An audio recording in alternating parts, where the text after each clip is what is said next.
What is up, everybody? Welcome back to the City Life Project YouTube channel for yet another live fight companion. One championship, 166, ladies and gentlemen. De Ridder versus Malykhin 2. Let me know in the live chat who you think is going to win this main event of the evening. There are so many stacked fights on this card for One Championship 166 Qatar, and I am so excited that all of you are here hanging out with us along for the ride.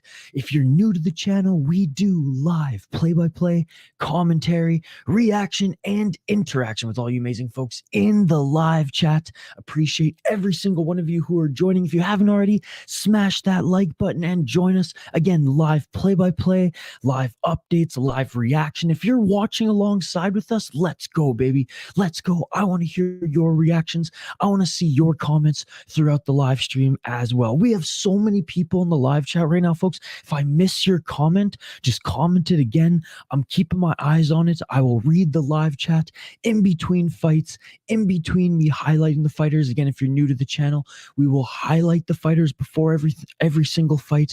I will give my opinion on who I think will win, and I obviously want to hear from you as well. So let's get right into it. Let's take a look at the poll question before we highlight the first two fighters and see where we're at so far. Again, big shout out to every single one of you in the live chat. You are all amazing. Can't wait for this amazing fight card, ladies and gentlemen. I see all you exclusive members in the live chat. You all are amazing too. Thank you, thank you, thank you. Already at almost 500 likes on the video, guys. Let's try to get to 600 likes. Let's try to get to 600 likes on the video right now. Poll question here, it's simple. Will Malykhin make MMA history by becoming triple champ, ladies and gentlemen? 92% of you say yes. Continue to fire up that poll question. Vulcan, like and sub. What's up, Hank the Tank? I see you.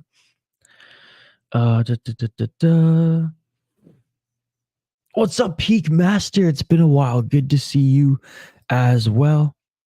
Hank the Tank, I will take it. Hey, what's up, Peter? Good to see you, man. Only for a couple hours. Only for a couple hours. Let's go. What's up, Daniel? What's up? Let's go. Come on. It's pretty early where I'm at. It's pretty early where I'm at still. Hey, I'm Amir Aliakbari. Got some Persian friends in the live chat. What's up, Jelani? Good to see you. Foul One's here as well. What's up, Foul One?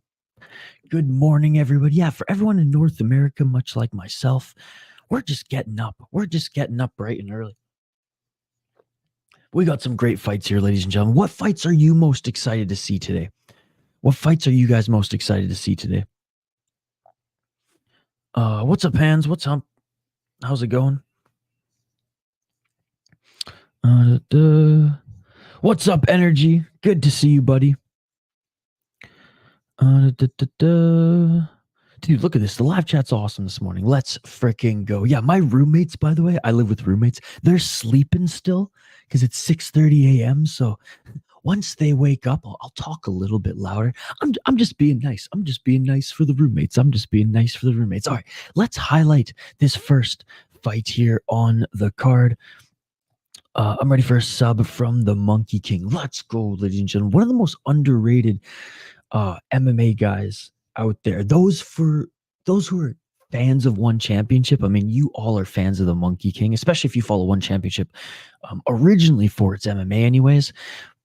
He's so, like, the pace that he fights at is insane. And I mean, he stayed relatively active despite One Championship not being active with their MMA in 2023. At least he snuck in one fight at the beginning of the year in a grappling match, at least. Volcan's looking forward to the Ridder fight. De Ridder. Good morning. What's up, Igor? Good to see you. Yes, we are doing Octagon. We are doing Octagon. Jordan Levitt loves the Monkey King. Gore for the win. Joshua Pacio. God bless. Yeah, this is the rematch, by the way. What's up, Lucky? What's up? All right, let's highlight these first two fighters here, ladies and gentlemen. Let's highlight these first two fighters here on the card. We have Keto Yamakita up against Jeremy Miado. Jeremy Miado, 10-6 as a pro, 3-2 in his last 5 fights, but he did lose his last 2 fights. Looking at his opponent out of Japan, Yamakita 8-1 as a pro, 4-1 in his last 5 fights. He lost his last fight. So both of these fighters coming off losses, both of them not like they're in their prime, 27 years of age, 31 years of age. Miado fighting out of the Philippines. 6 KO TKO, 1 submissions, 3 decisions. That's what I like to see. Not quite a knockout artist, but hey, most of his wins are coming that way, and that's what I love to see from MMA guys personally. 6-6 in the promotion. He's been in the promotion since 2017. Lost to Adi Wang and Malachiev in his last 2 fights. No shame in losing to Malachiev. He was 10-0 at that time. And Adi Wang still brings it, man. Adi Wang still brings it, and that was their respected rematch. Beat Daniel Williams before that. 12-7, 11-4 guy. This is kind of a win, but not the best resume, not the worst. He's got good power. He's decently well-rounded. He does get taken down with ease. He's okay getting back up to his feet, but it's not like Yamakita is going to go full wrestling up in this fight, in my opinion. 1 KO TKO, 2 submissions, 5 decisions. Now, I think he'll feel his opponent's power and then go for more of the grappling game, but I do think they'll exchange at least in the first few minutes. 1-1 in 1 championship, 6-0 in Pancrase.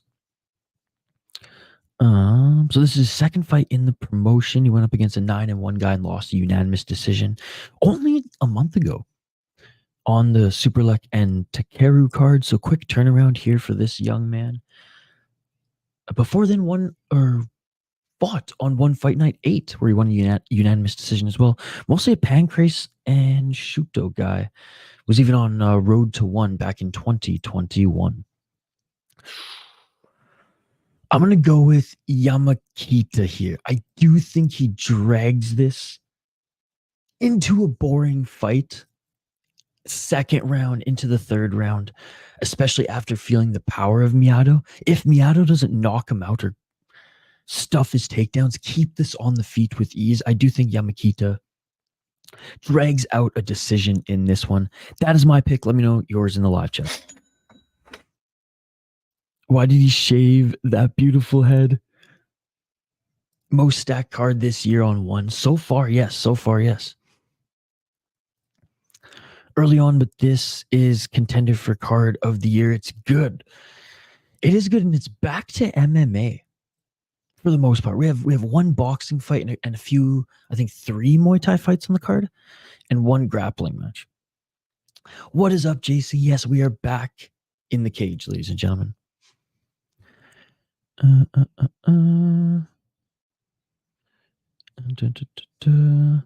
What's up, bro? This card is stacked. I am hyped. What's up, Arthur? Good to see you, buddy. Good to see you. Amir Aliakbari is the best. Dude, despite Bhullar being like a little bit Canadian, he grew up in Canada. I'm still rooting for Aliakbari. Yes, he did. Yes, he did. Up a weight class. So now they're fighting down a weight class. So De Ridder moved up to light heavyweight and got destroyed by Malykhin. Hey, what's up? What's up? Frank the translator is the GOAT, dude. He totally is. It's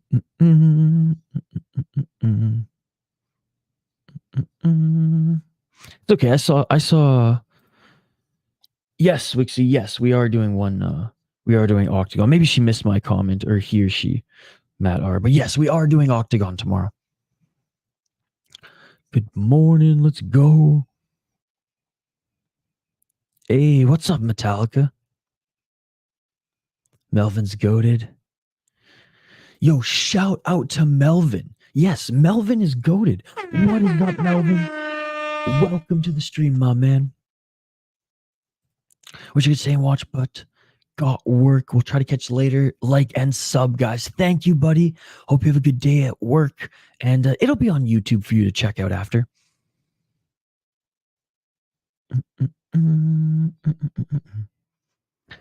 Early on, but this could, you definitely have to be up past 4 a.m. to believe that.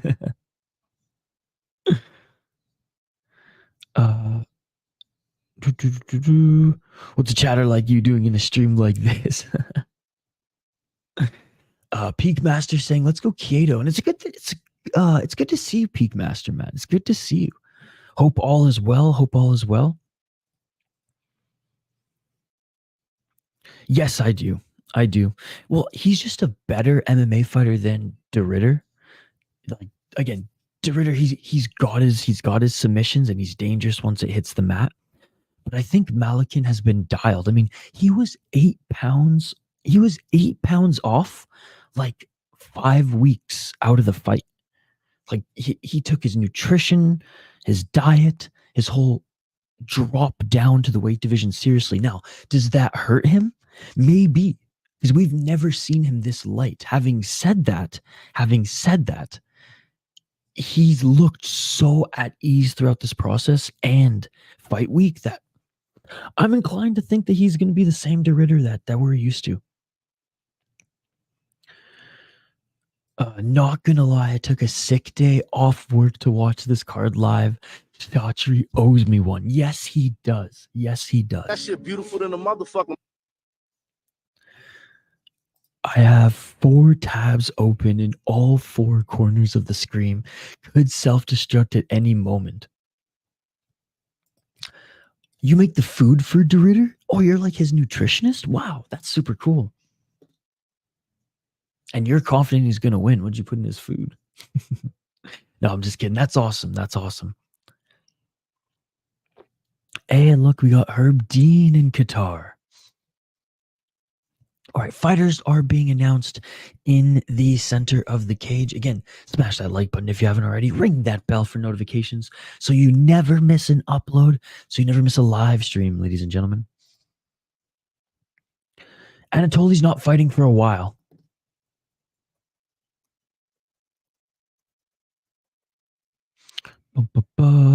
Real MMA in a cage.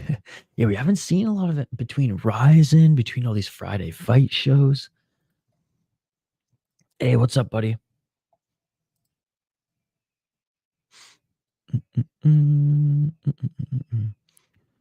Hey, I'm half Persian. Seji, I'm actually half Persian.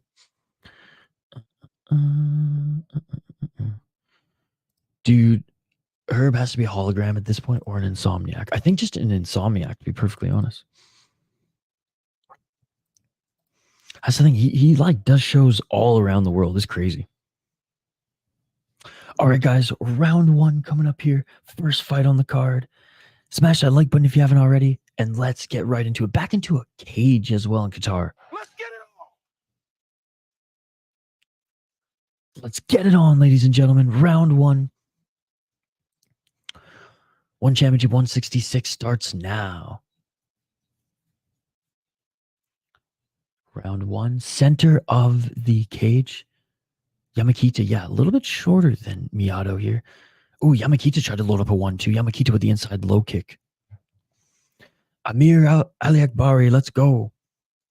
I think he'll get it done. Seji. 4 minutes and 30 seconds on the clock.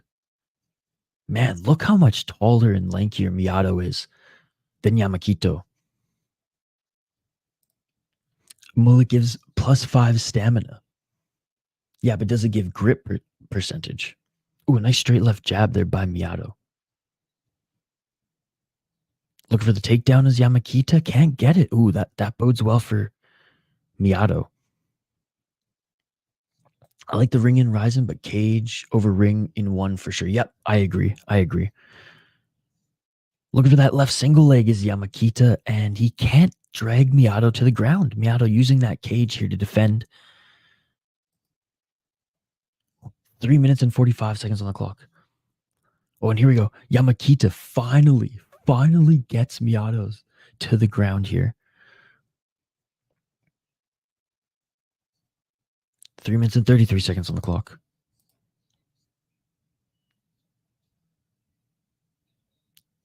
Dorothy's beating up the lollipop kills.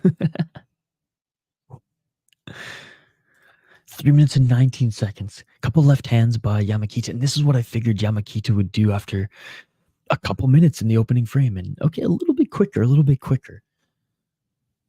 Dragging Miato to the ground again, looking for his back, but good job by Miato. Oh, did Miato grab the cage? Good job by Herb Dean for being in there right away. Right before he was able to like grasp that cage. The atomweight Habib. 2 minutes and 48 seconds on the clock. Good job fighting the hands. Hey, don't grab the cage, motherfucker. Miato almost grabbed the cage again. Maybe Miato's not used to fighting in a cage here, but he reverses and gets back up to his feet. 2 minutes and 30 seconds on the clock here. Looking for the big overhand right to set up the level change. Is Yamakita. Miato looking for that left and right, but unable to land. Tries to throw that double jab now. Unable to land. And Miato walks in for a combo there and gets tagged up with the left and right by Yamakito. Yamakito overhand right to set up the double leg. Yamakita grabbing the ankles of Miato to drag him off the cage. Miato ass to the mat, back to the cage. Herb Dean already warning him, don't grab the cage. Oh, what a sweep. And here we go. Yamakito looking for that back take. Yamakito got that left underhook. Looking to get any good job by Miato rolling to his left there. But Yamakito remaining on him, and now looking for a Darce perhaps. Yamakito, man, which is now the bulldog choke here. Yamakito going for that bulldog choke. 1 minute and 16 seconds left on the clock. Yamakita going straight bulldog here. Maybe just controlling the neck. For a minute, it looked like he was squeezing. You're nice to see a card on a reasonably good time for me. What's up, Ethan? He tapped. It is all over. And Yamakita gets the first round submission to open this card. That shit beautiful than a motherfucker. Let's freaking go. Wow. I didn't think he was still squeezing, Peak Master. I didn't think he was still squeezing. I saw him lift up the chin at the beginning of that choke. I thought he was going to go for, I thought originally he was going to threaten for the Darce and then try to hop onto the back. The whole card's on YouTube. As far as I know, the whole card's on YouTube. I didn't have to buy any pay-per-view today. Herb should have checked his toes, though. All right, taking a look at the replay. God, I wish there was a camera just on that other side.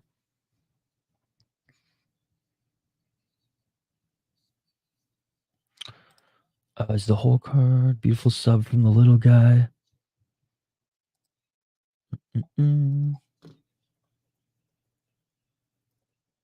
What is the meaning of Yamakito?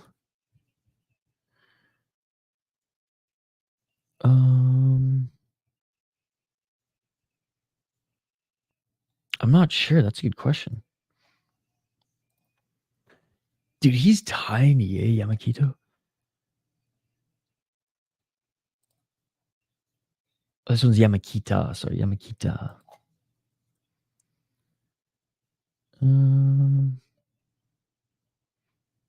So Yamakita in Japanese means mountains. Hey, what's up, Joe? All of them. The whole card's free on YouTube. Ben Askren would be proud.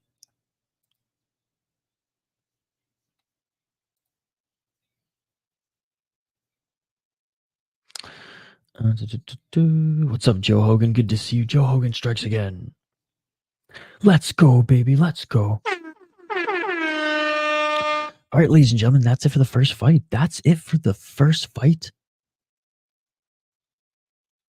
And now we got some Muay Thai coming up here. Again, thank you guys for joining.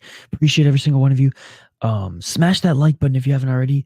Subscribe to the channel. We do live play-by-play, commentary, reaction, and interaction with all you amazing folks in the live chat. So don't forget to like and subscribe. And don't forget to vote in the poll question and let me know your thoughts on every single fight. Before the fight, I want to hear your predictions. Let me know who you are most excited to watch if you haven't seen or if you haven't commented already. And not too much to highlight here from an old timer Japanese kickboxer, 38 years of age, up against the 28-year-old from China. Muay Thai up next. What a first fight. They transitioned so fast, and I'm not complaining. Yeah, me neither. Hey, no problem, buddy. I wasn't gonna pay to see RDR get slept by Malykhin again. Yeah, have you seen Malykhin, man? He looked so good on the scale. And I think it was when we were doing the fight night. When we were doing the 165 Takeru versus Superlek. I know there were some images that were circling on social media that we all looked at together, and Malykhin was 8 pounds off a month before the fight in Thailand. Unbelievable. All right, let me update the ticker on the bottom of the screen. And then we'll get back to it here, folks. 3-minute rounds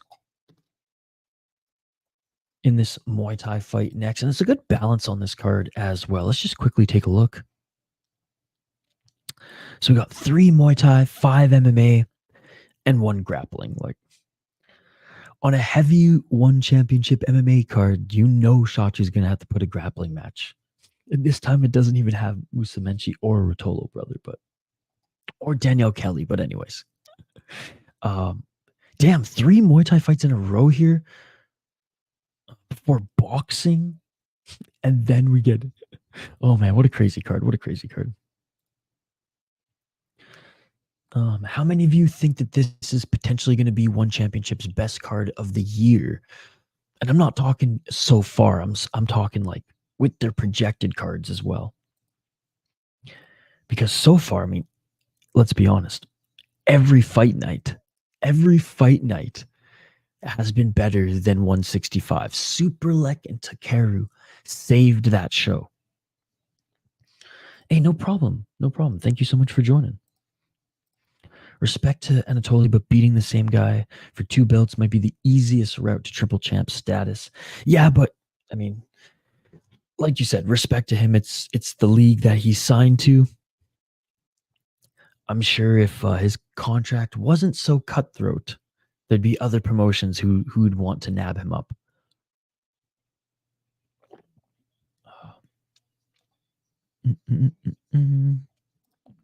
Jonathan Haggerty's pissed he can't do the same.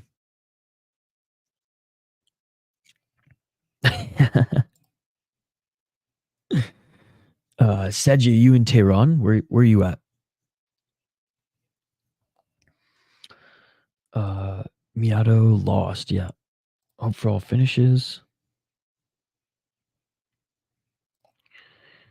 I listened to the Princess Mononoke soundtrack again. Gives me life every time. All right, fighters are being announced in the cage. Wait, I'm gonna go with the younger Chinese guy. That's my pick. But I haven't done too much research on either of these 2 guys. I just know the Japanese fighter's a legend. Like he's got a Wikipedia page about him. They're not even reading their records. All right, guys, live play-by-play commentary, reaction, and interaction with all you amazing folks in the live chat. Smash that like button, and let's get right into it. Oliver Coste, best referee. Dude, he is awesome. That is true. That is true. There's always some good sneaky fight nights. All right, round one. Let's get it on. So 2 former world championship strikers. Man, we haven't seen Muay Thai in a cage in one championship for a while. Only in KSW. Fights in too many digits for a record. 2 minutes and 41 seconds on the clock.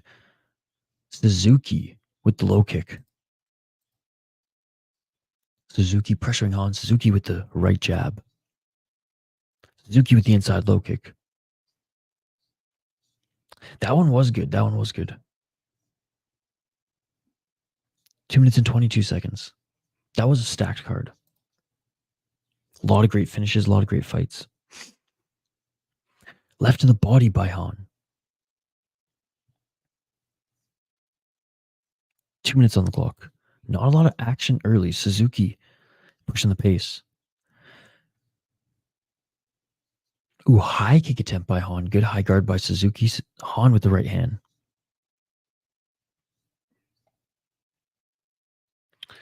It was the first time one of my messages was mentioned on one of Isha's videos.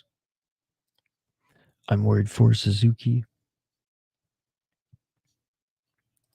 Yeah, that was a pretty powerful moment for sure.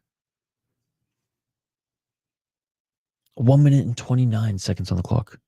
Ooh, a nice left to the body by Han. Left hook by Suzuki. Inside low kick by Suzuki.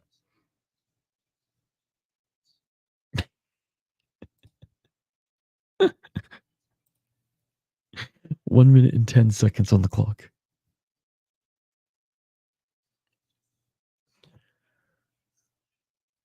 Still pressuring Han here is Suzuki. Han with the left and right. Suzuki with the outside low kick. You got to imagine if Suzuki just had a little bit more power on some of these strikes right now, Han would be facing a little bit more trouble here. But Han seems to be dealing with the leg kicks okay. And nothing's really landing high for Suzuki other than that right jab that he's just kind of fluttering out there.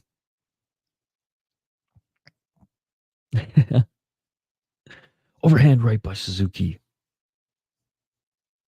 Suzuki swinging a miss with the left hook. Clinching his Han. Ref separates.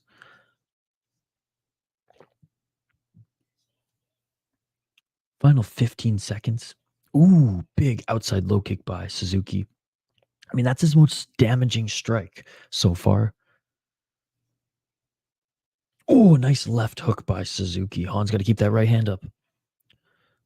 Left jab by Suzuki, and that is it for the first round. Hey, yeah, first round going to Suzuki. Oh, you live in Mashhad. Nice, Seji.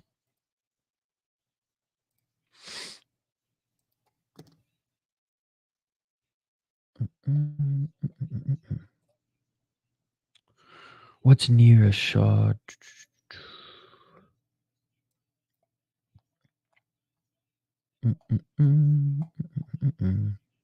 Oh, damn! So you're pretty north, eh? Wow, dude, that's sweet, man. So you live up in mountain area. So where my dad is from, he's from right on the Gulf, near the border. Hey, what's up, Scotty? Not for a while, dude. Not for a while. Not for another 2.5 hours. Or no, probably another 2 hours, I'll say. All right, round 2. Let's get it on. Let's get it on. Good morning, Jules. Sit alive, sit alive. This one.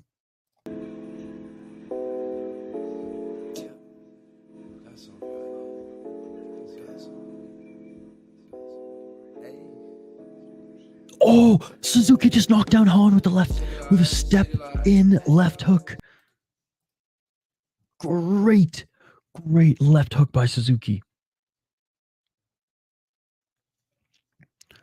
2 minutes and 26 seconds. Suzuki with a step back left. Suzuki, the one to take advantage of that momentum there. Beautiful shot there by Suzuki.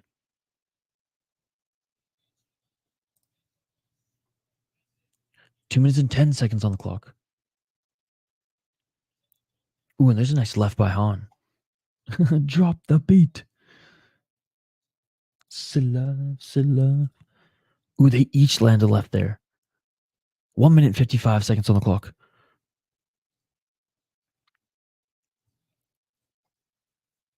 Ooh, a nice right to the body by Suzuki. Left hook high, right to the body. Right hand by Suzuki. Another right hand by Suzuki.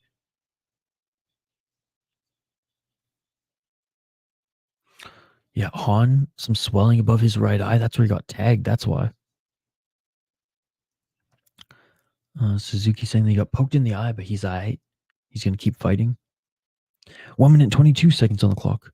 Again, big shout out to everybody who's joining. You all are amazing. I appreciate you all. Thanks for hanging out with us this morning.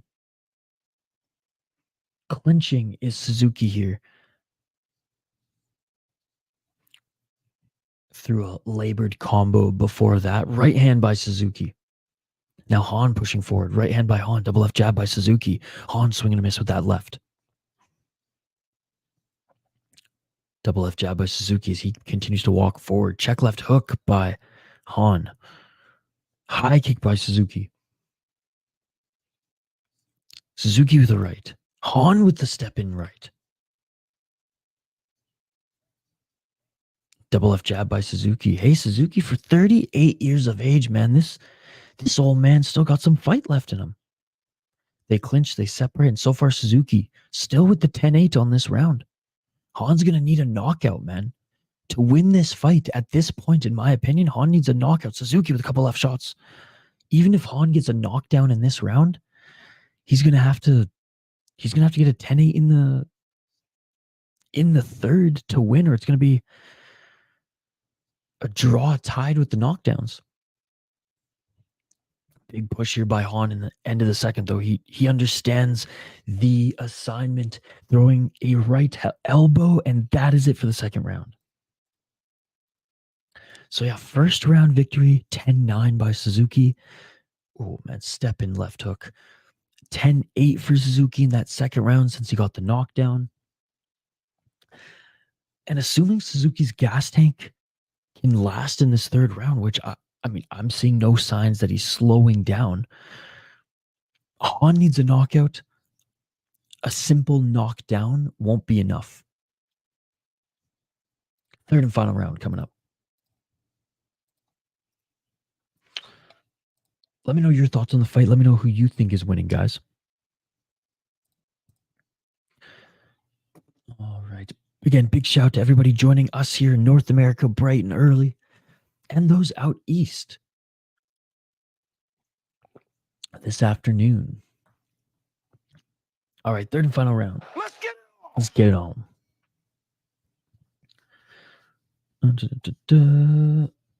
Tell me why Shachi set up one event in Japan where almost all the Japanese fighters lost, and now Japan's having a better showing in Qatar. Nice counter right and left by Suzuki. Yeah, the ties did look good in Japan. I don't think that was the plan necessarily. I thought Shachi hoped to be a little bit more competitive, but alas, it is what it is. Suzuki, though, as you pointed out here, Artur, looking great here. And by the way, shout out to Artur, Hank, Joe, all the exclusive members in the live chat. You guys are amazing. 2 minutes and 17 seconds on the clock, and Suzuki was pushing the pace early. 2 minutes and 14 seconds, and Han now. Right to the body by Han. Clinching, ref separates. 2 minutes on the clock.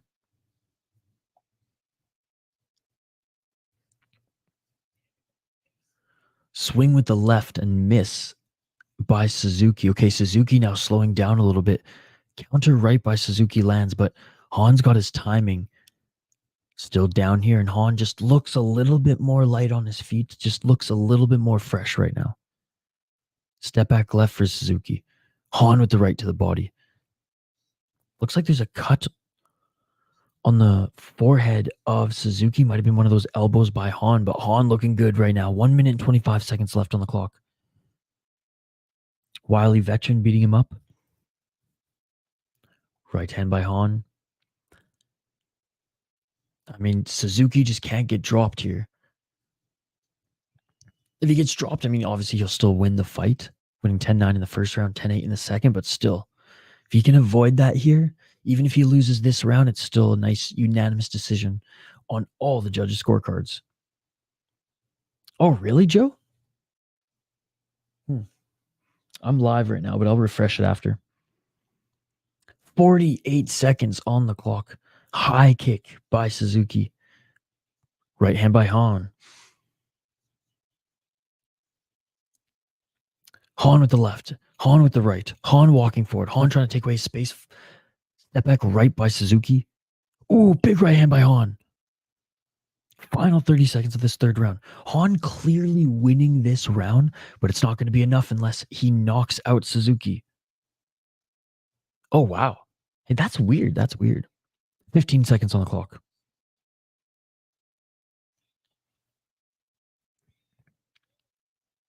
And Han walking forward, final 10 seconds. Han with the left, Han with the right. Han swinging and missing with some of these shots. They clinch in the final seconds, and that is it, ladies and gentlemen. Oh, props to Suzuki, man. Props to Suzuki. He's going to win this fight. Yeah, it says I'm live here. It says I'm all caught up with YouTube. Maybe it's just my device is old. Maybe just because I'm like also coming through this YouTube broadcast a couple seconds behind. But anyways, it is all over. What is up, Mr. Grant? What is up, my man? Good to see you. Good morning, good afternoon, good evening to everybody here. There goes the all finished card. Might just be the MMA god striking again. Hey, I'll give it to Suzuki, though. 38 years of age, scored a knockdown in the second round, and should win this fight. Unanimous decision. They want me to see it all first, hey. And comment your raw reaction right away. You know it doesn't bother me if I see something first. Oh, Prime might be ahead of YouTube. Maybe I should switch over to Prime. Joe, are you watching on Prime or YouTube?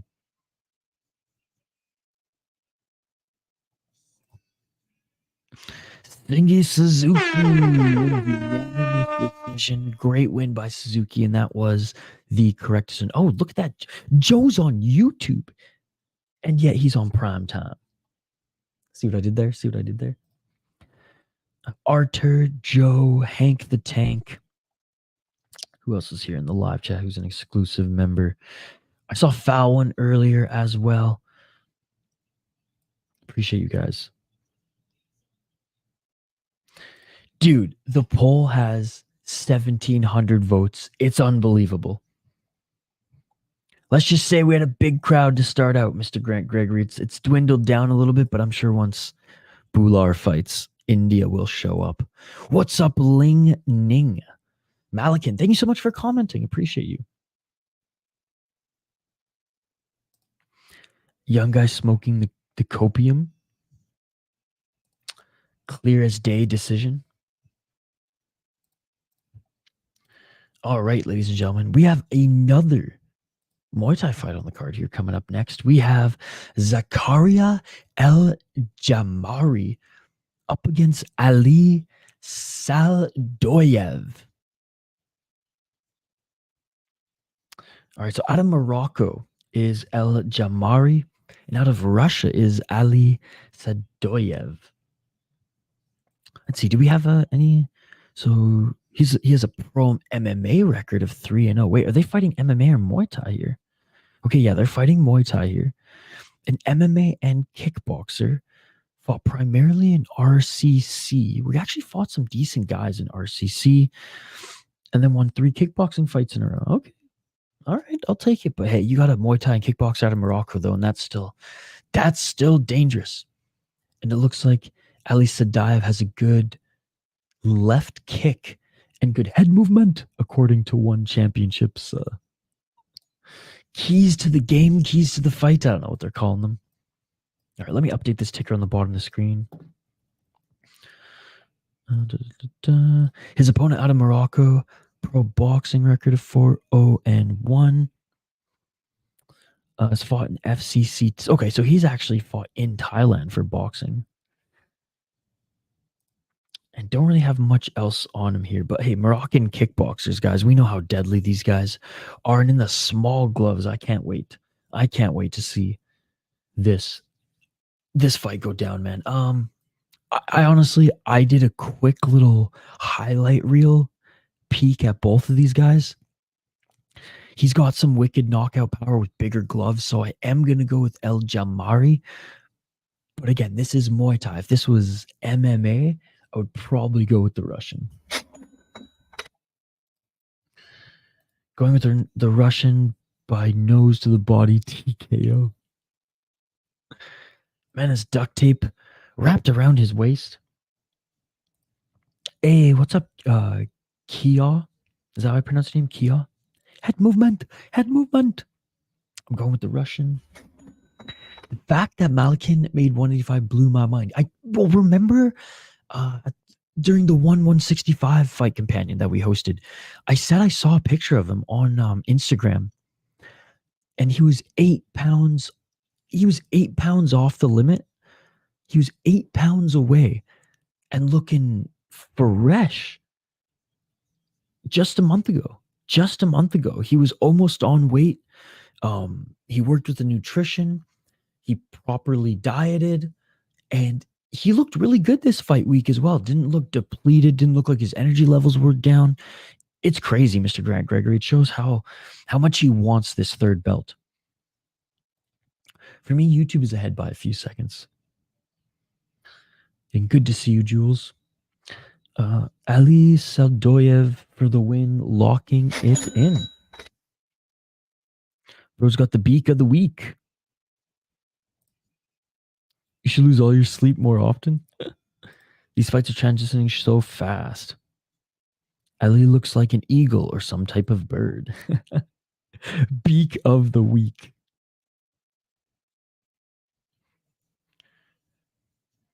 Isn't one middleweight 205, 185? I forget what they're calling it, but regardless, he's fighting for the 185 belt because he's heavyweight champion. He's the 205 champion. So I forget what they call it. Because yeah, they move everything up, right? 10 pounds. Or they refer to like everything the UFC does, but 10 pounds heavier. So like Flyweight's 135. I've never seen some type out of Helwani impression. My matzo balls. If Malykhin wins, they can literally do Malykhin versus PFL event. Yep. The nose. Sorry, I missed that. The Russians are winning, according to me, the greatest of all time. The Russian guy's a jack of all trades with the MMA, kickboxing, and Muay Thai record.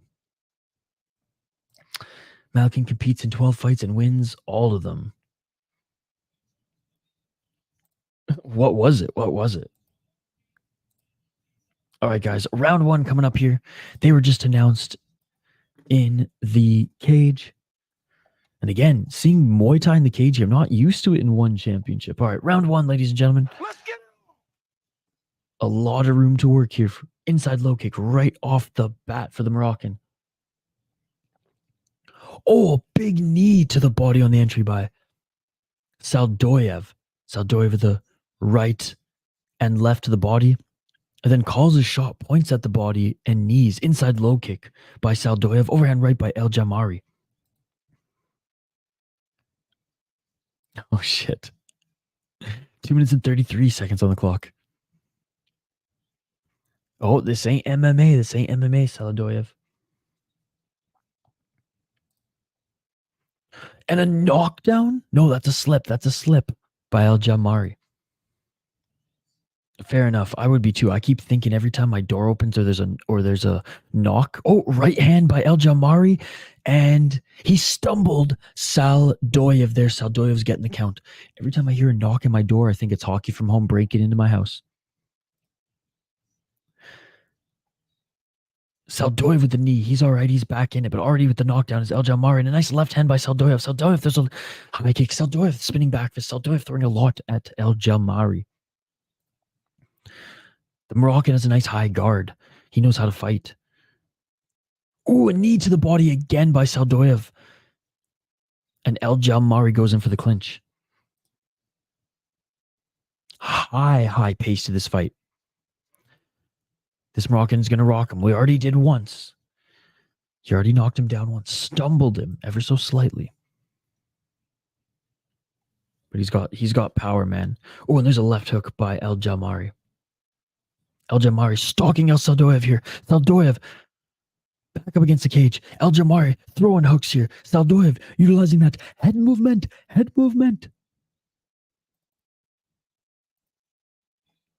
Oh, I know. 59 seconds on the clock.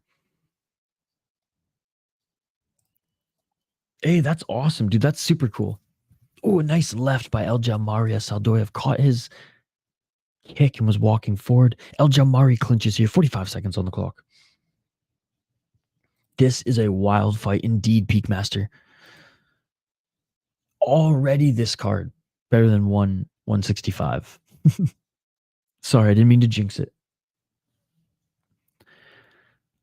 Saldoyev, man, he's got that dog in him.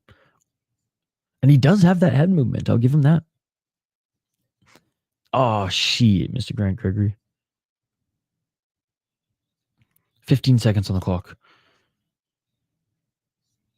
Saldoyev ending this round strong. Nice left to the body. Swing and a miss.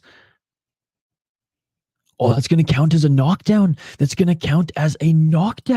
Saldoyev with the late knockdown. Via body shot, if I'm not mistaken. And that is it for the round. That's huge by Ali Saldoyev. Saldoyev, yeah, he may have won that first back with that knockdown. This is like the most high-pace, high-quality fight so far. Morocco is the best kickboxer in the world. Firefight so far. He's got that dog in him. Botched. Shout out to the puppy. Great fight. That first round really could have gone either way. So not first. That first round really could go either way, I should say. Each of them with a knockdown too. Each of them blocking a lot of the shots, right? Al-Marwe with the high guard. You can see he's a boxer. And Ali Saldoyev, as much as we were kind of making fun of it, I mean, he's got that head movement.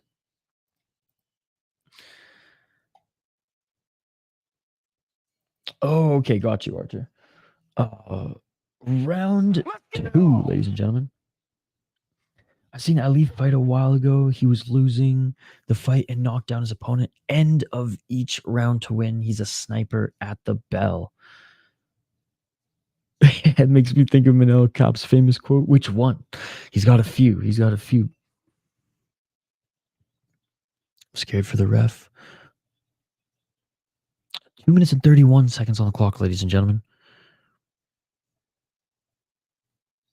Clinch here by Al-Marwe.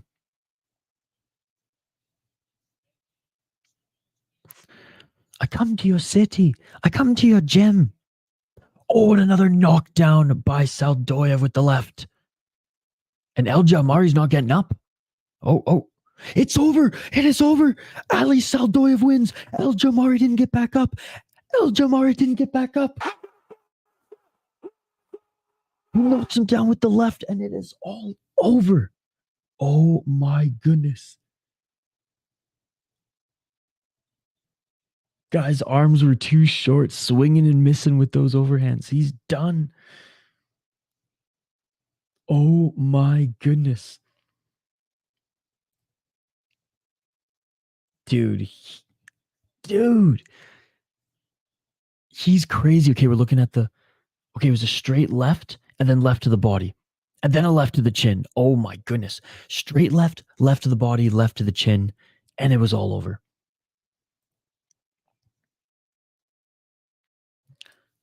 Yeah, bro had those Ray Borg arms out there. That punch left him stunned. Yep. Oh, yeah. Well, you see, it was a straight left which landed right on the chin, then a shot to the body, then another left. That's why he was my lock in one.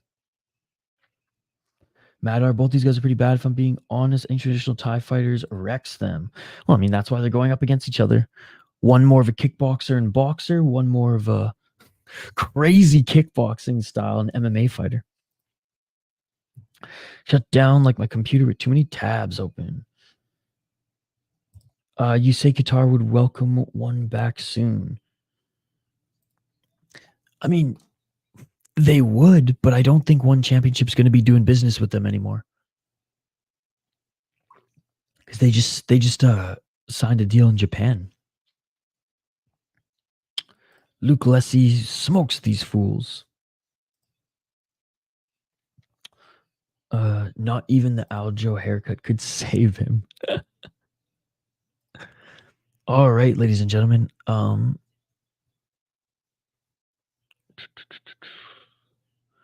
We have a grappling match next. All right, guys, time for you guys to take your smoke breaks. All right, we got Cleber Sousa up against Osamah Almarwe. Osamah Almarwai up against Cleber Sousa. We got Yemen up against Brazil in the submission grappling affair, ladies and gentlemen. Both of them making their walkouts now. What happened to Zafar Saik and Vladimir Kuzin, ladies and gentlemen? Was that fight canceled, or is it just moved up the card?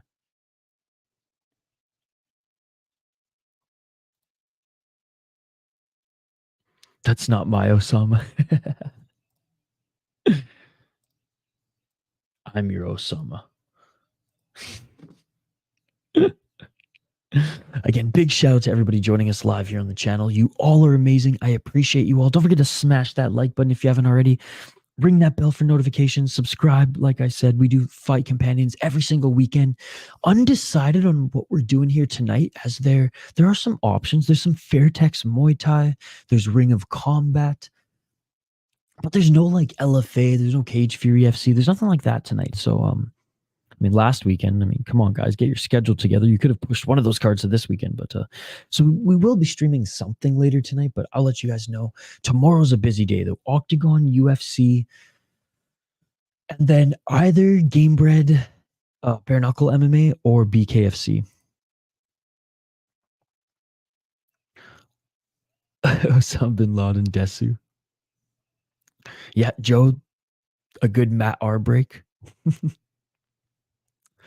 Mikey with the pizza diet and Kratom. Sorry, I added the Kratom part. Is unstoppable.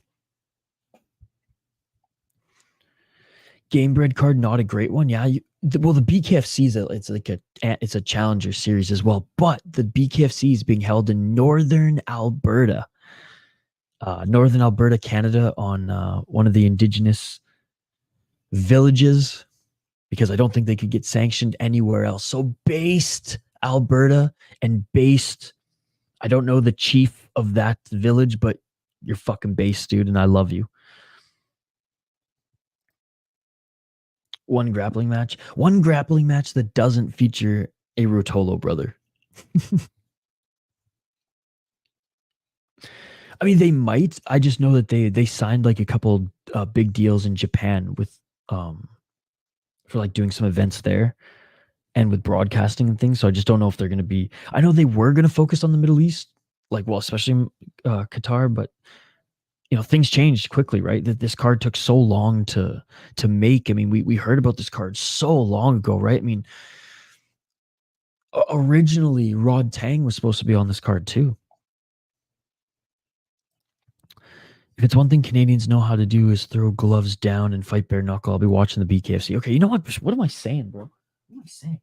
I got my Canadian flag right next to me. What am I saying? We're doing BKFC tonight. We're doing BKFC tonight. Darth Mikey's going to wrap you guys in so many knots you'll be constipated for life. No, it is tonight, isn't it tonight, Archer? No, Archer, I'm pretty sure it is tonight. But again, Archer, I'm in North America, so I forget your time zone. They'll buy each other a beer after, kind of like Kind of like Irish folk. Sorry for knocking out your teeth, brother. I mean, one is doing business with so many countries at this point. Oh, it's Saturday, not today? Oh, there you go, Jason. Oh, that's right. That's right. What am I saying? What am I saying? Thank you, Jason. Still got to get the rest of the coffee in me. That's my excuse for fucking that one up. I literally was just talking about it too. Saturday, Octagon, UFC, and then Game Bread or BKFC. By the way, Jason, it's great to see you, buddy. Great to see you. Hank agreed. Because they turn a blind eye to them dollars, dude.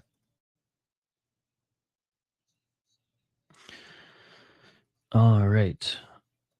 Round one, only round here. Let's get on. Let's get it on. All right. 10-minute grappling match in the cage. Whoever's the most catches, so legitimate submission attempts, by the end of the 10 minutes will win the match. If neither of them have a catch, it's who's the aggressor.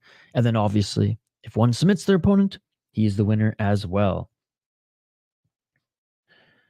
Can we have a card where it features every KO artist, either UFC or one? If it's Cade versus Mikey, who you got at City Life Project? Ooh, probably still Mikey. He's good against those explosive guys, and he brings them into his trap. And I think Cade will gladly want to face the challenge. If one is going to do grappling in the cage, it needs to be combat submission grappling. Agreed.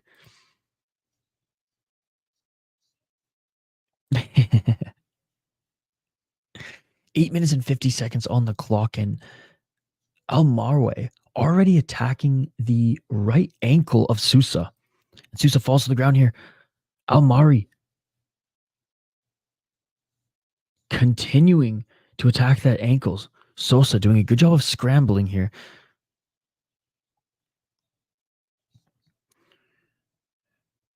Mikey has done a ton of open weight though. Even at ADCC, he did an open weight. I'm pretty sure even in competition. Oh, and now dropping for a knee bar of his own is Sousa here.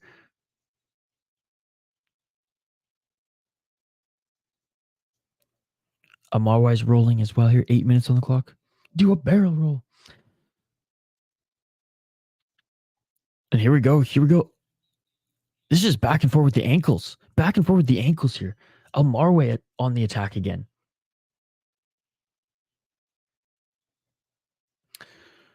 I'm pretty sure Musumeci's even rolled with like in competition in open weight with Gordon Ryan. Gordon Ryan beat him though.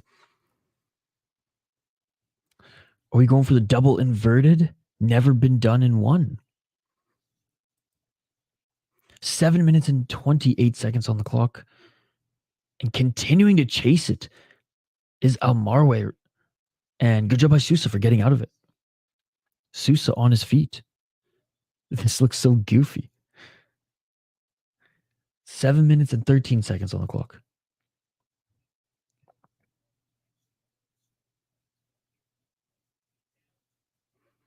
Yeah, so no points are awarded with takedowns, guard passes, or anything like that, like in traditional submission grappling matches or competition. It's all about going for those submission attempts. Neither of these guys can lock a leg. Claudio Puello's simulator. 6 minutes and 30 seconds on the clock. Looking to enter the guard here is Al-Marwe. 6 minutes and 25 seconds on the clock. Good defense. Or sorry, Sousa was trying to enter the guard. Good defense by Al-Marwe. There are guys who can transcend weight, but the buck always stops somewhere. If a guy's bigger with all-around skill, I'd go for the bigger guy. Oh yeah, definitely like with like Gordon Ryan and Musumeci. Like I'm going with Ryan all day, every day. But Cade, I mean, they would have to do it at like probably like 160. Because I know Mikey, like he cuts a ton of weight too. So maybe they do it at like, I don't know, like 160, and Mikey comes in, I don't know, a little bit lighter, like at 155 or something like that. Again, between those two guys, because what, Cade's at like 170, 180 usually.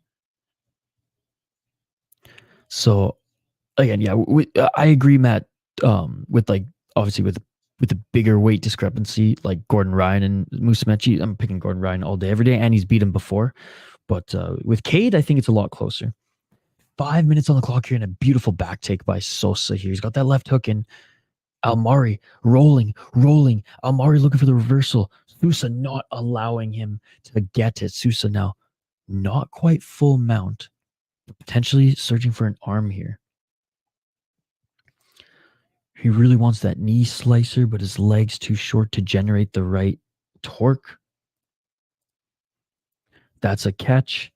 My God, if neither of these guys get a submission. Looking for the arm. At least it's been a pretty high-paced grappling match. I'll give it that. Oh, beautiful reverse triangle. He almost got him, and he's looking for the arm. Oh my goodness. Here it is. He's gonna get it. And he taps. Sousa gets the submission. 4 minutes and 27 seconds on the clock, and the Brazilian. Beautiful setup.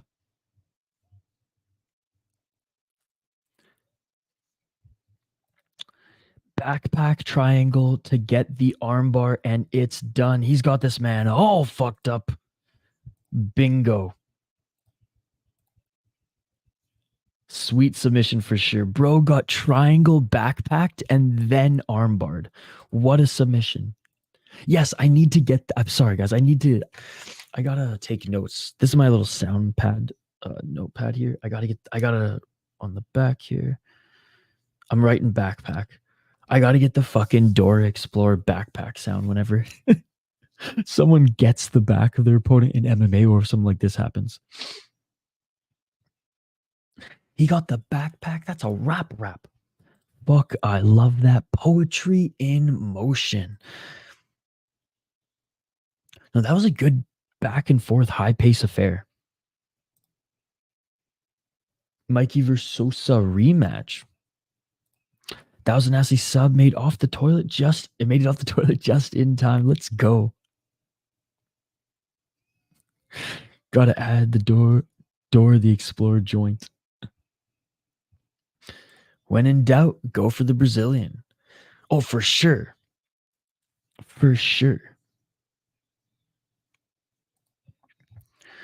All right.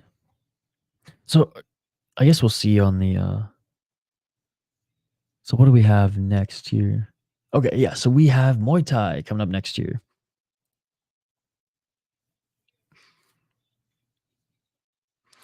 And then I believe this is the last Muay Thai fight on the card, and we just got boxing and then MMA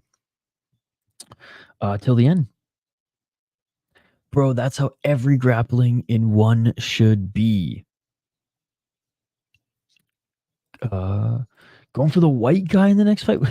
Which one? This one's a little shade of pink. This one's a little shade of yellow. Unless it's Darth Mikey. I have Brooks. I think Brooks is just gonna smother him again. I think Brooks is gonna out wrestle him again. And even if Pacio can keep it on the feet for a little bit, like he's a better striker, sure, but Brooks is no slouch. He's not going to get knocked out. That's one way to describe him. I'm going for the Monkey King. The pink one, of course. All right, so yeah, we have Muay Thai next. Then we have a boxing fight. And then we have the MMA. Then we got Bhullar, Amir, Aliakbari. And then we get 3 title fights back to back to back. 1 flyweight champ, 1 lightweight champ, 1 light heavyweight champ.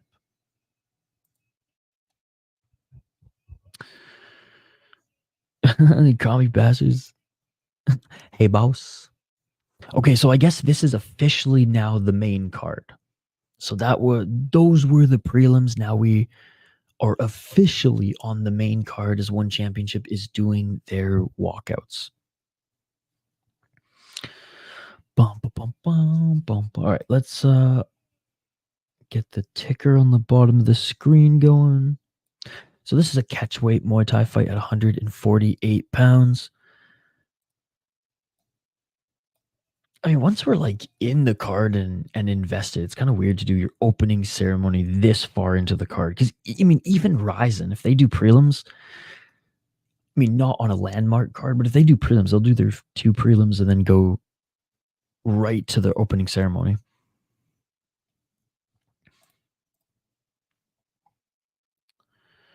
Can I have some pizza, please? Can I have a pussy, boss? Oh, shout out to the pink man. I love when he like rolled into McDonald's. Can I have a hamburger, please? I honestly thought Bhullar was going to retire, man. The fact that Bhullar is back, grew up in Canada, but representing India. All right, guys. There's not too much to highlight from either of these two guys. Vladimir Kuzmin, I have seen him fight a couple times before. He is good, man. He is very, very good. He's on a 3-fight win streak right now in kickboxing. He last fight on 1 Friday Fights 39, where he went 3 rounds with Fabio Reyes, and it was a damn good fight, ladies and gentlemen. It was a damn good fight. Doesn't finish a lot of his opponents, though. Doesn't finish a lot of his opponents, as you can see in his recent fights there. Zafar Saik. Got nothing on him. Got no info on him on Tapology. So we'll see how this one goes. Hopefully hopefully One Championship provides us with a little bit more info in the cage with their tale of the tape. Nice Monkey King mask. Puts Cannoneers to shame. Yeah, because he wears like the toque, right?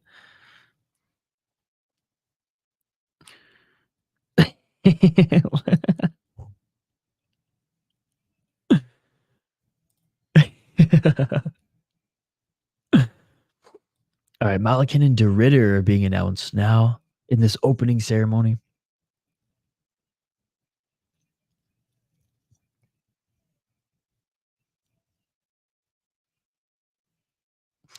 I can't believe he made the weight, man. The dumb hoodie. Oh, the hoodie. Right.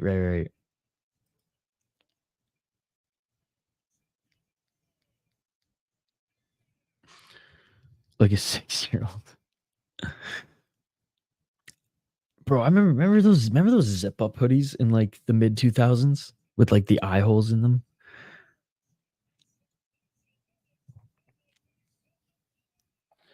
How many fights till the Aliakbari fight? What's up, buddy? It should be only 1, dude. Just this next Muay Thai fight. Just at this next Muay Thai fight, and then we get to Aliakbari.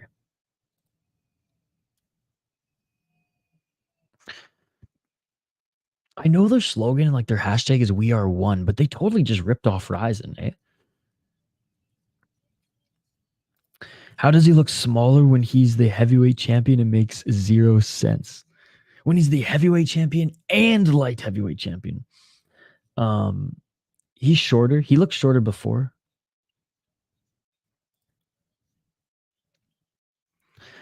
All right. Again, 3 3-minute rounds here in this Muay Thai fight coming up, ladies and gentlemen. Turkey versus Russia.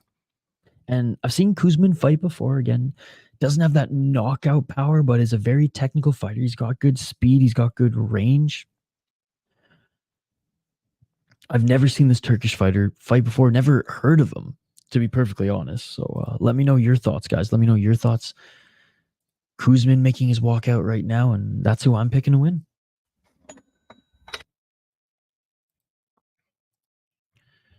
Nice Titantrons. Oh my goodness. Mr. Big Wig Majig AG Lig Vietnam Ham Jam Fig Stig. Thank you so much for the donation. My former training partner, Zafir, is legit. Do not count him out. Well, I just needed someone to give me some info on him. I have no idea who he is. So there you go. Mr. Big Wig Majig AG Lig Vietnam Ham Jam Fig Stick. This is your former training partner? That is amazing. I will not count him out. Do you know his record? Do you know his record by any chance? And hope that your move was awesome, Mr. Big Wig. I know it's been a little bit since we've connected on these streams in the chat here. Hope all is well, and I know you just moved, so I hope your move went great, and I hope everything is good with you. Thank you so much for the donation. Thank you so much for the donation. I appreciate you. It's almost $4. Thank you, thank you. Good to see you, Mr. Bigwig. I wish other companies used them. What's up, buddy? What's up? Thank you so much. Hey, what's up, Donut? Good to see you, man. What's up, Donut? Thank you very much. What's up, Mr. Big Wig? Singapore is the best. Hey, yeah, because you went from Turkey to Singapore, right? Guys, Mr. Big Wig was at a Ryzen event one time and was in the chat texting it, or like in the live chat being like, look, that's me with the yellow shirt. And they like, this many rows in, this section. And we found Mr. Big Wig at the event. It was super cool. Hey, what's up, Paul? Glad you got some free time back on your hands. It was a yellow super chat though. Thought they were 10 plus. Oh, maybe it is actually. Give me 1 second. Maybe I did the conversion wrong.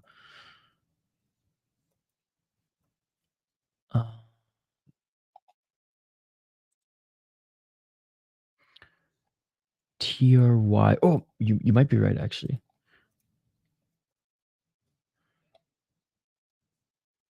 Turkish.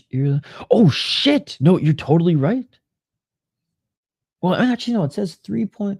Regardless of the amount. Thank you. Maybe my converter's a bit off. The yellow shirt guy, but a yellow donation for a yellow shirt guy. I didn't even know that, Mr. Grant, but that just shows. I didn't even realize that the colors had something to do with the amount. That's hilarious. It was a one event.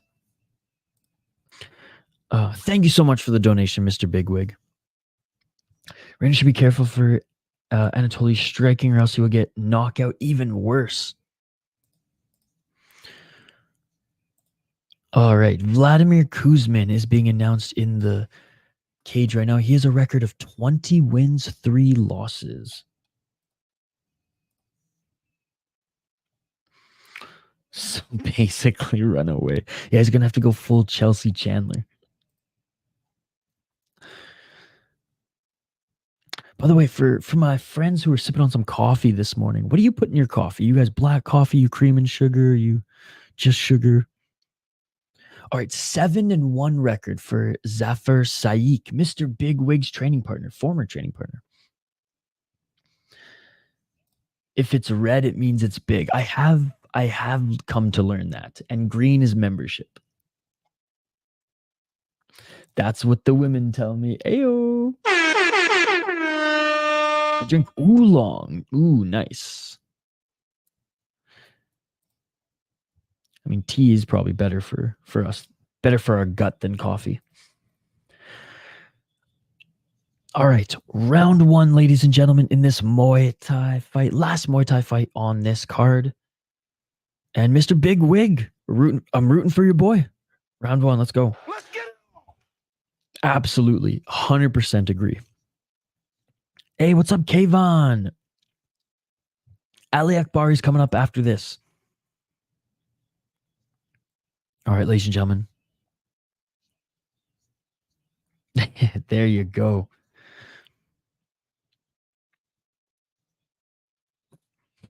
I don't even smoke, but when I'm camping, I love rolling some tobacco up with a nice warm coffee next to a fire. 2 minutes and 27 seconds on the clock.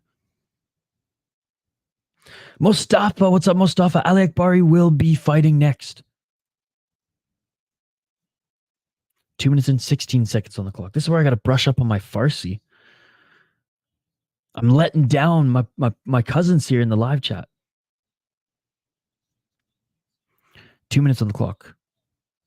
How do I remember all these names? I don't know. Imagine if I didn't divulge in the hippie lettuce. Nice kicks by Guzman. Fair enough, Paul. Fair enough. Yeah, don't drink coffee until you're in university. It'll stunt your growth like me. 1 minute and 35 seconds on the clock. Knees in the clinch by Kuzmin.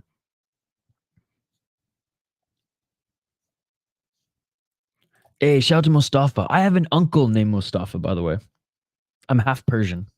Hey, look at that, Mr. Grant, doing God's work. 1 minute and 15 seconds on the clock. Inside low kick by Saik.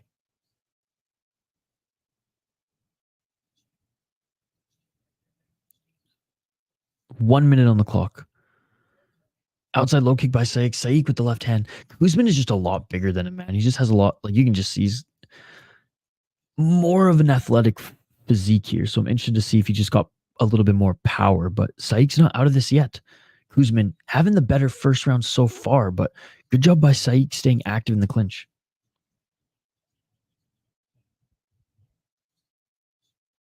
Hey, let's go. Let's go. We're going to have a lot of probably a lot of Iran and India in the next little bit. Join the chat for the Bhullar versus Aliakbari fight.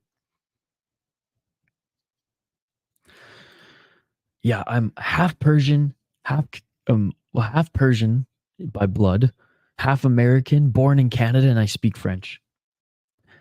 Oh, and a nice right hand by Saiki. It's not deemed a knockdown. It's deemed a trip, as Kuzmin was getting involved in the action too and stepping forward, and Kuzmin enters the clinch there, and that is it for the first round.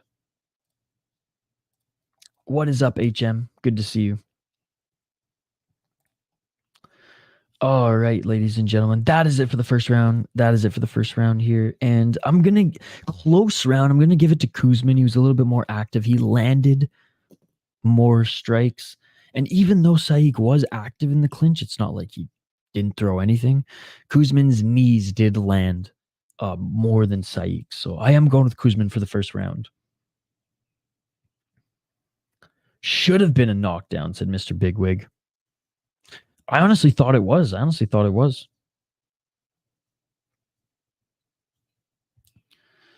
Mustafa Ali just won the TNA X Division title.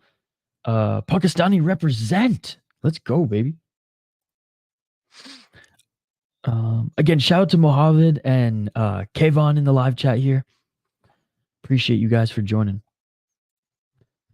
I have a cousin named Keon, but I don't have any cousins named Kevon. I think Jared Brooks is going to give a hard grappling time for Joshua. Yeah, me too. All right, round two. Let's get it on. Body kick by Kuzmin. Push kick by Saik. Hey, what's up, Amir? 2 minutes and 37 seconds on the clock. Left jab doesn't land. Body kick by Kuzmin. Another left body kick by Kuzmin. Front kick by Kuzmin. Kuzmin feinting with the kicks. Went low with that one. Push kick. Kuzmin swing with the right hand though and missed, and Saik was able to get him in the clinch.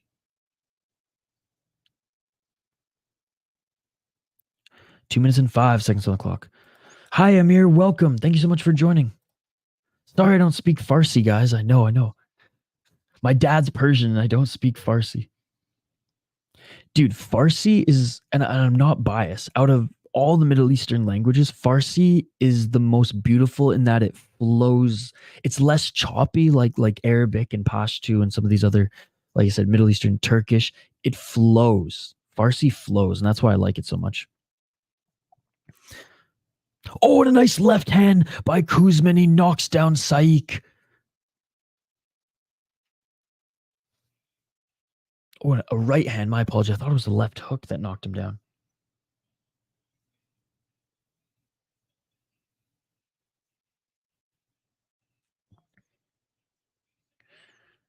Hey, shout out, you guys.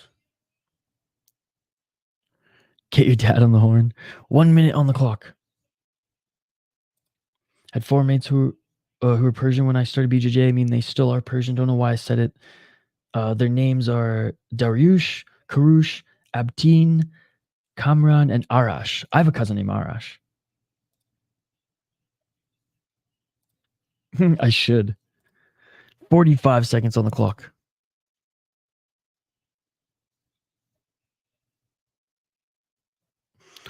"35 seconds on the clock. Nice left hook by Saik. Missing with the knee by Kuzmin. Saik's still in this, man. Saik's still in this. 25 seconds on the clock.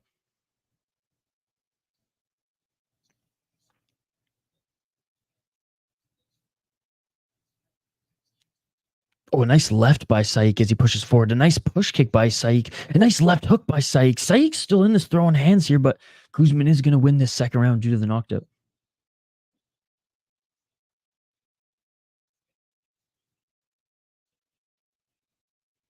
And that is it for the second round. That is it for the second round.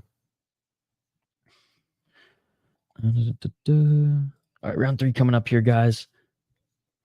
I do have the first round for Kuzmin and the second round 10-8 for Kuzmin due to the knockdown. But Saik was still throwing. Saik was still throwing. So Saik needs a knockout. He needs a knockout or a TKO in this third round to win. Hey, we love you too, guys. Thank you so much for joining. Appreciate you. Yeah, next time I will have my dad join so you can translate. This card is delivering so far. A guy named Benil, never heard of him. Poor Saik. Come on, man. The hook is there for you if you commit.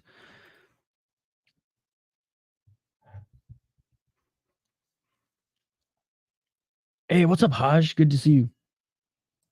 All right, third and final round.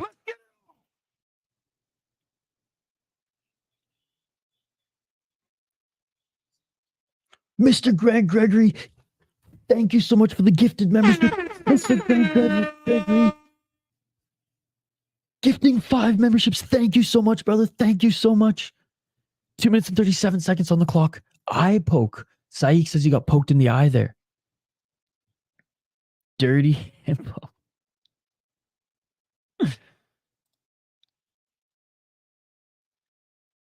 Wow. Thank you, Mr. Gregory. Thank you so much. 2 minutes and 17 seconds on the clock. Ooh, a nice low kick by Saik as he sweeps Kuzmin. Straight left. Kuzmin looking for that counter left hook here.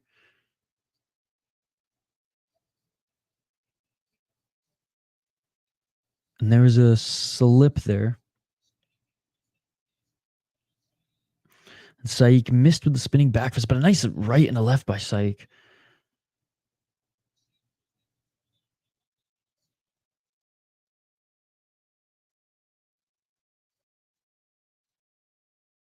One minute and 36 seconds on the clock. Straight left by Saik.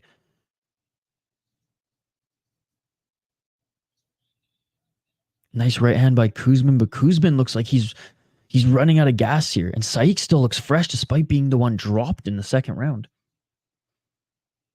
Oh, and a big right hand by Kuzmin, and Saik's hurt.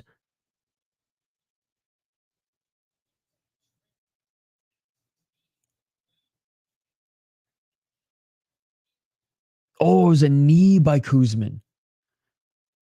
So Kuzmin landed a shot, and on the way down, Saik ate a knee. Okay, we're taking a look at the replay right here. Oh, is it? Okay, so my apologies. That's not what happened at all. So it was Saik who walked in, landed, or threw a punch, tripped. Okay, tripped. And as he was falling down, Yasmin clinched him up and landed a knee when he still had one leg down.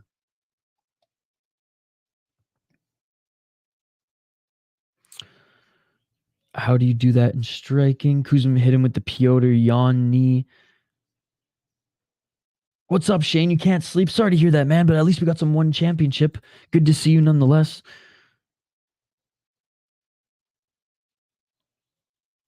Yellow card.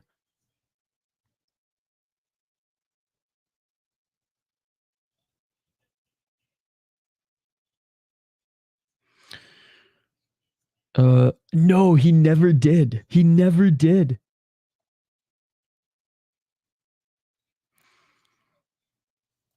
That wasn't intentional. All right, we're back. Spinning heel kick attempt by Saik, and they're just throwing here at the end. Dirty. Yeah, sorry. I hope you're feeling better, Shane. Oh, what a nice left hand by Kuzman.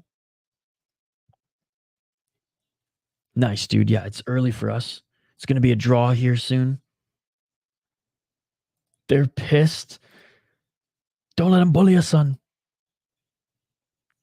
45 seconds on the clock.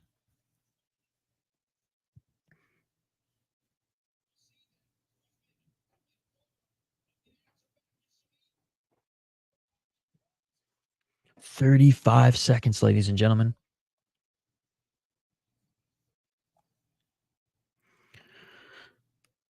And yeah, this is going to be.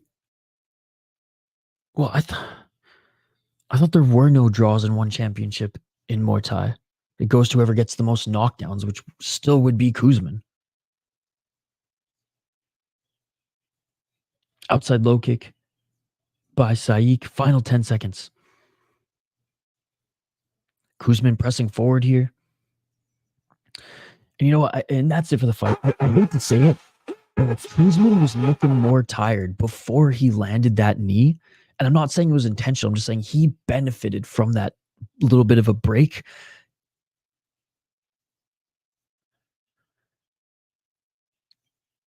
And if it is a draw, it goes to the fighter who had the most knockdowns, if I'm not mistaken. So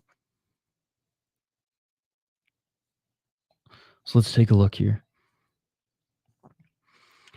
And again, big shout to Mr. Big Wig Majig, AG Lig Vietnam, Ham Jam Fig Stig. So happy that your move went well, and so happy that you're here hanging out. Thank you for the donation. Thank you, Mr. Grant Gregory, for handing out some memberships, my man. Shane, yes, the fights are on Amazon and YouTube, buddy. The fights are on Amazon and YouTube.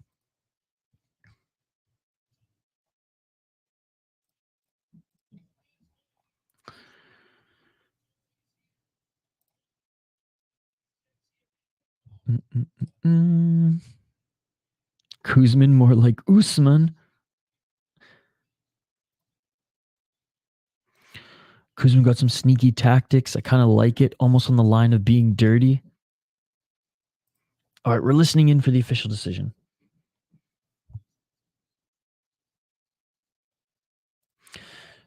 Have a bad feeling about this. Okay, it's time for me to go to bed. I knew all of you YouTubers would be awake. I thank you, my friend. I thank you for the donation, and it's always a great time when Mr. Big Wig Majig, AG Lig Vietnam, Ham Jam Fig Stig is in the live chat. Thank you so much. Yeah, Vladimir Kuzmin won this one.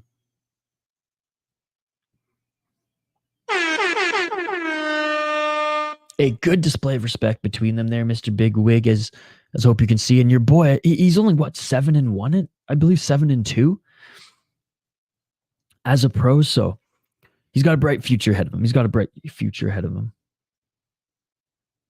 Marty from Nebraska. All right, ladies and gentlemen, this is where the live chat is probably going to start buzzing. Oh, wait. Sorry, we got one more fight. Oh, I lied. One more fight. I'm sorry, Scotty. I'm sorry. I totally forgot about this forgettable boxing match before the Bhullar match. Damn it. I was so excited for the Bhullar and Aliakbari. But no, we have boxing. That is right. The only martial art that we're missing under the promotion of one championship right now is kickboxing. We've done Muay Thai. We're going to have some boxing. We have grappling, MMA. Remember Haggerty versus Kuzman, and Kuzman got robbed. Yes, man. Kuzman took him to the brink of hell.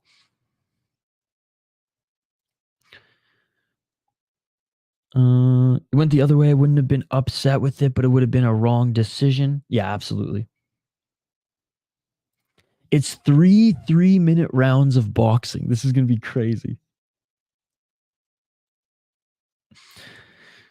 3 rounds of boxing is so silly. Like, what's even the point, right? One championship's been doing some weird things with their boxing because they'd had that one women's fight too, where it was small gloves boxing, but like with a limited striking rule set or something like that. I don't know. It was weird.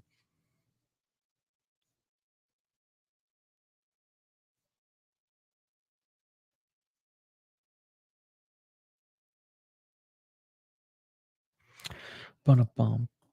He's walking out to the Rocky theme. How cliche.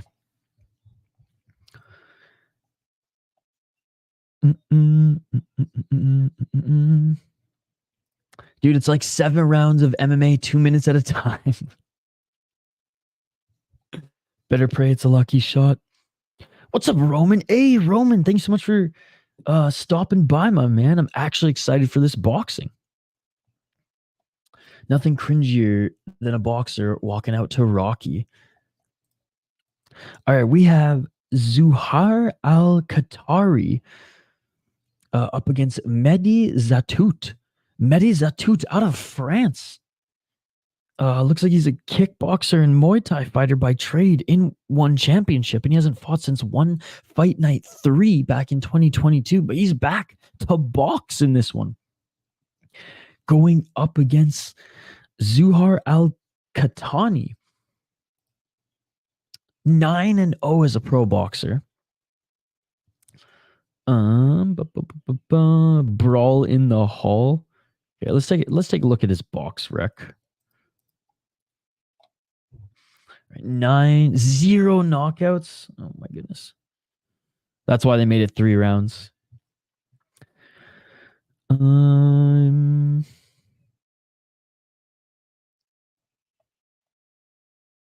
Okay, I mean, yeah, he's crushed some cans. I mean, he literally went up against the last guy who's 9-75, but he beat a guy who's 7-0 and 6-0 respectively.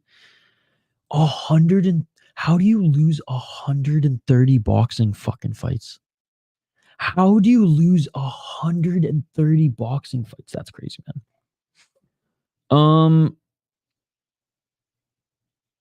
I don't know, dude. I don't know. I feel like one championship kind of gave him an old kickboxer to try to get a quick layup against, but he doesn't have any knockouts either. So, no, let's go with the old fart from France. All right, guys, let me know your thoughts on this next one in the live chat here. And yeah, 4 more fights after this. All MMA, 3 title fights. Can't get much better than that. And so far, this card's been pretty fun.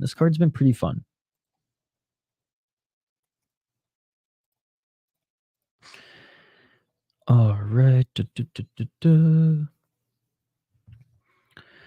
Are you covering anything after 1? So we might do Ring of Combat later today. But still undecided. Oh, wait, it's not even... Okay, no, never mind. I just got thrown off with the boxing shorts there. But yeah, if I can find where ROC is streaming, because it's not on Fight Pass, but it is free somewhere, then we'll be doing it. 1 is super cool to watch. Nope, this is the end of Yusuf's channel for good. I'll admit, this fight I know 0 about either guy. As in, when I look at them, I didn't even bother to research. So let's go for the guy who comes out second. I don't think I could lose 130. I can't take and I can't take a punch. This sucks. At what point do you think this isn't for me? Like, yeah, I lost 70. I reckon I get another 60 more in me, right? I have to go with Mehdi, Algerian fellow, probably trained in France. Shane, honestly, the best fights are next. So you're in for a treat. We got Arjan Bhullar against Amir Aliakbari, and then we have 3 title fights after that. So 4 more fights after this, Shane. Bro, I mean, Zuhayr, Al-Katani, at this point, wear fucking shorts, bro.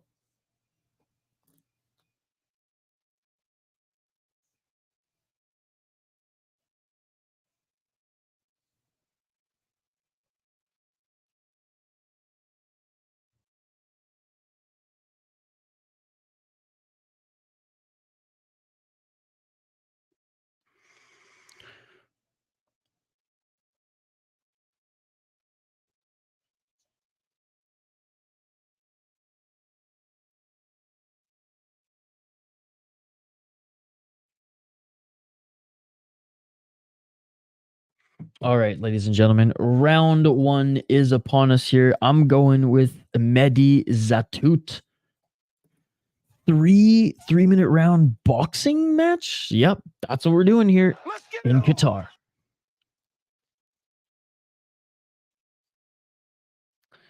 Um, 2 minutes and 46 seconds on the clock. She's speaking Zuhayr. Mr. Gregory, thank you so much, brother, for the $2 donation. I missed your picks, who you got in all the next fights. I have Amir Aliakbari. I have Jared Brooks. I have Thon Lee, and I have Malykhin and new triple champ, ladies and gentlemen. Thank you so much for giving out some memberships, Mr. Grant, earlier, and thank you so much for the $2 donation. I owe you a voice memo. I know that. I have a lunch meeting after this, but after that, I will get it to you, brother. I promise. Shachi bringing us back to UFC 1 days with this one. No, it would only be UFC 1 days if one of them went full Art Jimerson and only had one glove. Double left and a right by Zatout. Again, thank you, Mr. Grant Gregory, Mr. Big Wig. Zatout looks good so far. Yes, he does. Yes, he does.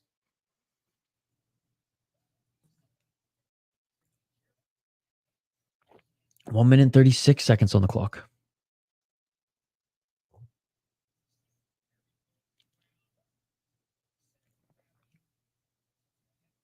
Ref separates. Neither of them have thrown much here. Zatout definitely looks a little bit more skilled, to be honest. Al-Katani, though, throwing some good feints. Nice left, right, and a right by Zatout. Zatout's keeping his hands down. Zatout, man. Wow. Zatout clowning on this hometown boy here.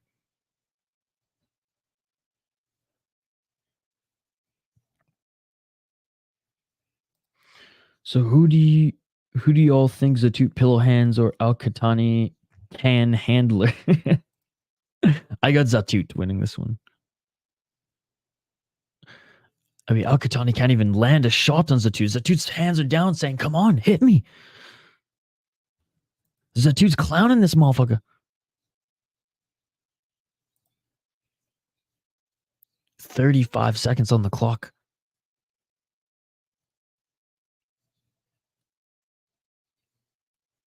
Thank goodness this is 3-minute rounds, ladies and gentlemen. 21 seconds on the clock and a nice left hook by Al-Qahtani on the entry. All that talk for nothing.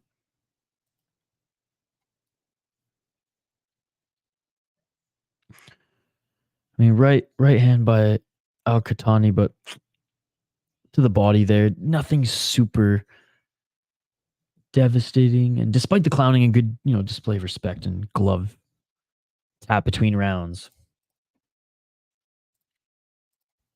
All right, ladies and gentlemen, second round coming up here. Thank Jesus H. Christ. A fight where they're throwing nothing but hands is more boring than the last grappling match. That is true. That is true. I picked Zatout, Shane. I picked Zatout. Zatout should KO him. Yeah, but Zatout doesn't have that crazy power either.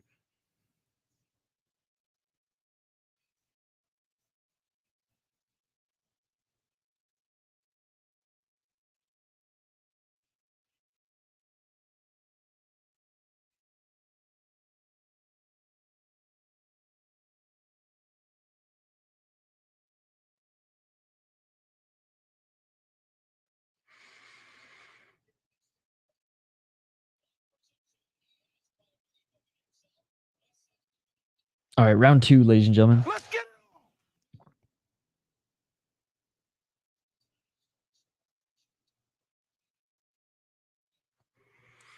on. Amir Aliakbari, let's go. That's who I'm picking too. Round 2. Let's get it on. We're going head to head. Let's go, Shane. Let's go.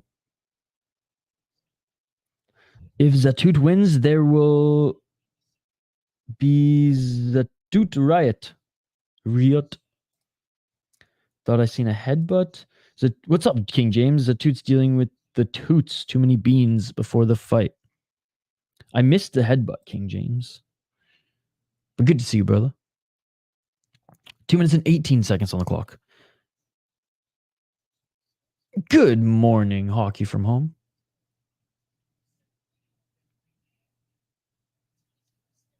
Step in with the right hand by Al-Katani.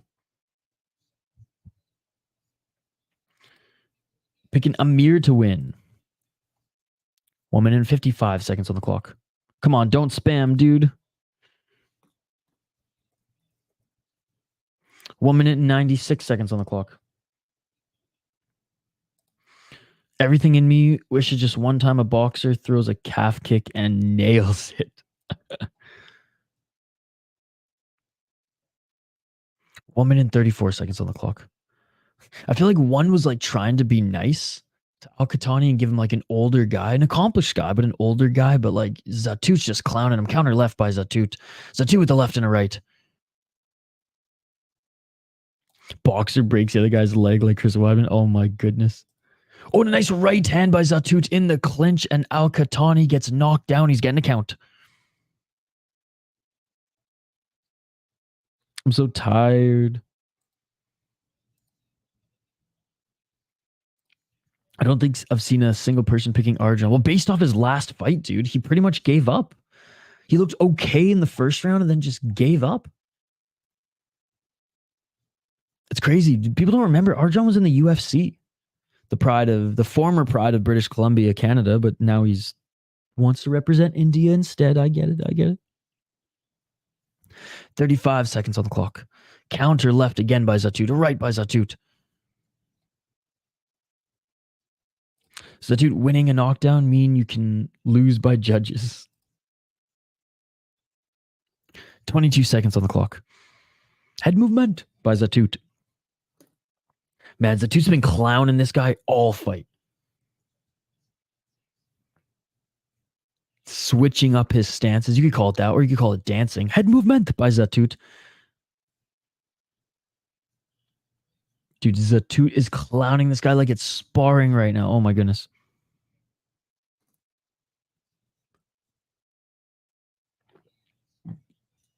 And that is it, ladies and gentlemen, for this second round. One more of this. Only 3 more minutes of this, guys. Only 3 more minutes of this.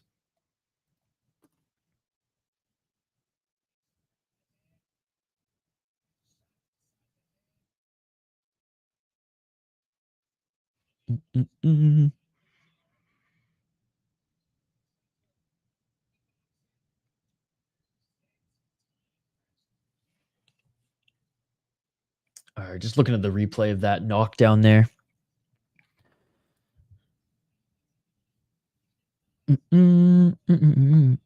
Amir is a common man. Dude, Amir, we're all rooting for him.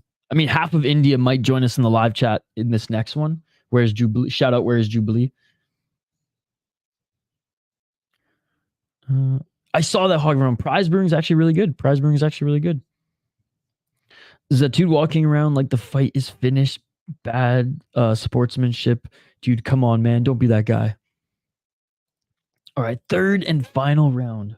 Let's get it on.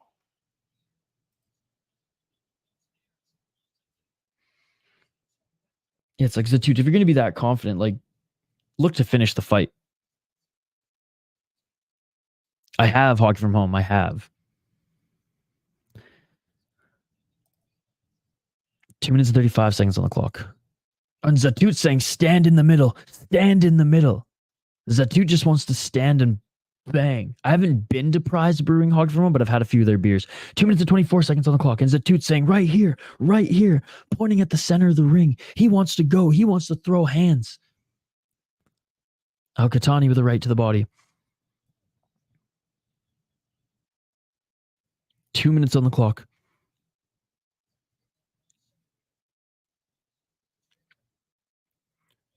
And allowing the clinch just so the ref can separate them is Zatout. Will do, Hockey, will do. I think Kyle actually got a new computer. And he's getting it set up today.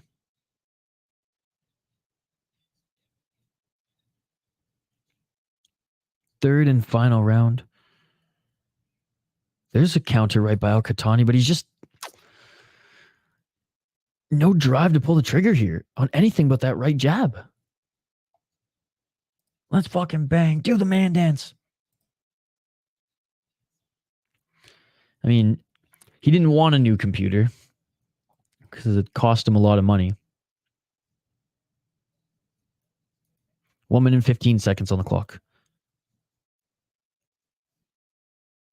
But you guys helped him out too, so thank you.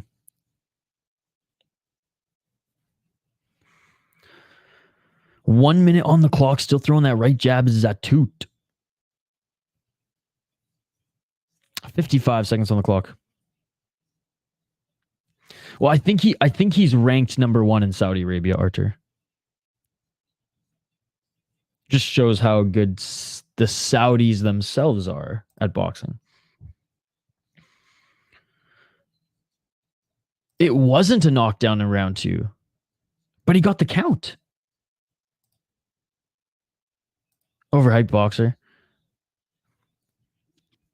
Yeah, they needed someone from that region, I guess.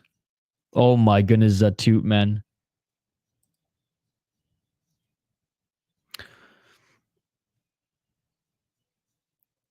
Zatout just throwing big hooks here, saying, meet me in the center. Meet me in the center.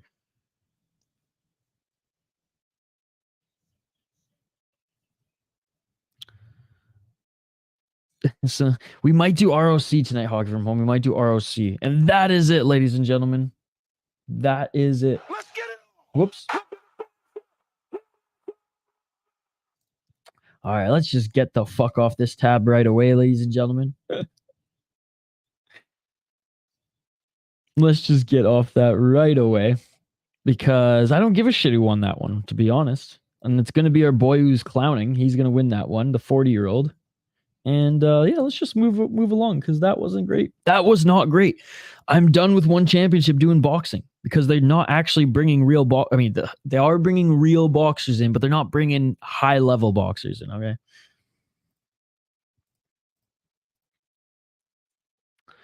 My entertainment after church. Yeah, we'll probably do something Hockey from Home. And if there's no fights, like if I can't find a stream for ROC, then maybe I just jump on and hang out. What a clinic by Zatout. The grappling was more exciting. All he got is ducking his throwing and 2-3. What the fuck was that?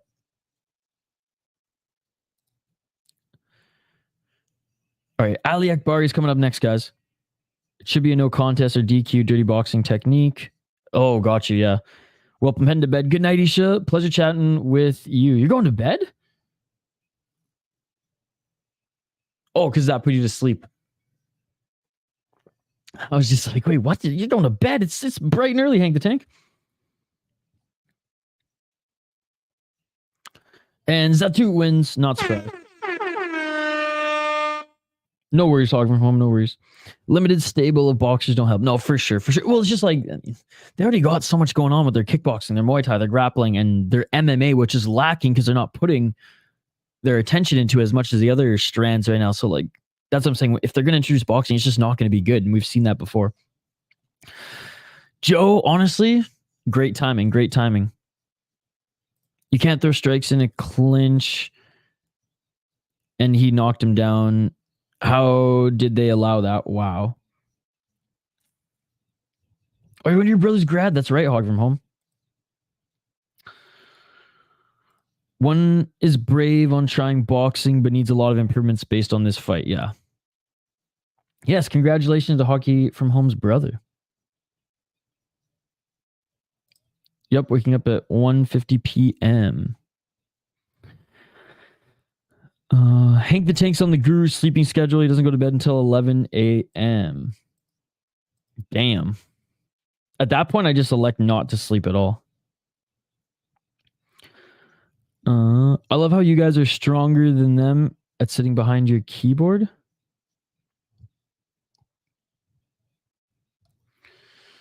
No one's saying we're stronger than them, Peak Master. That's not what it's about here. I mean, come on, Peak Master. Like, you watched that boxing fight. Are you honestly going to tell me that that was entertaining for you and you had a good job? You had a lot of fun watching that? That's what I'm saying. I'm calling it how it is. I'm not being disrespectful. Both of the guys are boxers. You know, they are. Al-Katani is the best boxer in his region. They've said that clearly. Far behind some of the boxing that I'm used to, right? At the highest level. And that's okay. It's just, you know, going from a Muay Thai fight to that where honestly the strikes were, I would imagine, under 80 collectively. I'm sorry, Peak Master. I'm not going to praise that, dude. I'm not going to praise that. I'm going to call it for what it is, which was a boring one-sided fight with one guy scared to pull the trigger and one guy clowning. That's exactly what we saw there. Their boxing cards should be with the Friday fights. They use a ring, yeah, and maybe doing them like one in the opening, then the MMA, because when they do the Friday fights, they put low-level MMA fights on those cards anyways. HM saying, I'd whoop those bumps.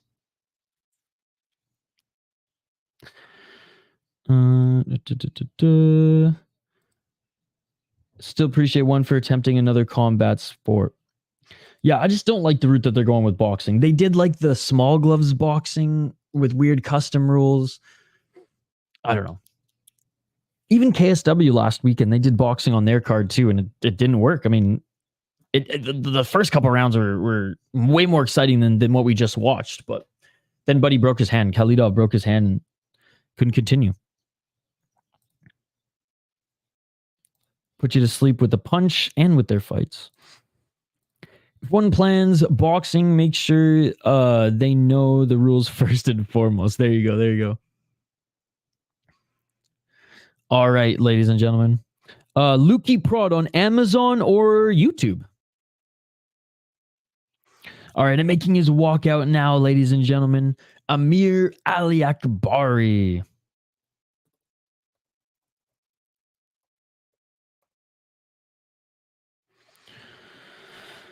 Nice, Hog from Home. Thank you.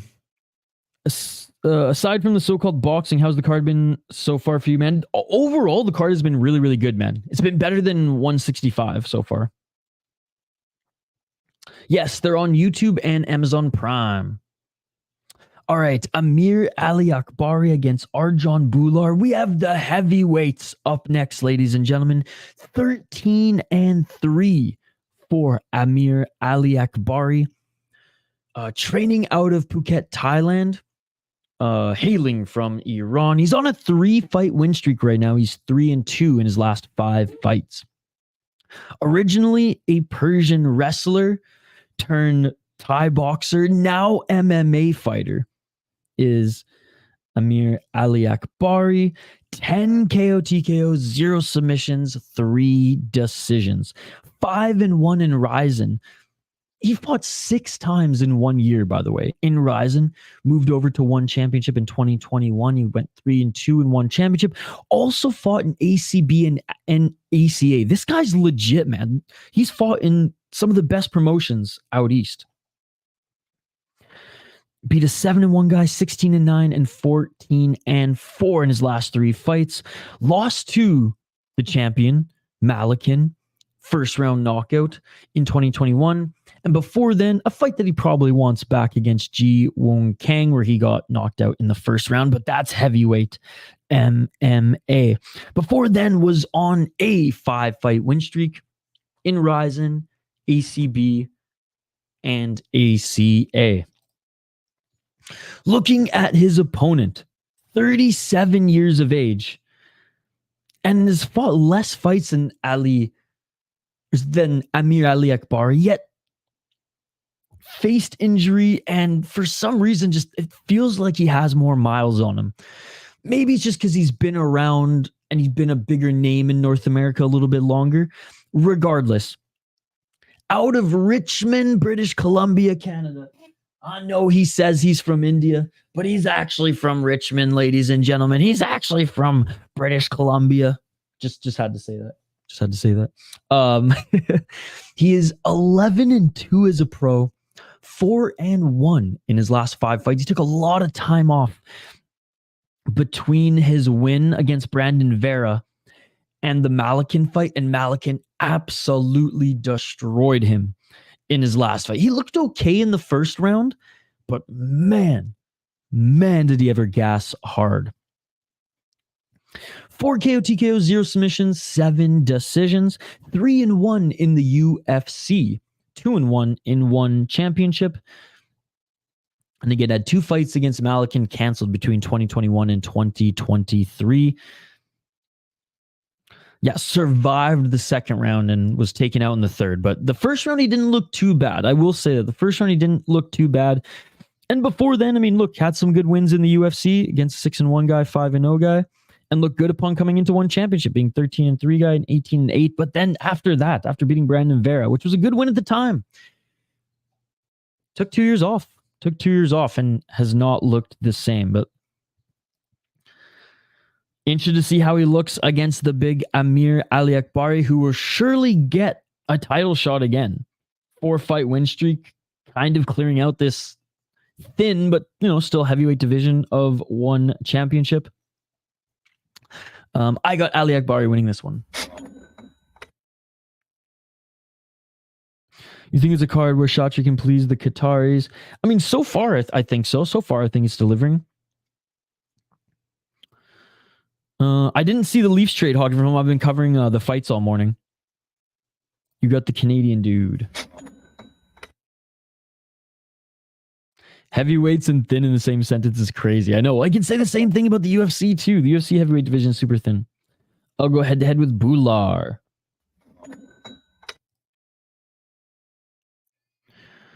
Yeah, Aliakbari looks like he's in pretty good shape too. Dude fought in the UFC and won good fight, but why at one he looks so sloppy? Maybe he got the... I don't know, man. I don't know. I mean, the Brandon Vera fight didn't look too bad, but again, he's just a... He's not a scrapper. He's not a scrapper.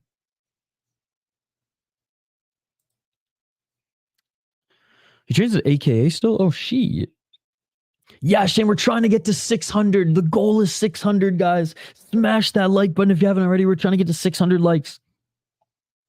If it's the Leafs hockey, I don't care about the Leafs at all. I hope the Leafs lose, Hockey from home. I have no interest in the Leafs at all. You know this. You know this. I don't care about the Leafs at all. All right, guys. Round 1 in this heavyweight fight here. Amir Aliakbari, Arjan Bhullar. Back to MMA. Round 1. Let's get it on. What's up, Hockey from home?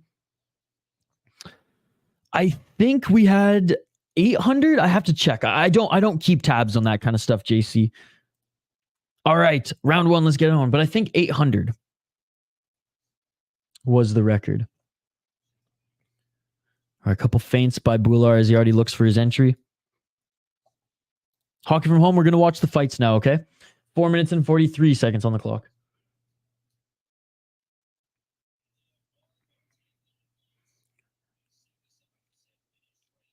Four minutes and 30 seconds on the clock. Center of the cage. Aliakbari with the left jab.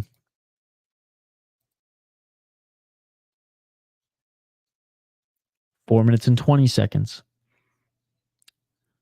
Thanks, Hockey from home. Appreciate you. Be like Hockey from home. Drop a like. 4 minutes and 10 seconds. Still just a lot of feints from both of these guys here. Now Aliakbari, he's gonna look for that shot. Amir kind of looking like the Hulk.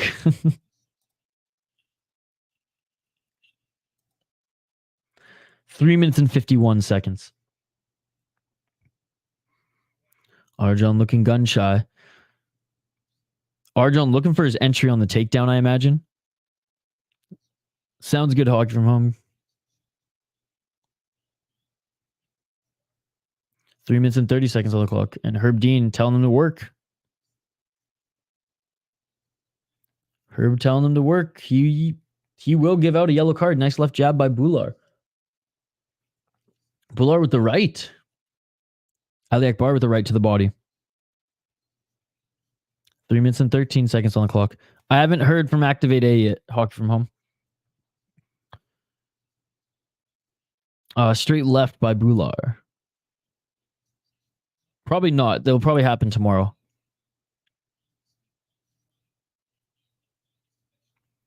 Two minutes and 55 seconds. Aliakbari with the double left jab.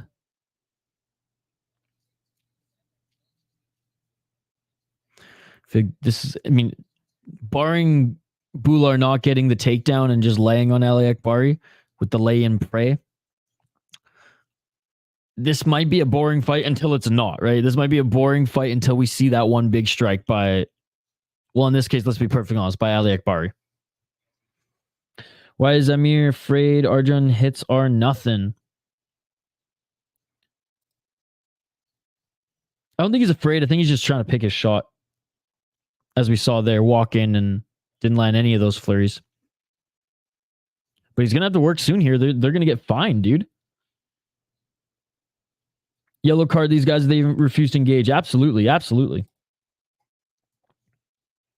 High kick by Aliakbari. Blocked by Bhullar. 2 minutes on the clock.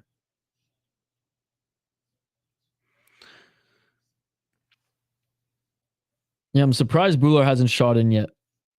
It's not like Aliakbari hasn't given him any chances here. Aliakbari swinging a miss with that right hand. 1 minute and 29 seconds on the clock.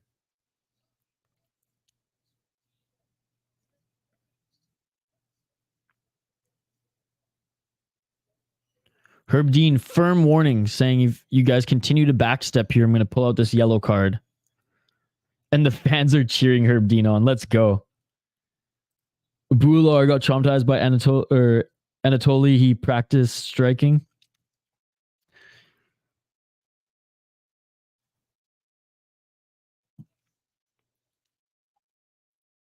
These fatty. Oh, nice right to the body. Aliakbari tried to... Oh, nice right hand by Aliakbari. And Herb Dean, he's warning Bhullar, not Aliakbari. He's warning Red. He's saying, Red, you're on the back foot here.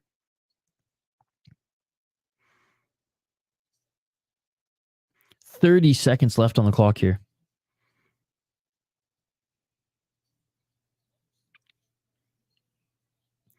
And Aliakbari pushing forward to the combo again. And Bhullar on the back foot evading. Arjan's fighting scared. Oh, yeah. He's been on the back foot most of this round. He's just looking for his entry. He just wants to take this to the ground. And just too hesitant, because it's not like Aliakbari's not giving him any room to enter. And that's it for the first. That is it for the first round, ladies and gentlemen. And basically, the story of that round was Amir Aliakbari, little hesitant, would walk forward, try to throw a combo. Arjan Bhullar, backstep, evade it. Arjan Bhullar, a couple feints, looking for that level change, but never shot. Never shot once for it. Bhullar needs to get Aliakbari's steroid plug. No reason to look like he does with one's drug testing. You ain't wrong. You ain't wrong. One's weird, though. They drug test who they want, right? Because there's some guys who, like, you look at them and you're like, wait, you're not drug tested yet? Buddy over here failed? Like, if your other one heavyweight is jacked. That is true. All right, round two, guys. Let's get it on. Oh, Herb Dean is warning Bhullar, saying you got to do more action. I'm gonna give you a yellow card. And fair enough. I mean, Aliakbari at least is engaging, mind you, hesitantly and not as much as I want to see. He is engaging. No, it's all good. Hockey from home. It's all good. 4 minutes and 45 seconds on the clock. Herb Dean doing a good job so far. Yeah, man. Herb Dean, the redemption arc started last weekend. Getting better in my books. It's a roller coaster ride with Herb. He seems to be on a little bit of an upswing, but Herb's, you know, he's on a downward trajectory, but it's kind of up and down. It's up and down, but still down. 4 minutes and 19 seconds on the clock. Bhullar looking a little bit more active here, and right when I say that, he's on the back foot again. Oh, and there it is. Bhullar's getting the yellow card. Bhullar's getting the yellow card.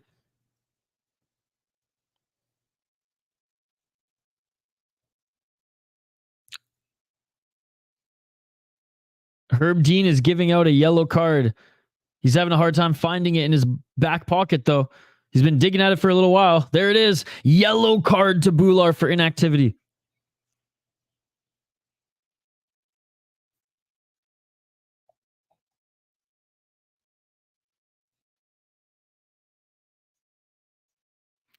This is one of the biggest downfalls for a superstar, right? It's just like he looked good. Like he looked good in the Vera fight. I'll say he looked good in the Vera fight. He looked horrible in the last fight, though. And he's not even fighting in this one.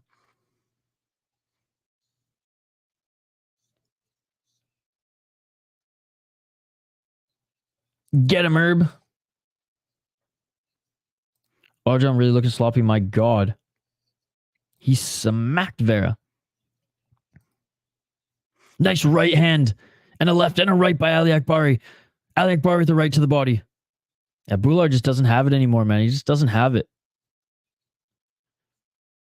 He's just not engaging. And Arjan saying he can beat John Jones.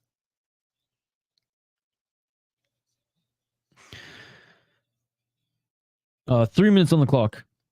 Do the yellow card change? Nothing. Yeah, Bhullar just doesn't want to engage. Archer doesn't want to engage. Oh, nice left by Aliakbari. Bhullar's hurt. Bhullar's hurt. Right by Aliakbari. Bhullar looking for the takedown. Doesn't get it. 2 minutes and 51 seconds on the clock. And there's a right by Aliakbari. Aliakbari with a straight left. Kid just doesn't want to fight. Right to the body by Aliakbari. No love. Bhullar. Yeah, he's not good, man. He's not good. He's not doing good in this fight, I should say. Way too hesitant. And Aliakbari picking his shots well. A left and a right by Aliakbari. Bhullar's got a good chin. I'll give him that. I'll give him that. He can take some big shots. 2 minutes on the clock.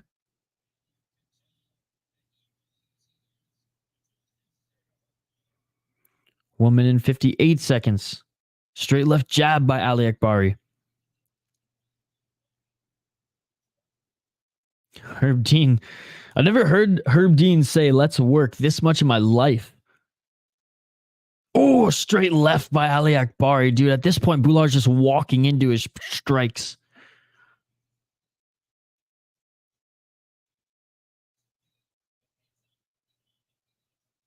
There's a right by Aliakbari. Why isn't Bhullar even desperately going for a takedown at this point? Bhullar's thrown and landed more than Aliakbari since then, and Herb yelling at Bhullar weird.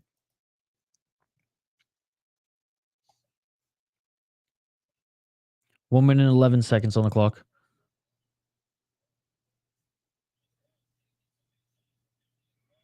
One minute. Aliakbari keeping him on the back foot. Bhullar bleeding next to his right eye.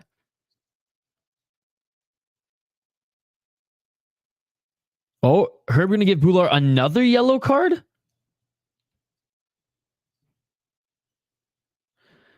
Mr. Grant, I honestly, I disagree with you here. I have not seen Bhullar land more.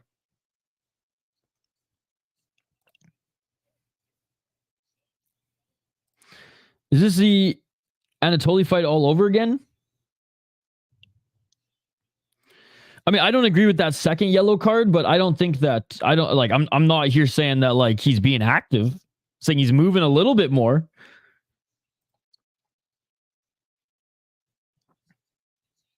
$31 on the clock. Right hand by Aliakbari. Oh, okay, got you. Oh, never mind there. Sorry, I missed that. Bhullar should retire if his confidence is really this shot. He won't even fight, right? And a left by Aliakbari. And a right by Aliakbari.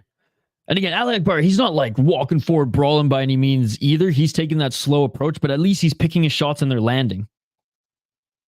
No, I agree. There was no need for that second yellow card, but he's still not doing much. Aliakbari's landing on the counters when Bhullar does throw. Bhullar refusing to go for a takedown, which is crazy, man. He's such a good wrestler. He's such a good wrestler. Or he was anyways. Man, I will say this about Bhullar, and I say it every fight. He's got a hell of a chin. He's taking some big shots here, but it's like, man, you got to do something. Like, you have to go for the submission here.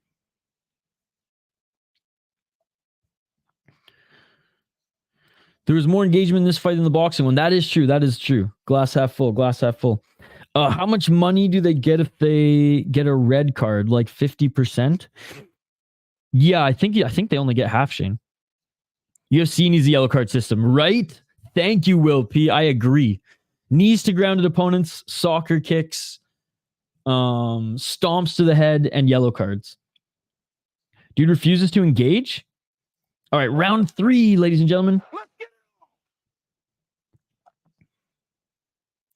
So I think, yeah, one more and he's out. Nice right hand by Aliakbari. Oh, you cannot be disqualified anymore. Never seen that. I didn't know that. Oh, you cannot bet on disqualifications anymore. Never seen that. 4 minutes and 33 seconds on the clock. I'll never forget when One Championship gave out 2 red cards during one of their Friday fight MMA fights between these 2 heavyweights who were like really new to MMA. Bhullar was looking for a takedown there, and Bhullar saying he got hit in the balls. Low blow. Let's take a look at the replay. The knee catch him?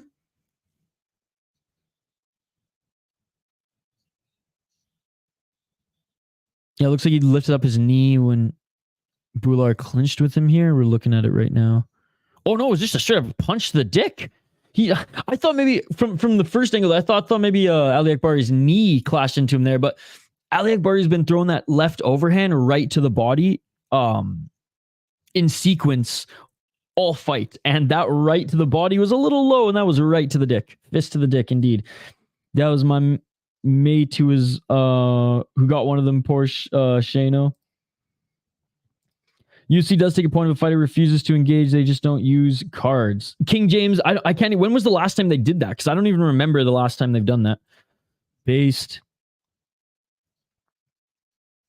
Hey guys, apologies for my tardiness, but here to enjoy a bagel and sativa, a great way to start the weekend. Absolutely ready, Sam Mehdi. Hope you are well, my friend. 3 minutes and 54 seconds on the clock. We are back. Ooh, is that a clash of heads? Looks like their heads ran into each other there as Aliakbari threw that left, missed, and then just ran into Bhullar. 3 minutes and 40 seconds on the clock.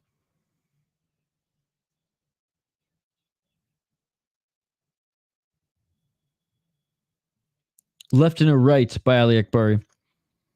Yeah, I feel like we would have seen way more of them if they did that.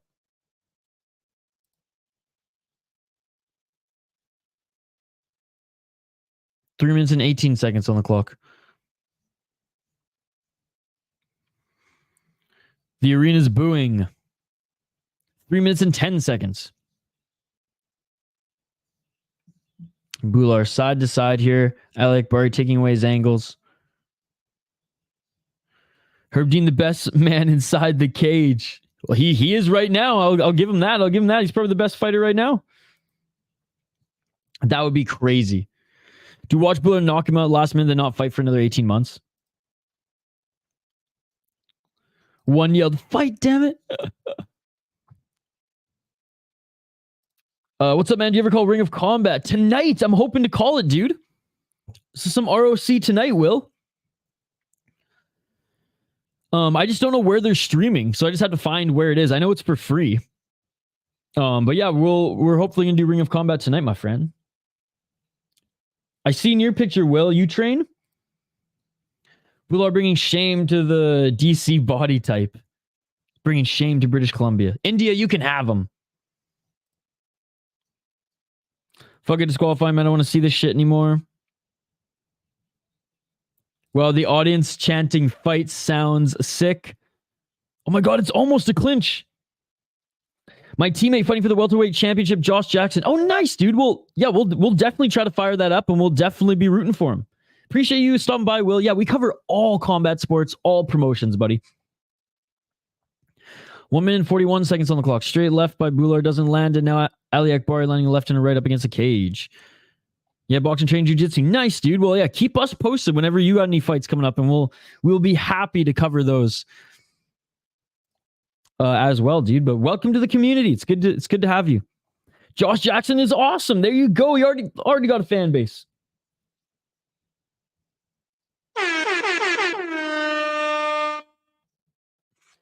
One minute and 12 seconds on the clock, ladies and gentlemen.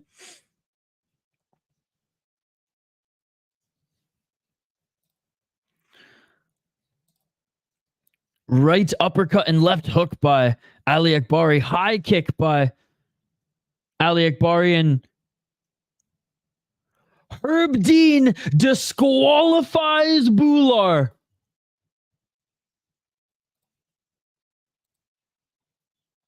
Literally, after Amir Aliakbari landed a left, right, and a high kick, Bhullar gets disqualified.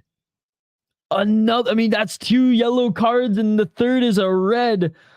Mohammed Zain Aliakbari wins this one via red card. That is right. Arjan Bhullar refused to fight. Wow. Based Herb Dean, ladies and gentlemen. Based Herb Dean. You know what? Herb Dean was thinking the same thing Arthur. He's like, you know what? He's doing enough, but I don't want to even be in here for another minute 30. I'm going to end this. Wow. The audience literally cheered for the disqualification. That's weird, but Herb wins, right? Refs are super reluctant to do that. Hey, what's up, UFC? Love it. I think this card shit's kind of stupid. Well, Matt, usually it works. Usually they get warned once or get the yellow card and they start fighting again. So in this case, it didn't work. But for the most part, it works. The only other time I haven't seen it work was these 2 heavyweights who just could not do MMA, who had like 2-1 and 1 record and 1 making their debut. And they literally were just laying on each other. And the ref was like, yeah, we don't want to see any of this. But for the most part, I'd rather the card system than the UFC. Than everything the UFC does and not allowing fights to get back up on their feet, going, yeah, you know what, Dagestani, you can lay there. You can lay there. That's fine. This is what the UFC audience wants to see every Saturday. Bhullar landed 2 shots on him. Then Aliakbari does this combo. Then it's over. Nah, man. Does Bhullar even get his paycheck? Yeah, I think he only gets 50% though. Let's be honest, people from India can't fight. Let them play cricket. You really got to be a sissy for a ref to do that. We should be penalized for fighting safe. Well, I mean, you signed the contract and won. You signed the contract and won. You know what you're getting into. And I mean, to a degree, I agree. If Bhullar would have gotten some takedowns or at least tried for some takedowns, Matt, then I would be 100%. I wouldn't be as like just cheeky as I am right now. But the fact of the matter is, like, that was bad. That was some UFC heavyweight level shit. Low level. It's not the first time I've seen him refusing to fight. Down too early. Yellow Mellow, Sir Dean. The boxing, and this was a snore fest, so the rest were lit. Leave my mate Shano Alonisha. It was a bad fight. But not a double DQ. I wish Herb was allowed to bring this energy to the UFC.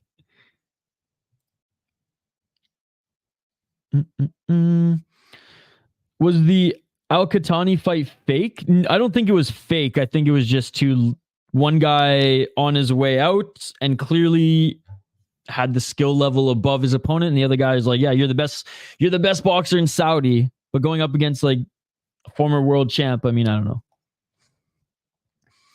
Bhullar gonna sue one for that. His cousin and his cousin are lawyers, but why is it all on him though?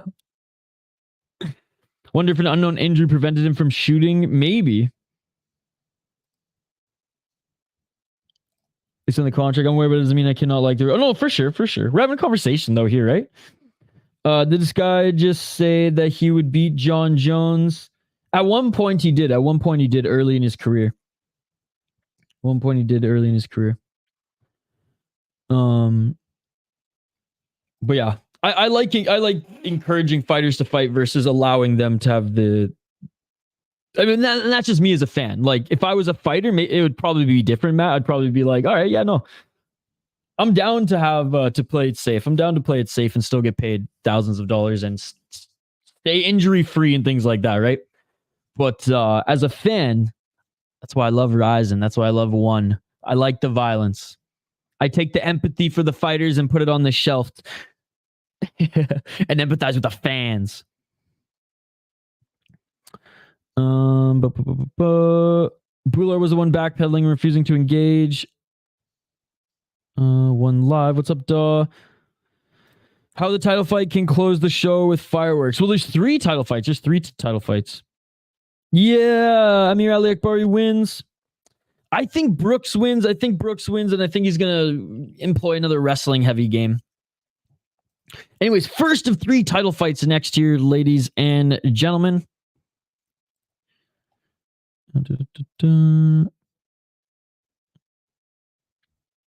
Like, do you think Jack Hermanson should have got carded against Chris Curtis? I would have liked to see it. Yep, I would have liked to see it. Because again, it's not like you're given a red card right away. It's not like, okay, you're fucking out. You get a firm warning. In this case, you got 2 firm warnings plus 2 yellow cards, then the red, right? So absolutely. And I feel like Jack Hermanson would be the type of guy who would be like, oh, fuck. Okay, I'll actually fight now. Anshul Jabli said he would beat Khabib, and Bhullar once said that he would beat John Jones. Guess what? Okay. I'm not against the refs doing it, but it wasn't like Aliakbari was trying the entire fight. He landed less than Rose did. That is a lie. Hope the title fights are fireworks though. After that fight, I rate this card on a scale of 1. After the fight, I'm not gonna rate the fight card off that last fight because then I'm clearly biased. I don't think it was a bad card stoppage per se. I guess I'm just saying I don't like the rule personally because the fight's like Jack Hermanson fight. No, and fair enough. Jack was swinging, collecting points while circling. Curtis refused to cut Jack off. All right, guys. Next fight here. I also feel like not all refs, but most refs wouldn't abuse it. That's why I said not all refs. I knocked on wood there. But anyways, I'm not necessarily one lobbying to have it in the UFC. I would rather just the UFC allow knees to grounded opponents, and that would fix so many problems. But alas, North America, soft compared to other MMA promotions out east. Herb saw my comment about winning in the last minute, and once again, Herb is against me. What's up, Trust? All right, guys, we're going to take a quick break here so I can refill my coffee, and I encourage you all to do the same. We haven't taken a break in 2 hours and 25 minutes. We're going to take a quick break here. On the other side, first of 3 title fights, ladies and gentlemen, we got Jared Brooks against Joshua Pacio, the Passion, against Jared Brooks, the Monkey God, who's only lost 2 fights, 20-2 in his pro MMA career.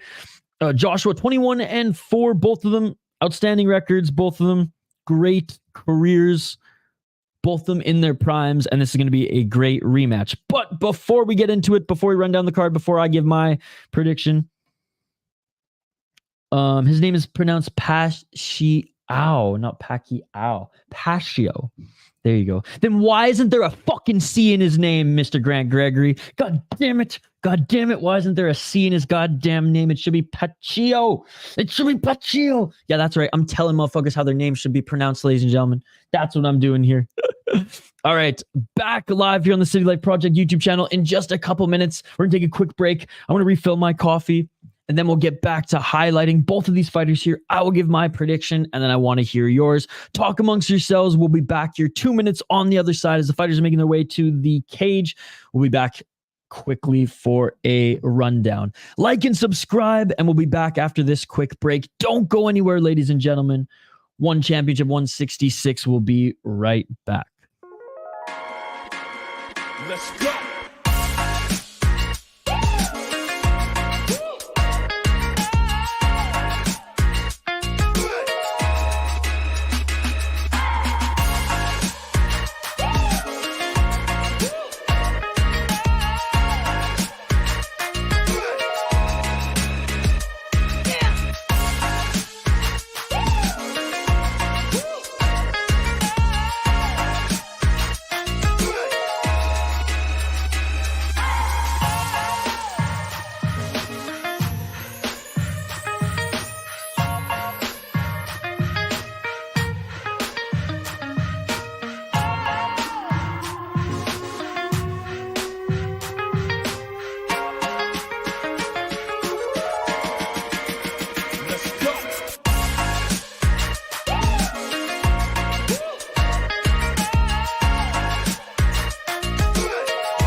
Let's go.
Let's go.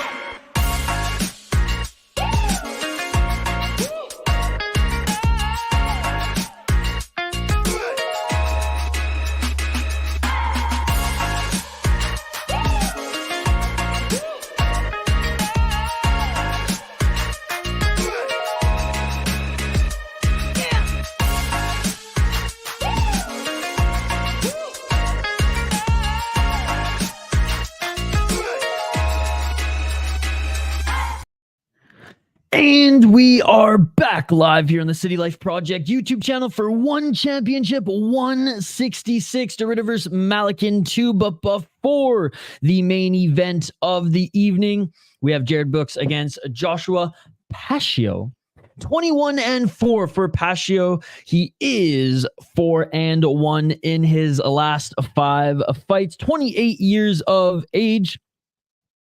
Been running one championship for a while. 12-4 in the promotion. He's 4-0 in Team Lakai Championship and 3-0 in Pacific Extreme Combat. 7 KO TKO, 9 submissions, 4 decisions. He's a very well-rounded MMA athlete. He won his last fight against Malykhin, who's 11-0. Before then, lost to Jared Brooks in a close but unanimous decision loss.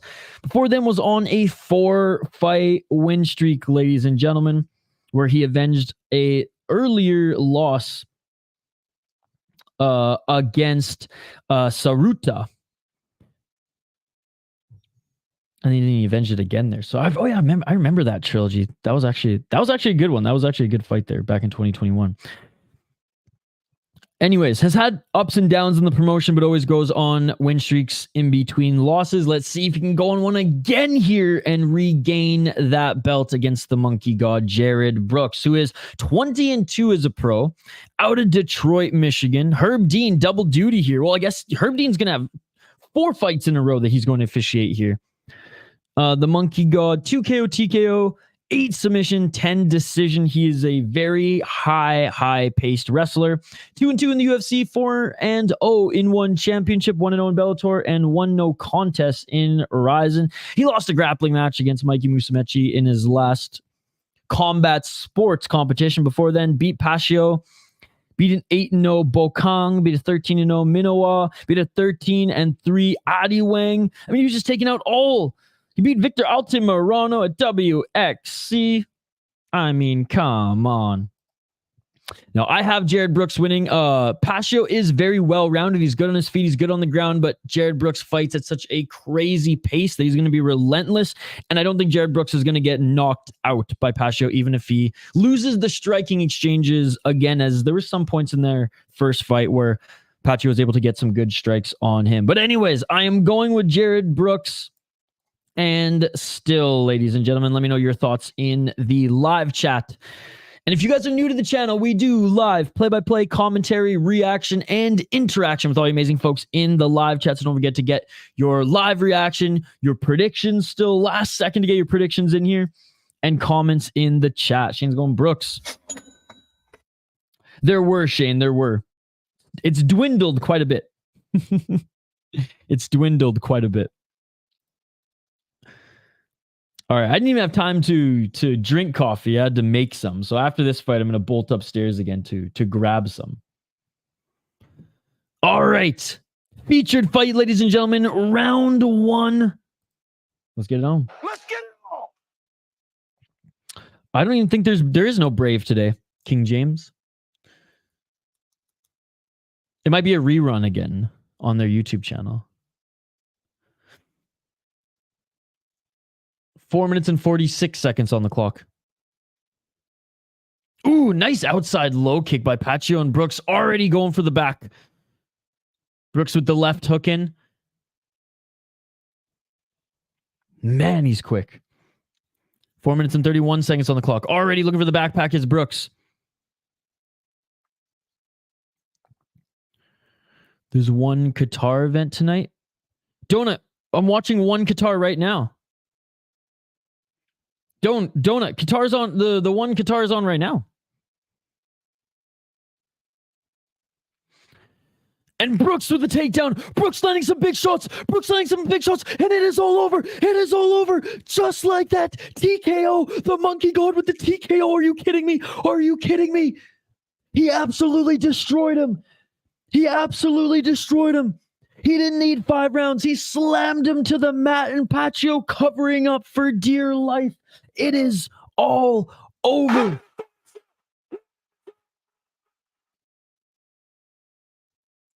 Wait, what is going on here? What is going on here? It's a disqualification?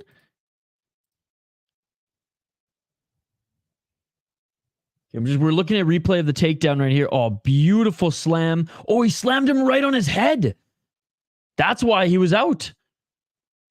He slammed him right off his head.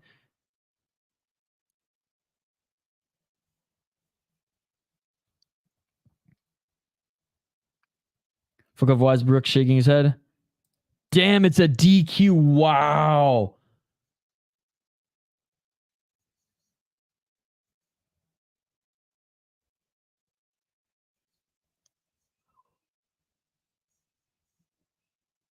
And new via disqualification.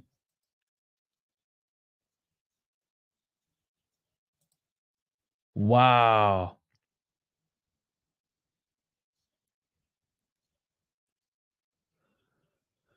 He's in disbelief, and so am I, man. Wow. And he suffers his third loss by not even losing. You know what I mean? That win streak.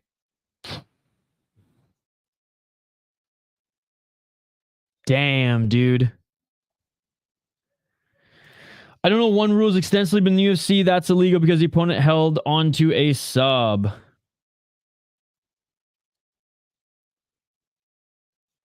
Oh. Bro, that's some BS. Power slam is illegal. Dumb Rube, bruh. There's a new Aljo. What the fuck? You just can't slam on the head. Rose versus Andrade 1. I don't like it either. Referee masterclass. Damn. Fucking Herb Dean, ladies and gentlemen. Oh my god, what a roller coaster of emotions. What a roller coaster of emotions. And new Joshua Pacio for getting slammed on his head there. He is now the new champion via disqualification. He was holding on the sub, for fuck's sakes. That was violent. Can't take an opponent off their feet and slam head first. Sorry, I meant to say legal, not illegal. My first statement, that would have been legal in the UFC. Yeah, because he was holding on to the sub. Wow. Wow. Crazy. Yeah, in the UFC, you can hold if opponents hold on to sub, so I guess that's a Panzer rule of 1. You can kick someone in the head when they are down, but not that. You can knee someone in the head. You can't kick someone in the head in 1. UFC adopted this rule after the Rose KO. You should not be able to be champ after that. Bro, that was a shock. Dude, I know, man. As you can see, I'm in shock here.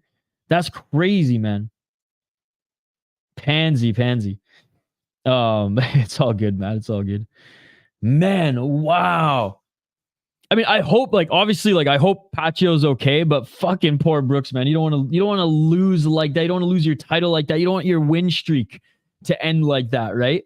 With a DQ without intent to injure. Damn, dude. Damn. Well, I mean, as long as Pacio's okay, his neck's not fucked up or anything like that, I mean, they should run that one back pretty quick. They should run that one back pretty quick, assuming he's okay, like I said. Damn. All right, well, we'll move right on to the next one here. And hey, I'll be able to go grab my coffee. Wow. Man, it's crazy. The prelims on this card actually delivered, but the main card hasn't been the best so far. Drama in Qatar indeed.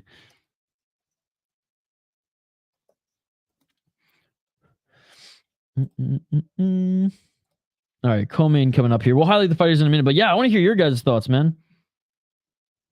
They determined it was deliberate. I think Jared was overconfident. He should be careful. One has in their policy, if you win by DQ, you have zero obligation to do the fight again without punishment. So we'll have a trilogy. Damn. Wait. So slamming is legal. It's legal. You just can't slam them on their head. I'm down to 2 fights left, so I'll go head to head for these last ones. Nothing on the mic. Just you lost. Get the fuck out of the arena. That's crazy. Yeah, you can power slam. You just can't dump an opponent head first once their feet are off the ground. Yep. Damn. I just can't believe that happened so quickly. And it was like from such a rush of like, he did it. He got the TKO early to nope. Nope. Yeah. Yeah, that is why. All right, co-main event of the evening's coming up here. Guys, give me 2 seconds. I'm literally just going to go grab my coffee. We got Thanh Le against Kai Tong next here, ladies and gentlemen. I'm not even going to put that video on. I'm just going to put the little thing on screen here. I'll literally be back in 2 minutes. We will do a full rundown. We'll continue to take your comments and reactions to what just happened in that featured fight, to what's coming up here in the next 2 fights, ladies and gentlemen. I had to brew some more coffee, so don't mind me. But back here, quickly, on the other side, one championship's cold open is being shown right now. And this is the rematch, ladies and gentlemen, as Thanh Le and Kai Tong have fought before at 160. And you can take a look at the storyline that they're pumping here on the cold open. But we'll be back 2 minutes on the other side. I'm just going to grab my coffee, ladies and gentlemen. Do not go anywhere. 166 to Ritter versus Malykhin 2. We'll be back here in just a couple minutes. Sipping on some syrup, I feel Canadian. City life, I might specify. City life, swear it's just a city life. She live in such a city life. She just want a silly vibe. She said she just wanna have some fun tonight. She wanna have some fun out in the city tonight. Told that hoe you wanna sip some syrup like you Canadian. City life. How you make your money? I said, baby, I bet 5. City life. Shout out my boy City life. Hey, I get done. Back up in the hoe. Swear, life day to day, such a project. Spinning the damn project. They wanna talk, but obviously to me. Talk the talk, but they don't walk the walk to me. I be cooking, I be whipping over the walk. See, walk. If you talk it, then walk it. How you talk it, then talk it. City life. Hey, I might sip some syrup like a nigga. Hey, city life. And we are back live here on the City Life Project YouTube channel. 166 to Ritter versus Malykhin 2. But before the main event of the evening, we have the co-main event of the evening, ladies and gentlemen. That's where the featured fight ended a little wonky. That's okay. We are back here for the featured fight.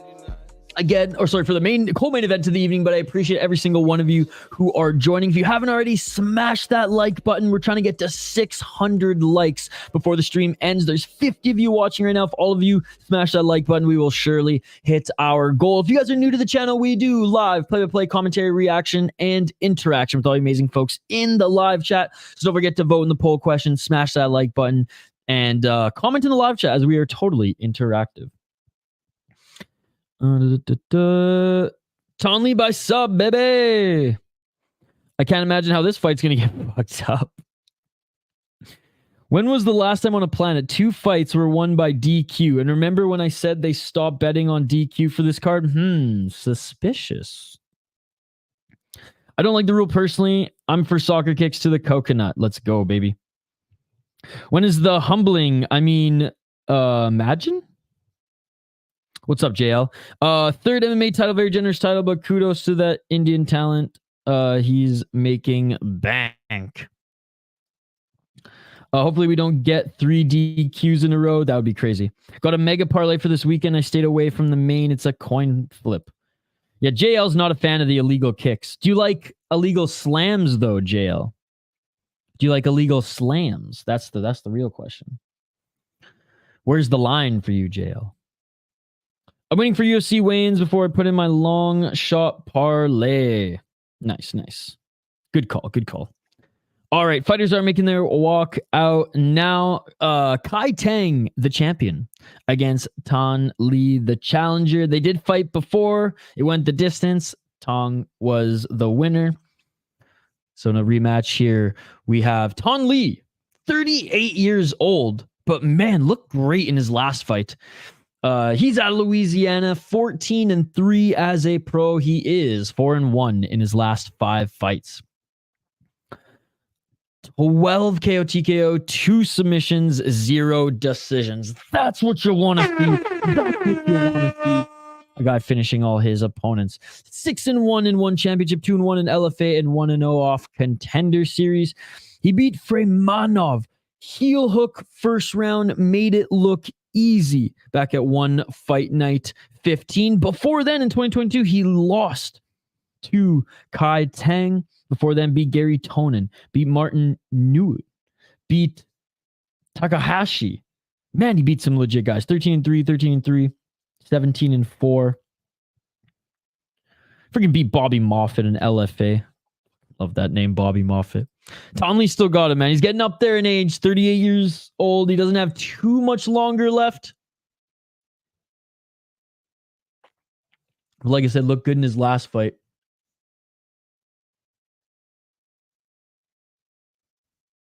They call him a young man. I love it. I love it. No, he looks good. He looks confident. He looks fresh as he makes his way into the cage now. Kai Tang, 18-2. He is 5-0 in his last 5 fights on a hell of a win streak. 28 years of age. He has 14 KO TKOs, 0 submissions, 4 decisions, 7-0 in one championship, 7-1 in WBK, and 3-0 in Rebel Fighting Championship. His last win did come against Ton Lee a year ago. Before then, beat Jawoon Kim, Chamin Yoon, 5-1 guy, 12-4 guy, 14-4. Also beat Takahashi, 7-4. Honestly, has similar to, if not the exact same type of wins as Ton Lee, but Ton Lee more experience outside of the East, right? More experience in bigger promotions, more experience out here in North America. And despite his age, he didn't look 38 in his last fight, ladies and gentlemen. Now, I know the last fight was pretty quick, but he's looked good in his last few. So I'm going with Ton Lee as well. And new 2 times in a row, baby. Although hopefully this time we actually see a fight, not a disqualification. Or hold on, Mr. Grant. If the wrestlers are doing it, then okay. Gamera's 4-1 favorite over the former champ. People have high expectations for that man. Leave it to JL to bring up Gamera in a one championship stream. Looks like he landed on his forearm, not his head. They just showed a different angle. Thought he lost his belt last time he fought. No, but time before that. The Qatar card started strong, but fading while 165 started weak, finished strong. Hope Pacio is okay. News says he's still out cold from the head slam. It wasn't even a head slam. Who's he been fighting? I just sent you a DM. Let me look at it here. I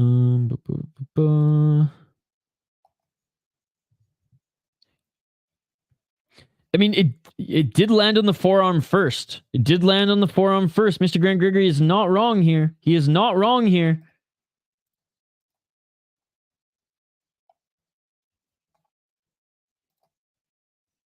Here it is, guys. Look at it. I mean, his head definitely was a point of impact after. We did see the neck curve there, but there it is. There it is. Arm first. Arm first. Brooks must have devastated not only by losing the belt, true DQ, but potentially putting Pacio's well-being in danger due to a legally head slam. Pacio got murdered. I got Tang. What's up, Andrew? Now James, he leg locked some rush to do for the interim. He trains with Ryan Hall. That was insane and so dumb. Hope he's all right. So yeah, Tanley lost to Kang, lost the title to Kang before that. And then I won the interim. I'd rather watch one than Ryzen. Looked like he landed on his head hard too for me. I think that Kimura is the reason the Filipino guy was upside down and not the slam. JL says dirty slam. 9 likes away from 600. Come on, guys, smash that like button if you haven't already.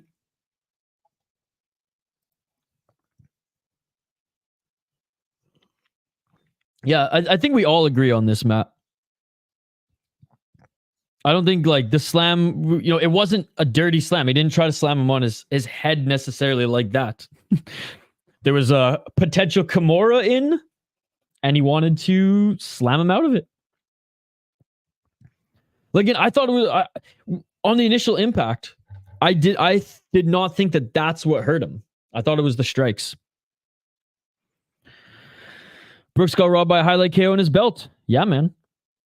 Oh yeah, he's still, in my eyes, he's still the champ too. Even if and when they have the rematch, like he's still champ. He's still champ in my eyes. This Brooks issue is gonna be trending a bit. I bet he's already on Twitter. I bet he's already going at it on Twitter. Filipino guy's the paper champ, yeah. All right, guys. Here we have it. The co-main event is about to begin. Fighters are being announced in the cage. And again, I want to give a big shout to every single one of you in the live chat. Again, there's 48 of you watching. Smash that like button if you haven't already. We are almost at 600 likes on the video, ladies and gentlemen. Thank you, thank you, thank you, every single one of you. Appreciate you guys. We're aiming to do Ring of Combat later tonight. I just had to find where the heck it's streaming because it's on a new streaming platform. I don't know. They struck a deal with someone recently. It's not on YouTube. I'll have to find it. But when I do, I will get the stream going and we'll hang out with all of you then.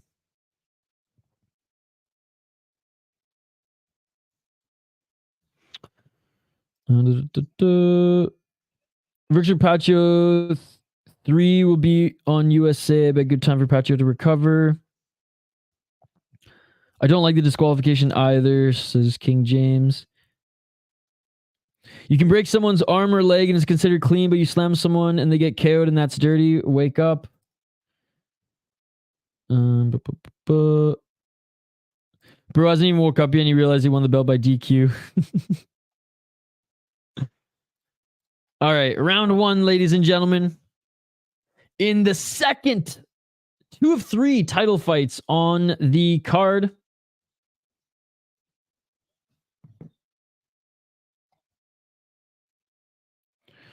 I've tried reaching out, man. I've tried reaching out. He's never replied to me. But I'll keep trying. I'll keep trying, especially after that. All right, round one, ladies and gentlemen. Let's get it on. Tang Lee, the interim champ, against Tang, the champ. To be honest, Brooks will win that fight even if the slam never happened. Agreed. But yeah, I'll keep trying. I'll keep trying. I'm sure he's going to be doing a lot of media now after that, but I'll get my ticket in there.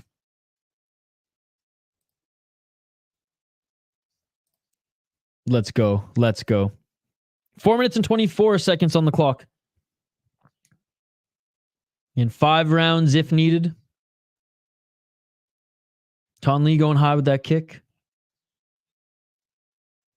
Yeah, the KSW event where they brought back the Vale Tudo rules and Pride rules it was a lot of fun.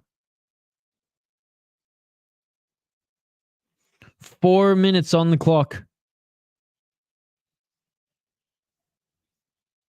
The ref saying, let's go. Yeah, Herb Dean taking this one off.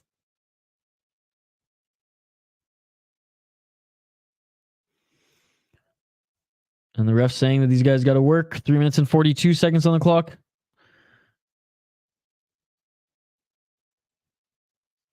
Bet DJ gonna break down on that issue soon. Oh yeah.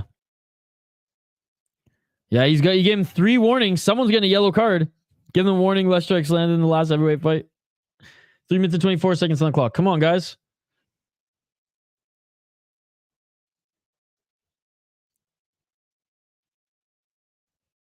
Firm warning. If they get warned again for an activity, they're getting a yellow card. High kick by Tang.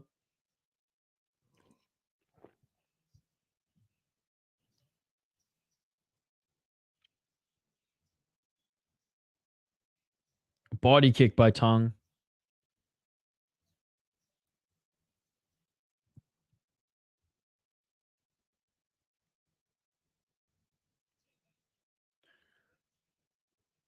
One minute. Is there 1 minute? They just took the clock off screen. My apologies. Right to the body by Lee. Lee tags Tong with the leftist. Tong entered. 2 minutes and 33 seconds on the clock. So this is chestnut checkers. Not in one championship. One championship, it's checkers. Outside low kick. See, I'm okay with this type of stuff, Matt. It's like, okay, you're going to throw a low kick, you're going to initiate your jab. But I'm totally agree with the ref there before. The guys did nothing. High kick by Tang. And he didn't give out the card yet, but absolutely should have warned the guys. Again, if you want to play chess, if you want to play that slow game, don't sign in one. 1 minute and 45 seconds on the clock. 1 minute and 30 seconds. Looking for the takedown there was Lee, and the ref was in the way, to be perfectly honest. Yo, what's up, main card minute? How you doing this Friday? Hell yeah, brother. Hell yeah. I hate the checkers hate. 99% of the people who are good at chess can't last in checkers. My dad's good at both. He schools me at both. And we get the yellow card. Isha's a weeb? Weeboo? What's a weeb? I thought that was like I thought weeboo was anime loving. What's a weeb?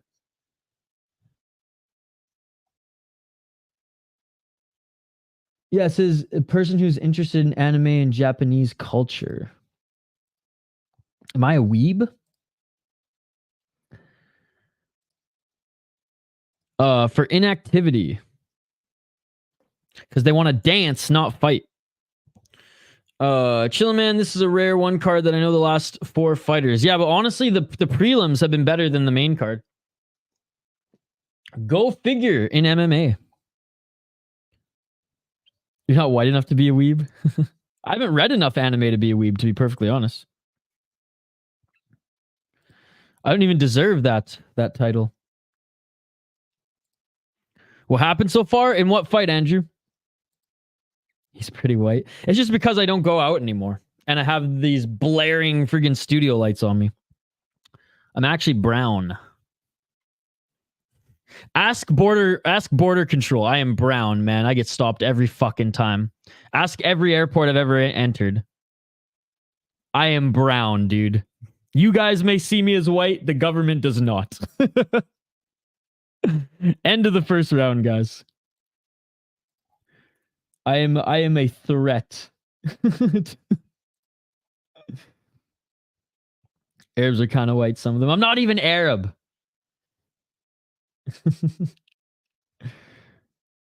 Just starting the yellow already. Yeah, it's been deserved. You're Persian, meaning you're closer to Asian than most Canadians, so it doesn't work. You cannot be a weeb. I do like some of them, yeah. Most Persians are actually, most Persian women that I know, and from the north anyways, are pretty pale. But it depends on where you're from, especially in Iran anyways, because northern Iran, it's like snowy mountains. Southern Iran, it's the desert. Persians are Arabs without the commitment. You need to get a haircut? Nah, my hair's too short, Andrew. My hair's too short. I need to grow it out to like my hip again. All right, round 2, ladies and gentlemen. Let's get it on. Or Persians are Arabs who hate the desert. I'm not rich enough to hang out with Canucks Clay. He only runs with the, you know, the season ticket holders crowd, hockey from home. 4 minutes and 34 seconds on the clock. And a left by Tang Kai.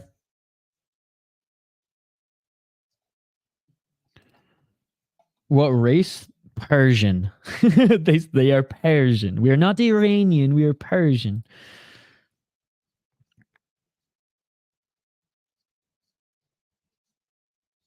Who's Scientologist? 4 minutes on the clock. Sounds good, Andrew. There you go. That's actually a very good way to put it. Very accurate. 3 minutes and 38 seconds on the clock, ladies and gentlemen. Fuck, I wish there was more for me to call in this fight, but it's been touch butt in the park.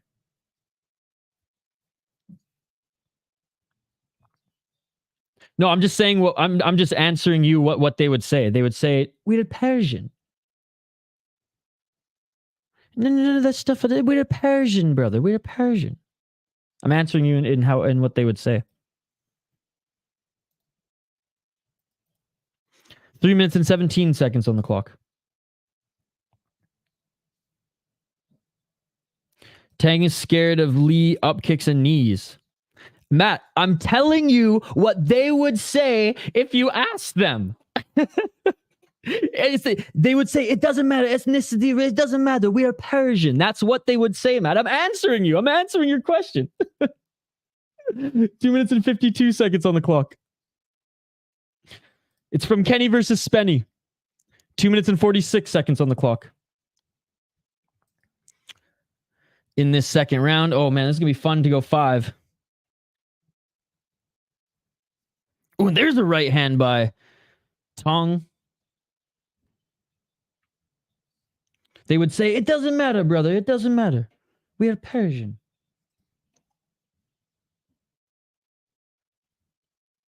Two minutes and 20 seconds on the clock.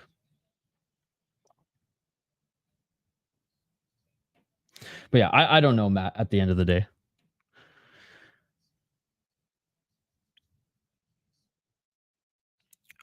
Oblique kick by Lee. I'm watching the fight here, Hawk from home. I'm not going to lie. That's where my attention is. I have no interest in talking about Canucks Clay right now. I'm not going to lie. Shout out to Canucks Clay. He does a good job with his YouTube channel. That's the furthest thing I want to talk about right now. My cats are Persian, bruh. Persian. 1 minute and 30 seconds on the clock.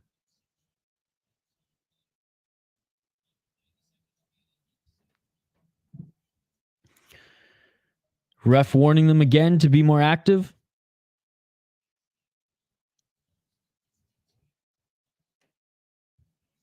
I don't even live in Vancouver, Hawk from home, so I can't even go to a game there. Nice left and a right by Thanh. Bleeding a little bit right now is Lee. Body kick by Lee. Yeah, I would not. I'm not going to lie. I'd still rather watch the fight. You guys can argue about it, though. I don't give a fuck. 45 seconds on the clock.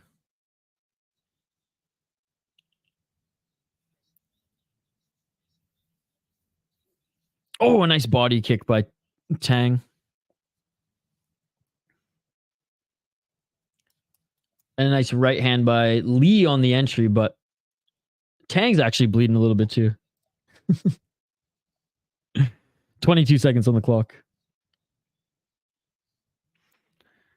And a nice left by Lee. And a right by Lee. Final 10 seconds of the fight. But it is a boring fight. I will concede to that.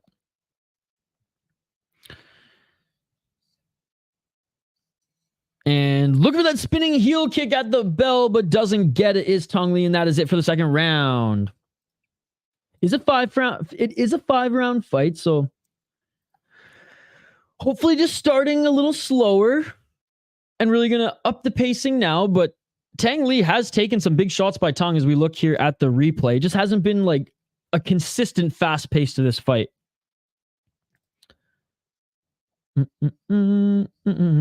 What's up, Eddie? Good to see you. Thank you so much for joining. Hey, because they're hanging out, Eddie, much like you. Eddie's asking, what are you guys doing here? They're hanging out with us, buddy. They're hanging out with us. We do this every single weekend, Eddie. We do live play-by-play commentary, reaction, and we host watch parties here, Eddie. Thank you to whoever gifted me the membership. I believe that was Mr. Grant Gregory. I spent all my money on protein powder and cat food. It's hard to judge a 5-round fight as a whole. That is true. That is true. Yeah, we do these every single weekend. We're going to be doing Octagon, UFC, BKFC tomorrow, UFC Fight Pass Invitational on Sunday. That's what we're doing here, Eddie. That's what we're doing here. Welcome to the show. All right, round 3. Let's get it. 4 minutes and 42 seconds on the clock. Body kick by Lee.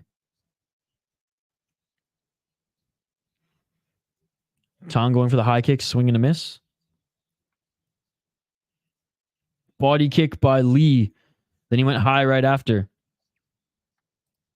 Yeah. It is. It is. Watch great Dutch MMA fighters. Who's your favorite, Eddie? Who's your favorite? 4 minutes on the clock. I joined in Spear long ago. I'm off the grid, not set up to do it. The moment Isha gets himself a beautiful Persian beauty who does the 7 veils, we will never see him again until we can enjoy 70 hours a week of streaming. The Reem! The horse me god himself. 3 minutes and 35 seconds on the clock.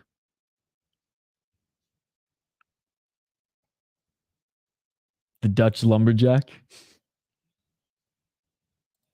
Who's the moniker Dutch lumberjack? Oh, Peter Artes, of course.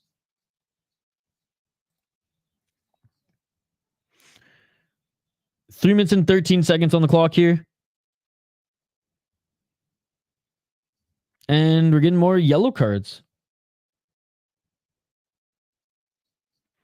So each of them have a yellow. Each of them getting a yellow card. So they got a firm warning in the first round. No cards in the second. And now each of them a yellow in the third.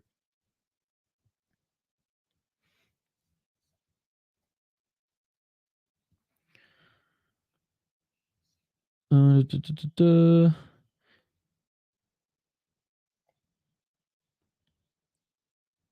right, let's see if they get a little bit more active here. More active in the kicks so far as Lee. Oblique kick by Lee.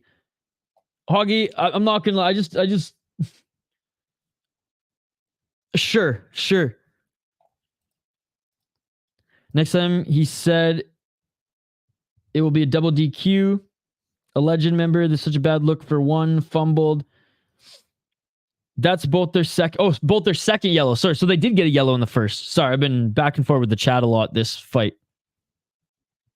Shot called, said they're short on money, needed a way to pay all the fighters less.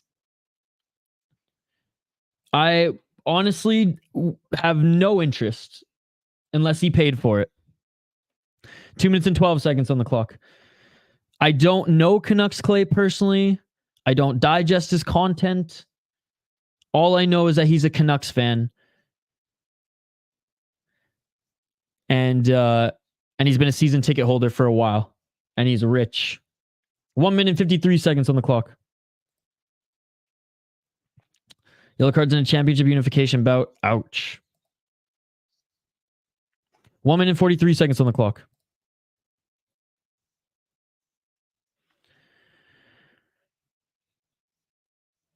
Oh, a nice left by Lee.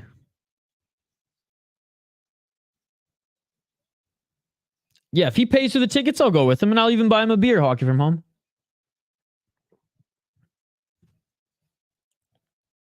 Sage Norgut made it sound like one is going under. 1 minute and 16 seconds. Nice left hand by Tang. My theory is, Dirty Hippo, is that they're going to abandon MMA sooner than later. I don't have a timeline on it. I think they're going to abandon MMA sooner than later and just go the kickboxing and Muay Thai route.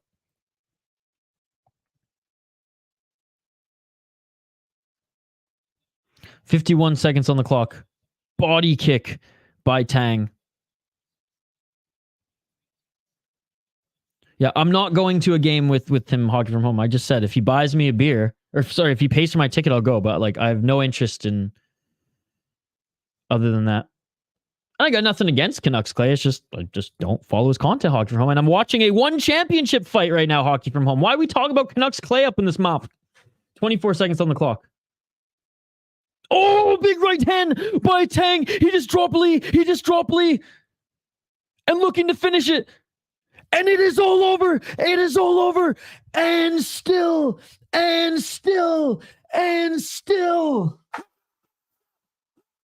Hockey from Home. I have no interest in talking about Canucks Clay anymore because of this. Imagine if I read your Canucks Clay comment and missed the knockout. I have no interest in Canucks Clay because we just saw a knockout in one championship. Let's freaking go.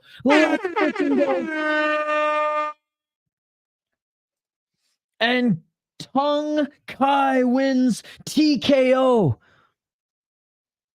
Boom, a right hand on the chin of Tong Lee. And Tong Lee takes another big left hand, which hurt him. And again, made no effort to get out of that position, just cover up. And still, ladies and gentlemen,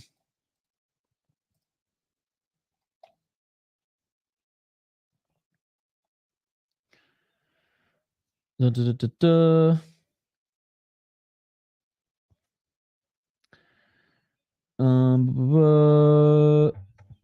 no red card for this one. Yeah, I didn't know they both got one, but they did. No, they're not. They have Stamp, who's arguably their biggest women's MMA star. Sure, but she's also their kickboxing and Muay Thai star, don't it? That's what I'm saying. Like, they don't need MMA. And honestly, they're paying more for the MMA folks than they are for the Thai and kickboxers, the Muay Thai fighters and kickboxers. They pay most of the high tier MMA guys and gals more, so they can cut that cost a little bit. They can still pay their star in Stamp, who can be a double champ in Muay Thai and kickboxing. Last year, they like literally refused to put on MMA shows last year. So like their roster is already super thin. And if guys need to fight out their contract, I feel like, again, I don't have a timeline, but I feel like there's going to be a lot of guys and gals in MMA who fight out their contracts. And then that's my theory. Because maybe they won't burn as much money on the MMA side of things, and maybe they can actually strike some, I'm sure they have a deal in Lupini that has been serving them well too, and maybe they start hopping around Thailand a little bit more. But again, that's just my theory based on the lack of MMA that we've been seeing from them in the last 14 months. That went from 0 to 100 real quick. Now that's more like it. It's all good, Hockey. I know you're passionate. I know you're a fan of Canucks Clay. And again, I don't dislike Canucks Clay at all. I just at this moment, I have no interest in talking about Canucks Clay Hockey. We're watching one championship, 166 in the co-main event of the evening for a title fight, right? So that's where my interest lies. Shane, I picked Tan Lee, so you got that one right. Kai Tang won. This be Combat Junkies channel. Let's go. Damn, the ref is probably salty. He seemed like he wanted to double DQ them. Good finish, right? Yes, good finish. Boring fight, but good finish. Nice right hand, dropped him. Yeah, and then when he was on the ground, still like getting his wits, he got tagged with a left there, and that seemed to like kind of put him out again for a second. The 1-2, bro.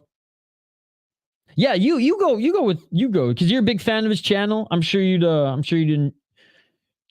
two have a lot more to talk about.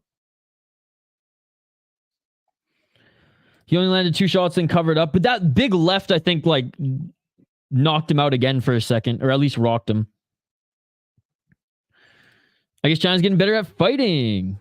They got some good guys internationally now. Good overhand. Told you. JL, yikes, comes right back in the chat to dunk. Right on the chin. Why hasn't Mighty Mouse had his last fight? They holding on to it? No, he doesn't want to fight MMA right now.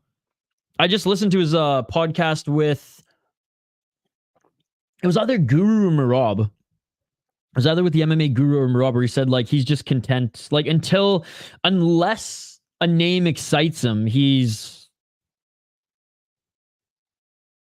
not really interested. Oh, Canucks. Sorry.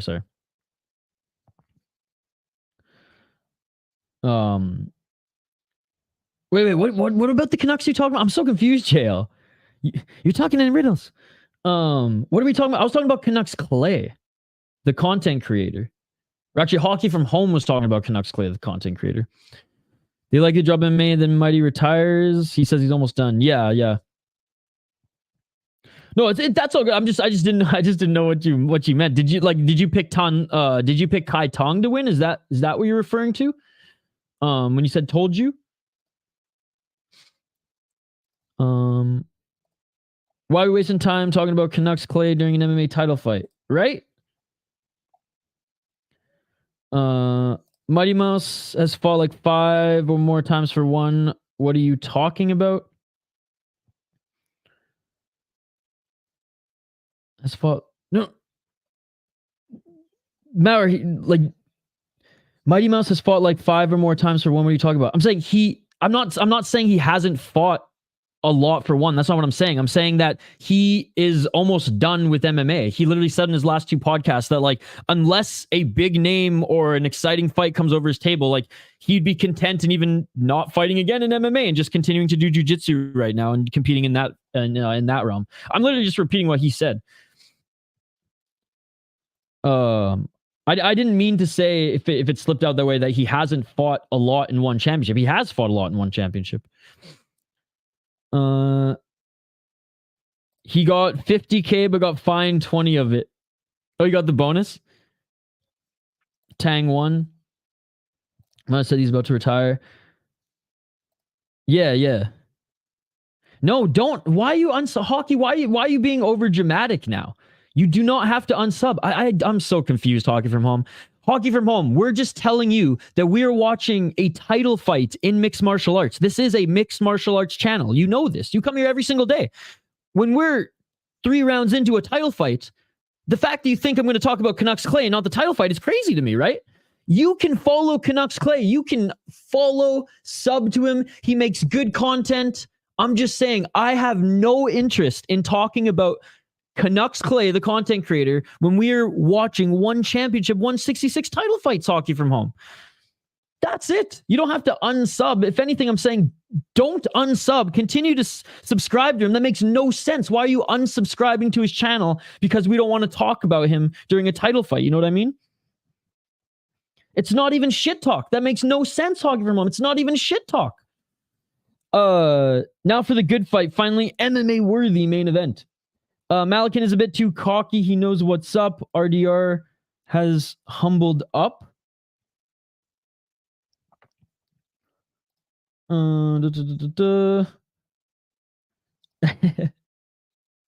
It's all good. It's all good. I'm just letting you know why I was skipping some of your comments there and why Mr. Grant was even commenting saying, why are we talking about this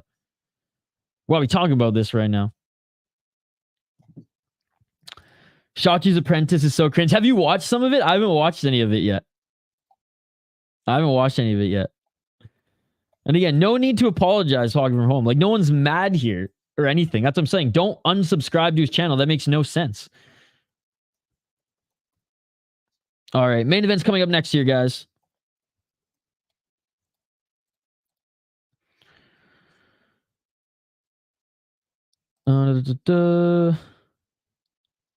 Okay, well, didn't mean to make you sad. I don't know why you're sad.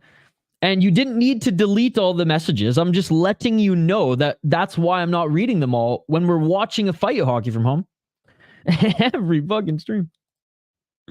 Yeah, nobody's mad. We're just following the fight. So yeah, don't be sad. No one's mad. Why maybe I got fired up there is because I was totally baffled in why you would even want to unfollow the creator that you like. That makes no sense. Here we go. All right, guys. Main event of the evening. It's all good, Hockey from Home. No one's mad. No one's mad. And we can talk about Canucks Clay just not during the middle of the fights, Hockey from Home. Well, I mean, you can ask me stuff about him. Again, I might be subscribed to his channel, but I don't watch his channel. So like, I don't know what more you want from me to comment on his channel, right? Like, I'm sure even Dylan knows more about Canucks Clay than me, being still in Vancouver.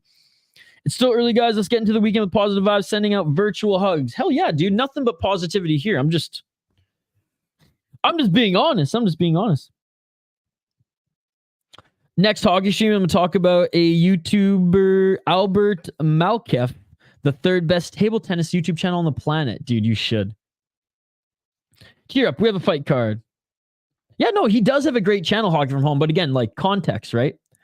When we're all watching a title fight in an MMA chat here, you know, I think like I'm the only Canucks fan in this chat here other than you, right? Yeah, Dirty April's like, I don't even know what you're talking about. All right, let's highlight the next fighters, ladies and gentlemen. Actually, hold on. Let me reply to this quick text first. Then we will highlight the next fighters.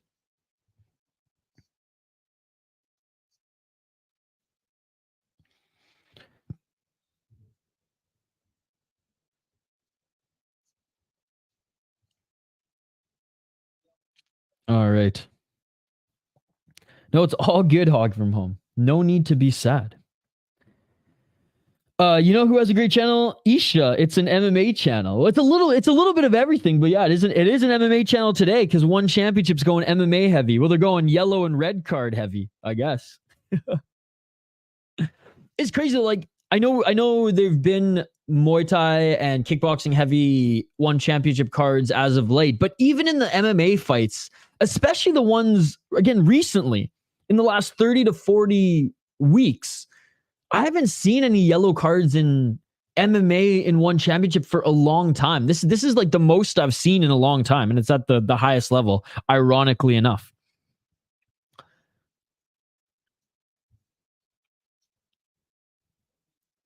Well, Hoggy Room, like I said, I'm sorry that you were sad there. Didn't mean to make you sad, but we're all good now. I'd love to see how Malykhin does against top-level UFC guys. Yeah, me too. At what weight class, though? Heavyweight? Light heavyweight? MMA is in many martial arts, not just mixed martial arts. Ooh, I like that. So out of the last 8 red cards, 6 of them are MMA.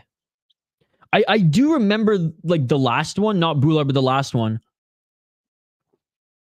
It was at a one championship Friday fights card, and it was these 2 heavyweights who just had no business being in the cage. I think one of them was in a fucking gi, if I recall correctly, too. And it was so boring. They both gassed so quickly.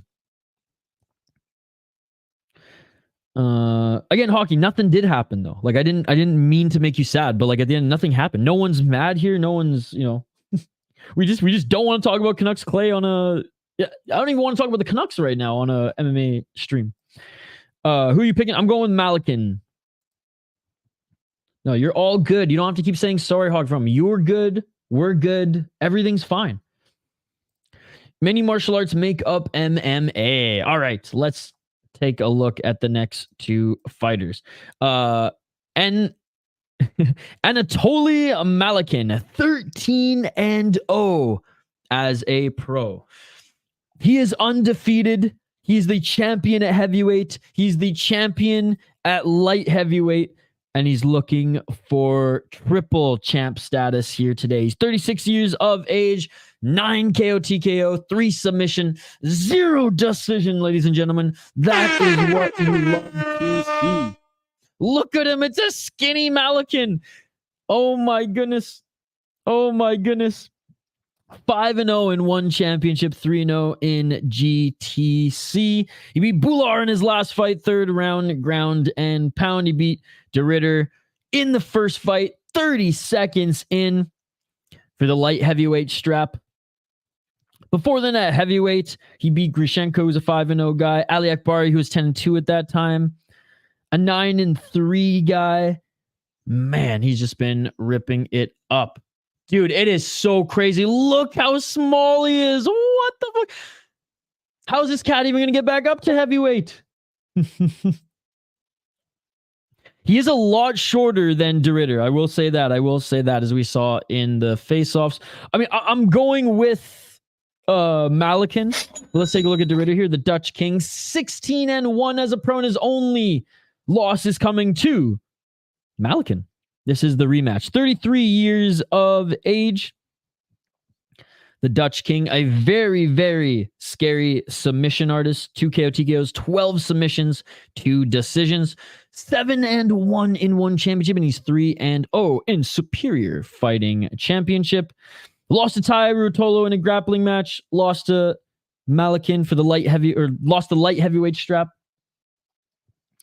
Before then, beat a 12-2 guy, 23-4, 16-11, 16-10. Oh, it was the same guy. It was Onglan Sung, who beat twice in a row. 30-6, he beat Galvao. 17-1. Like, he's beating good guys in the promotion, man. He's beating good guys in the promotion. He actually fought one at EFC Worldwide as well. Yeah, I'm going with Malykhin again. Triple champ. Let's go, baby.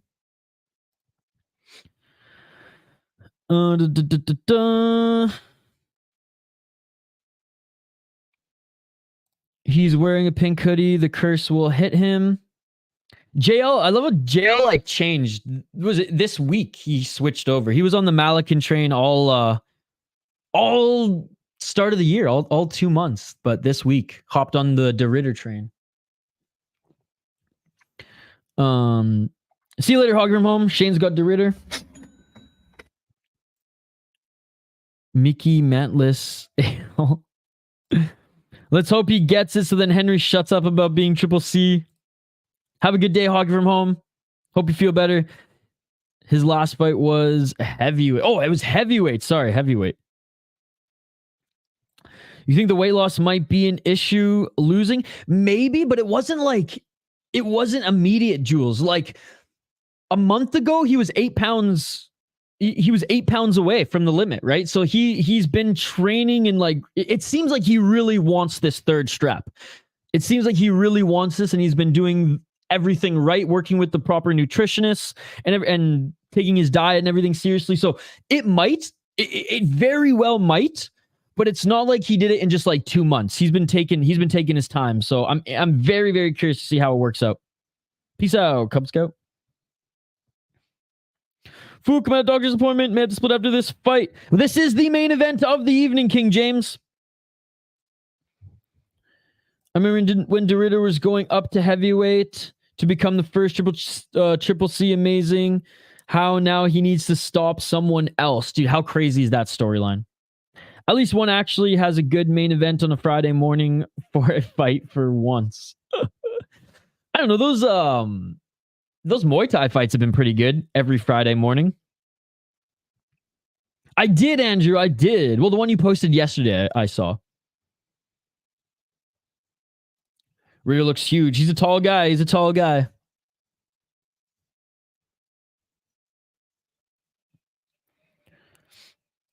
Hoggy's going with the Russian dude.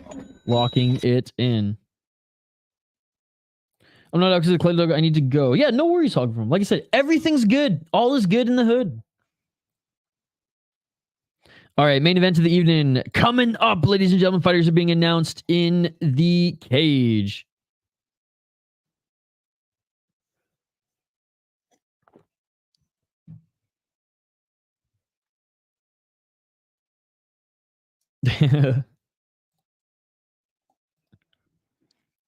All right, ladies and gentlemen. Russian's going to go full Khabib to secure the win. You think he goes wrestling heavy in this one? And here we go. Herb Dean. Based Herb Dean tonight, ladies and gentlemen. My goodness. All right, no worries, Hog from home. Fire up the fight if you're just chilling. It should be a good one. Oh my God, Herb Dean, someone's gonna die. I mean, someone's gonna get DQ'd. Exactly that. You do video work. Nice. Yeah, don't you have class today, Hog from home, or are you off Fridays?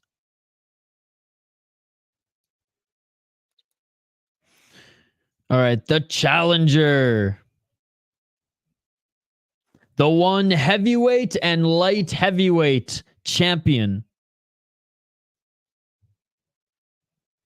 13 wins, 0 losses, 13 finishes. He looks like a legit middleweight. It's insane, dude. Yeah, he definitely like lost some muscle for this too.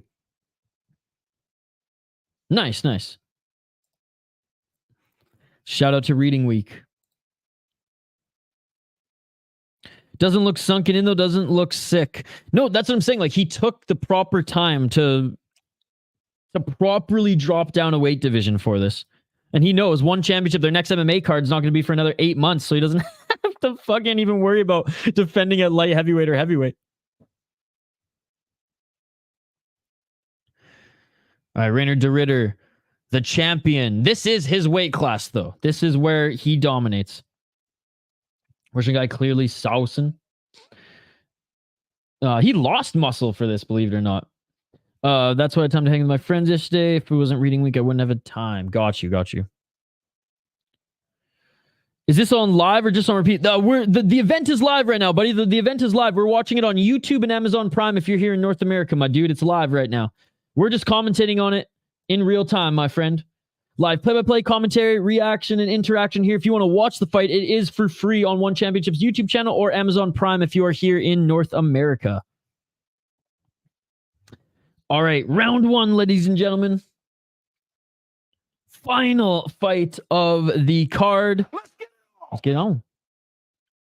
Different weight classes, champions at one are always moving up and down to fight each other because those are the only interesting fights they can make. Yeah, it's very thin. Hell yeah, hockey from home.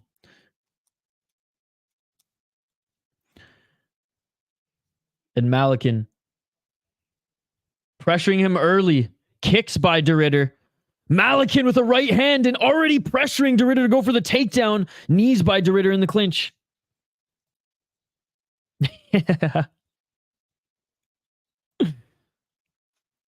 4 minutes and 30 seconds on the clock. Looking for the trip takedown is de Ridder. Malykhin doing a good job of staying on his feet. It just started, buddy. It just started. 4 minutes and 20 seconds on the clock. Malykhin pushing de Ridder up against the cage now. A little bit of hand fighting here. Right hand, right uppercut by Malykhin.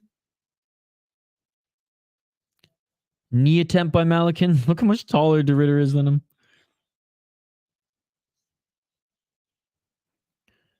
And again, looking for the takedown was de Ridder, unable to get it.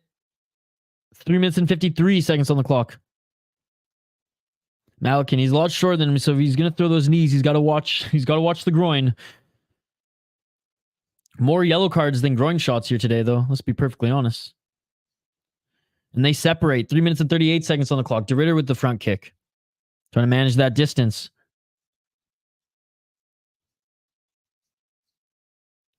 Right hand by Malykhin. And a big shot to the body. He's still got that power, dude. Oh, low kick by de Ridder on Malykhin. Malykhin didn't like that. He didn't like that trip. Malykhin right back up to his feet, though. Knee to the body by de Ridder. Another knee to the body by de Ridder. Ooh, Malykhin didn't like that leg kick. 3 minutes on the clock.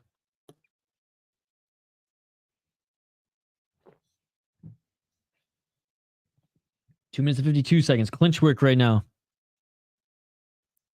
De Ridder with a nice underhook, trapping that left arm of Malykhin. And oh, Malykhin just throws de Ridder off of him. Malykhin with the right and left. 2 minutes and 39 seconds on the clock. De Ridder back up to his feet. Dude, Malykhin's a scary fucking dude. Even a small Malykhin is a scary dude. 2 minutes and 30 seconds on the clock. Man, Malykhin looks like he is tanned in comparison, right?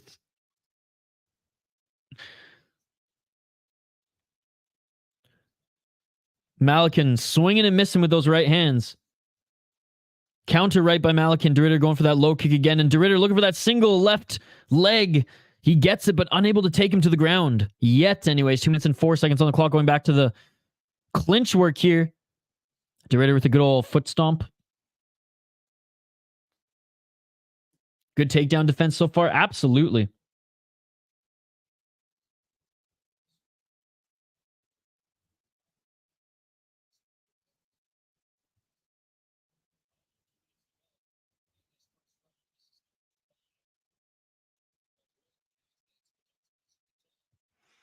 1 minute and 34 seconds on the clock. Knee to the body by de Ridder, escaping the clinch, but Malykhin steps in with the right uppercut and doesn't land. Nice knee to the body by de Ridder. Malykhin lands a left counter. Malykhin has been countering de Ridder when de Ridder has been landing big shots. It's a minor thing, but love when a fighter does a foot shot attack at any time. Me too, me too. That's why I always praise it, man. That's why I always praise it. The Sparta kick. Ooh, another good shot by de Ridder to the body on Malykhin. Pushed him back there. 57 seconds on the clock. And Malykhin has been more the active fighter here, so I'm interested to see how his gas tank lasts against de Ridder, who's been mostly focusing on trying to get this to the ground, as he should. Let's be perfectly honest here. 42 seconds on the clock, given his talent. The commentators are acting like de Ridder's beating him up. I have them so low, I can't even really hear what they're saying. 30 seconds on the clock. Ooh, a nice high kick by de Ridder. Ooh, another right and a right to the body by Malykhin. Malykhin's definitely outstruck him in this first round. Not everything is landing. Final 10 seconds. Malykhin still stalking de Ridder here. Right hand by Malykhin. Right to the body by Malykhin again. How, JL? And that is it for the first round. JL, I see it's these type of things where it's like, JL, I don't know if you're being biased or trolling at this point. Schooling is an absolute stretch. What's up, Vasco? It's a close round, but the only big shot by de Ridder that has landed, the biggest shot, like of most significant, was the leg kick. He hasn't been able to take Malykhin to the ground, and the body kicks are the only thing really landing. Now, I'm not going to disregard the body kicks, but to say that someone's schooling the aggressor who's landed more strikes, who's able to defend takedowns, you know, I don't, that does not count as schooling in my opinion, JL. Not even in my opinion. That is a fact. That ain't no school job there. He just got the nice low kicks. Close round. I'm giving it narrowly to Malykhin. No schooling by either of them going on. RDR looking good. I think he's gonna finish this Rusky somewhere in this fight. Malykhin throws with so much power, it's crazy. Definitely not schooling, but he looks good. Oh yeah. Remember one, if you go for takedowns and not get it, it counts against you on the scorecards. Yes. I know, Metallica. I know, dude. It's a close fight, Hockey from Home. I don't really know who's winning yet. 4 minutes and 25 seconds on the clock.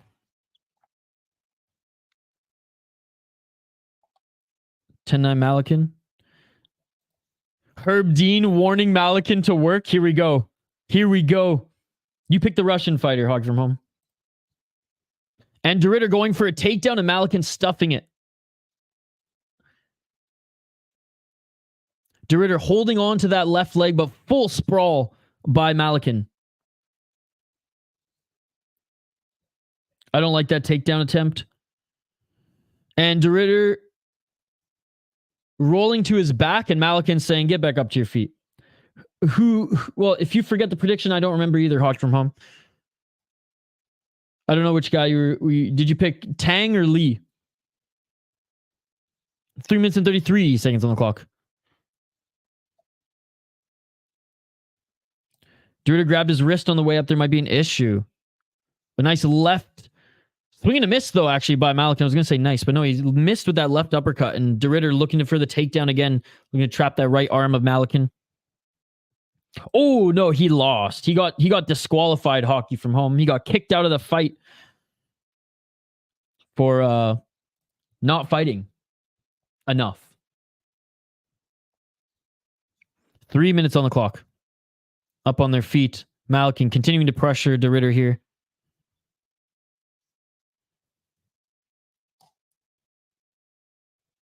Unfortunately.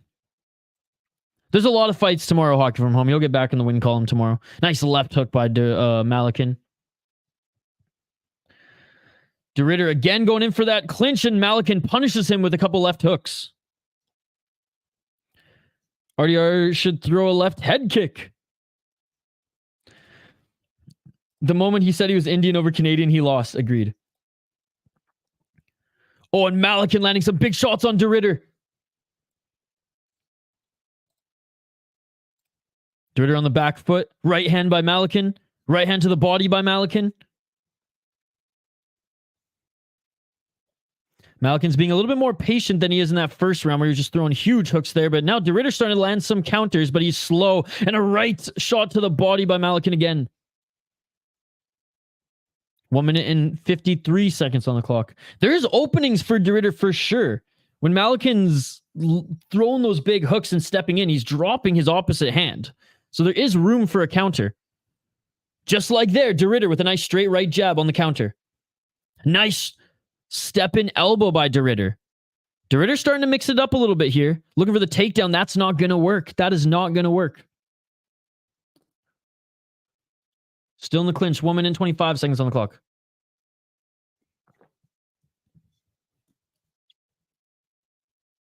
One minute and 19 seconds. DeRitter with some knees to the body. I finally saw Luke in your stream after how long he has not been, by the way. I saw him too. It was awesome. Nice body shot by Malykhin. RDR can't hurt him with punches. He's got to do something. I mean, he was throwing that. At least he was adjusting and started to at least throw a step in elbow. Because he can't take him to the ground. 45 seconds on the clock. He has been able to find openings with his counters, and he has been able to attack the low kicks and body. Nice 2 shot to the body and a right hand on DeRitter, and that hurt him. Malykhin with the right hand again. Left by Malykhin. 33 seconds on the clock. Nice right uppercut by Malykhin. Oh, a nice right elbow by Malykhin. A right uppercut by Malykhin. DeRitter, 23 seconds on the clock.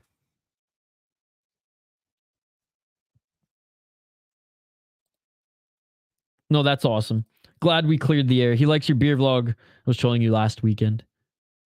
Needs to kick. Yeah, he landed that high kick earlier. And there it is. There it is. Final seconds. And that is it for the second round.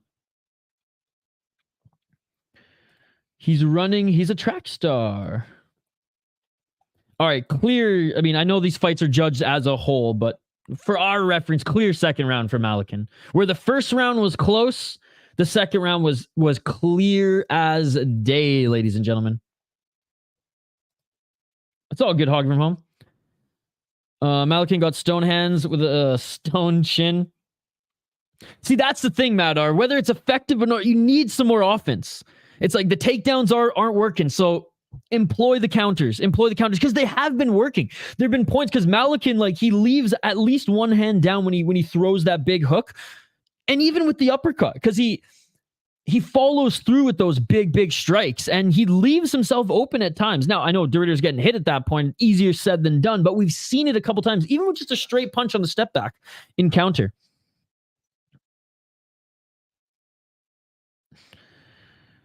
Oh. And round 3, and DeRitter coming out strong, ladies and gentlemen. Malykhin coming out strong here, landing some big shots. Love the body work by Malykhin. DeRitter going for the clinch again. Malykhin gonna get the finish? I think so. Instead of saying each round, say do far, as in so far, Mali is definitely winning. And DeRitter again on the bottom position, and Malykhin on top here. Malykhin just needs to get back up. Don't play this jiu-jitsu game. 2018 Malykhin so far, sorry. He needs to go first, not just counter. Sure, but I mean, Malykhin's been pressuring him. He hasn't had the opportunity to go first. Malykhin is sauced up. He's sauced down. He lost weight for this one. All those Thailand guys are saucing, bro. Which I love. I praise them for it. And Anatoly back up to his feet as DeRitter was playing jiu-jitsu with him. Nice hockey from home.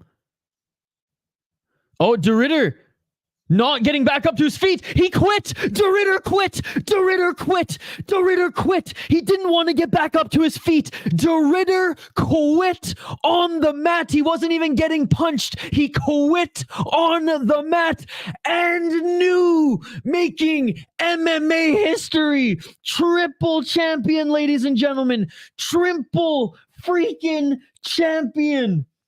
Oh my goodness. Oh my goodness. It is over. It is over. He quit. He quit. He quit. Triple C. Triple C. C'est fini. That was absolutely pathetic from DeRitter. He quit, dude. He decided not to get back up to his feet. Not even sub, dude. Not even sub. Malykhin got back up to his feet and said, DeRitter, I'm inviting you back up to your feet. And he said, nah, bro, I don't want that smoke. Nice knee on the ground. Tried to pull guard. Didn't get it, and it is all over. He just can't beat him. He got humbled. Damn. Dude, Malykhin is something special indeed. Seriously, though, the fact that he worked for like 6 to 7 months to properly drop to this weight class, he didn't gas. He did not gas. Just snatching DeRitter's belts left, right, and center, ladies and gentlemen. One championship puts this fight on a Friday morning for a reason, I guess. That's crazy to quit like that. Hell yeah, Hockey from Home. Triple champ yet 3 defenses. This was at 185.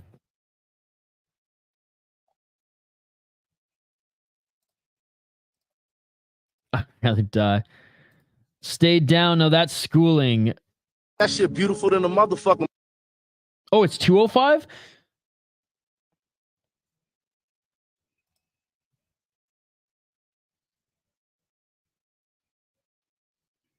And new.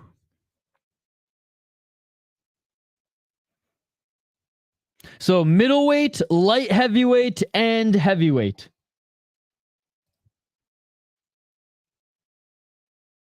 So that's what I thought. Wasn't this at 185, guys? Oh, 225. Right. I keep forgetting how weird their weight classes are. Win by failing to pull guard. Chaudhry looks pissed. JL wants to shoot him down while he's high right now. JL's so negative, man. JL's so negative. Instead of like, look, we're all like, we just saw a great performance in JL's in here. 0 title offenses, ugly ass belts. Bro, did you not enjoy that? What a performance. Let it seep in at least for 2 minutes, JL. Then you can bitch about it. Come on. Have a great rest of the day, and we will see you tonight after church. Maybe Hockey from Home. We're going to try to do Ring of Combat. Alex Perez made weight. Let's go. He needs to put on weight to carry those belts. Damn, I'm speechless. Damn, not going to lie. I laughed when he said he was going to go for the middleweight championship. Love being proved wrong. Yeah. So 205 is one championship's middleweight. Their light heavyweight is 225, and then 265 is heavyweight. Yeah. My apologies for getting that all confused, guys. He needs to defend his belt before jumping ship. He would still only be a double champ in UFC, so is it really historic? Hey, the fact that he put his body through this to make another weight class at DeRitter's weight class, I mean, I would still say so. And I really enjoyed seeing RDR get thrashed. Again, there's going to be a caveat next to it regardless, because one championship's MMA is pretty thin at this point. It's still fucking amazing to see. Given that, like, he didn't, like, crush cans in one championship in the divisions at all. I mean, maybe Arjan, but still. Beat DeRitter twice.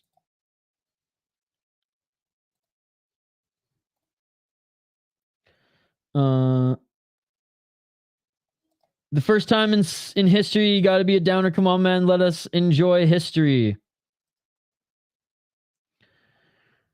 He's going to challenge for the weight. No, no, no.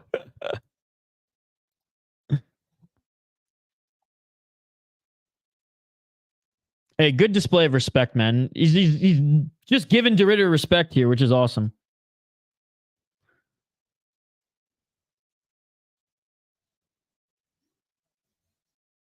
Malykhin saying, smile, bro. You're fucking dangerous.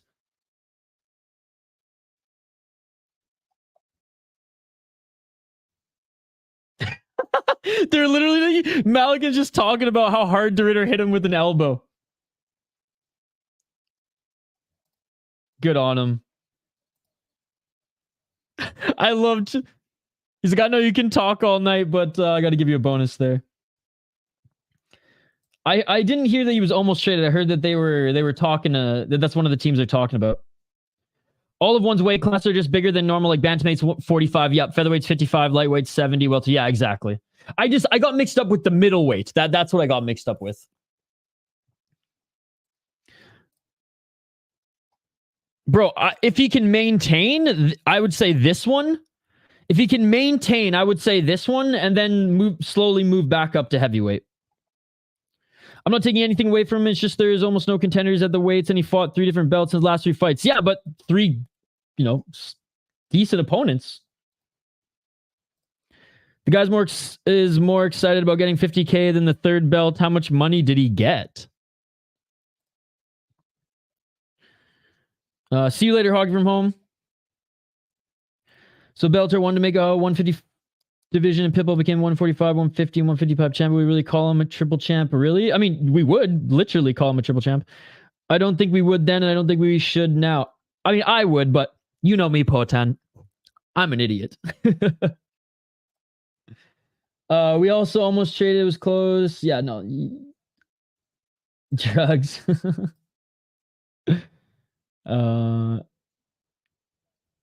No, but on like 205, 225, and 2651 is really low level competition.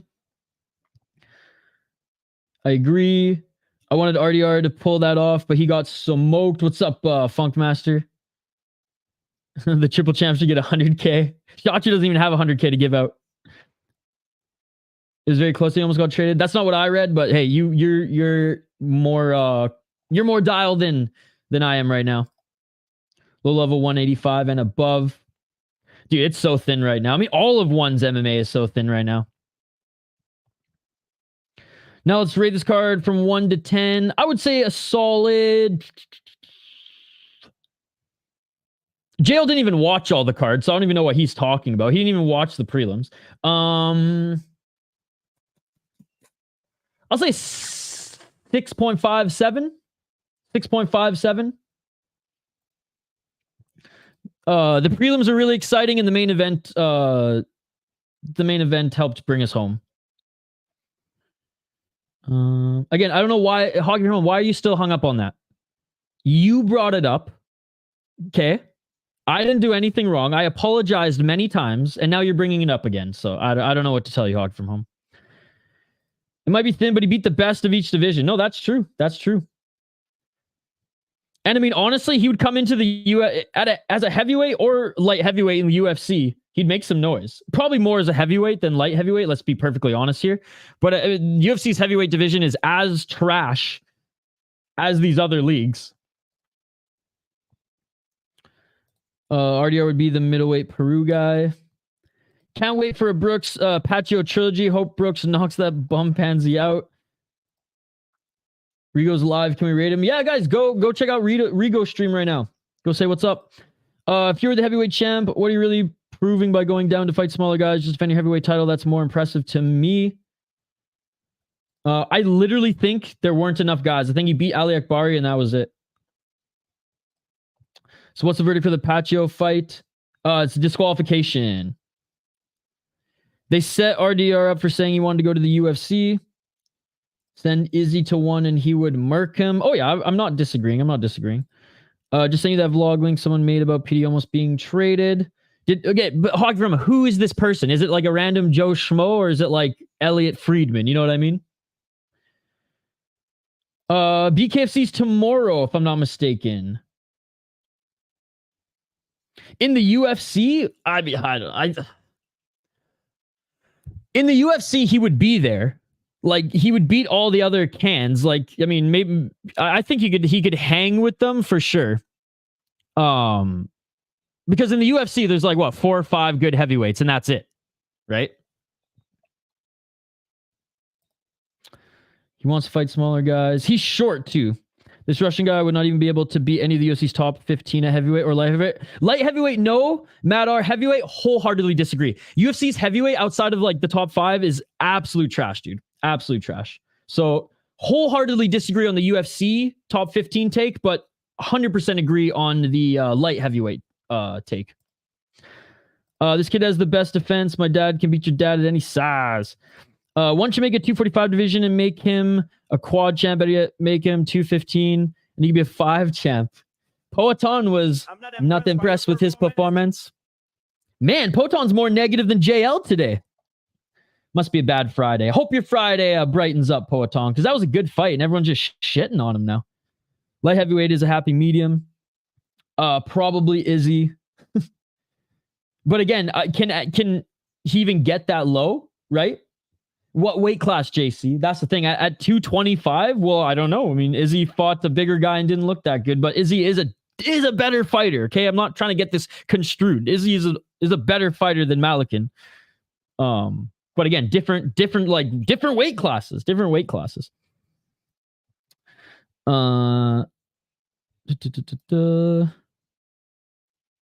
He's a top 5 to 10 light heavyweight. He could be champ.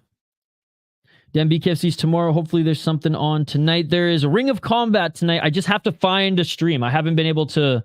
I haven't had time this morning, obviously, to look where it is, but I will today. I have a meeting at noon, and then I'll be back home and trying to find ROC for you guys.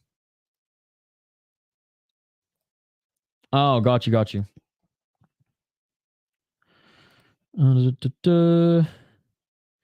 Oh, see, I totally disagree, dude. Really? You don't think he's that good at all? Interesting. Because, I mean, if you think he can beat Delima, then you really don't think he's good. Yeah, I mean, agree to disagree, Matt. I wholeheartedly disagree, but, like, I'm not going to argue with you. The card was okay. Hope Qatar gets to invite one again, though. I don't think they're going to. I think they're doing business in Japan more than the Middle East. Not saying anything about the forms, just stupid weight classes by one. Fair enough. Just watch the video and you'll see about it, Isha. He's just a power puncher with good sprawls and gets good wrestling in there. He's cooked. So he's good. He's a good power puncher with good sprawl. So he's good at takedown defense. Get a good wrestler in there and he's cooked. I think top 5 middleweight and top light heavyweight could all be champs in one. Well, again, this is one's MMA is not really deep right now. In heavyweight, every single one of you in the live chat are delusional if you think heavyweight in the UFC is a good weight class. Honestly, that's the delusional part. It blows my mind that people think that the UFC heavyweight division is good. It absolutely blows my mind. There are 5 good heavyweights in the UFC. That is it.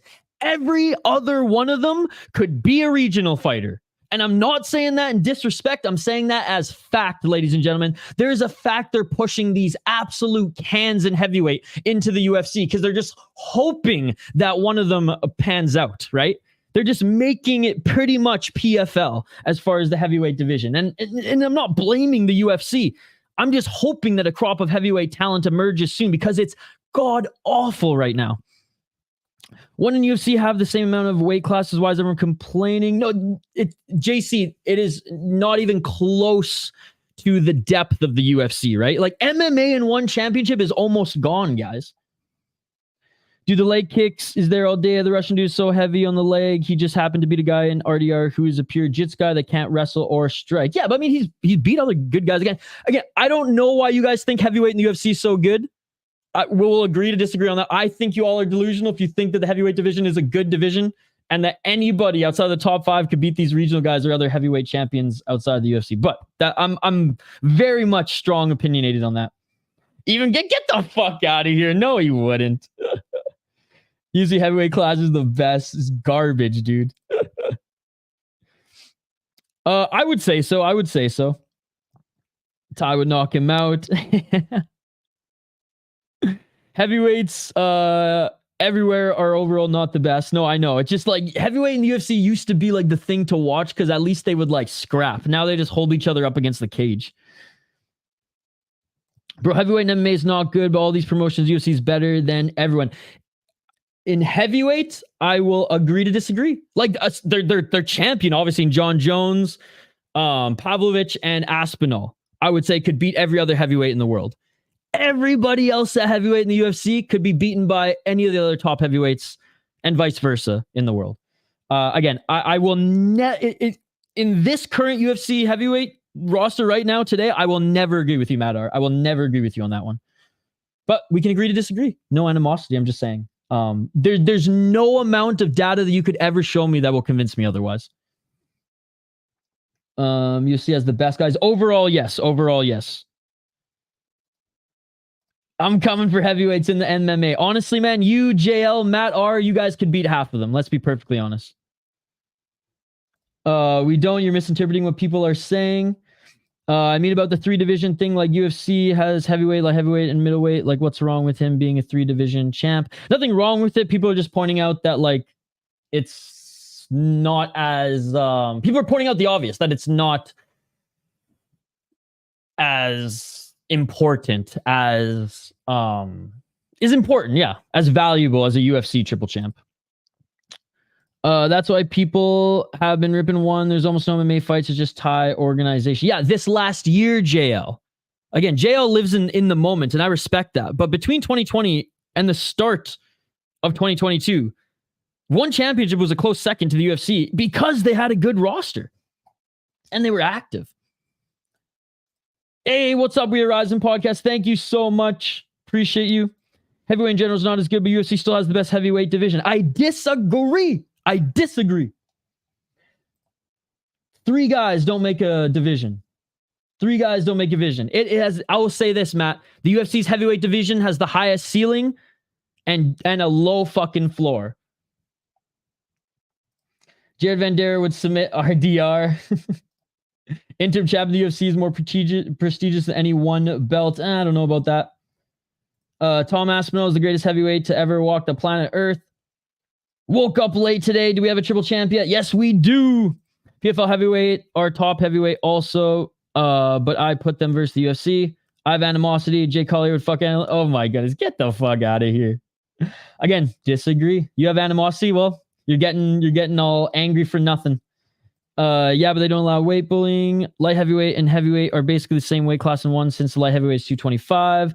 UFC heavyweights are awful. Most of the one guys that dominate most of the UFC guys. And I'm not quite there. I will never give the UFC, I will never give this iteration of the UFC heavyweight division any praise at all. Rosenstein would sleep this triple champ. Again, I disagree. I think it'd be a good fight, but I don't think he would sleep him. I think he'd pick apart his legs, though. Time to make this stream a debate. No, I'm good. I'm heated, Isha. It's UFC, PFL, KSW, 1 Ryzen, bottom of the barrel. The peak of UFC heavyweight is Cabbage Korea. 600 likes. Let's go. We hit our like goal, ladies and gentlemen. Thank you. Gaziev, what? You're crazy, JL. You're crazy, man. Oh my goodness. Bro, update on Brooks. SOC Med? What? KSW's peak in fight excitement, but not in fighters. Agreed. Sounds like Cope. What Cope? See, JL's... Oh, man. JL...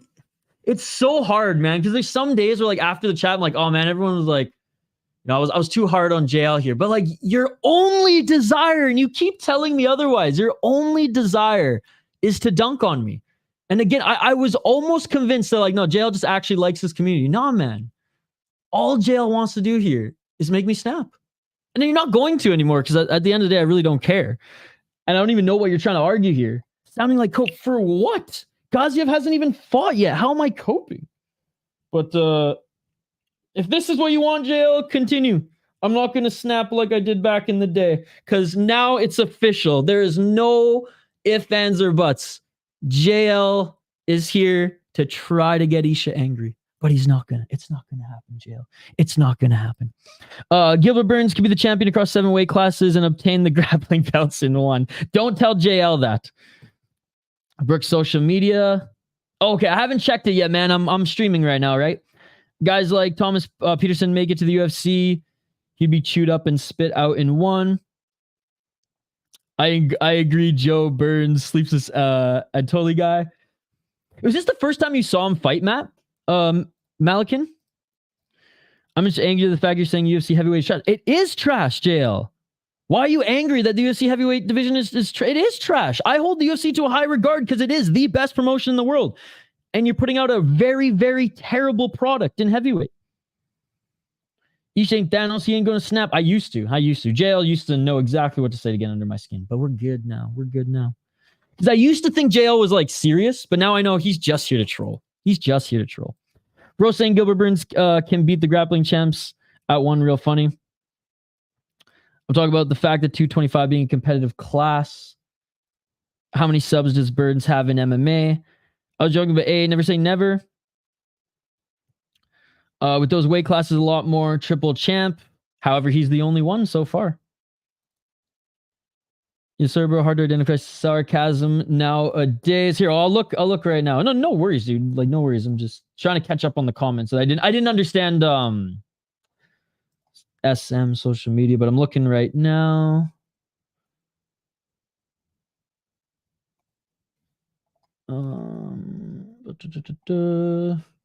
All right, what's he saying on his social media?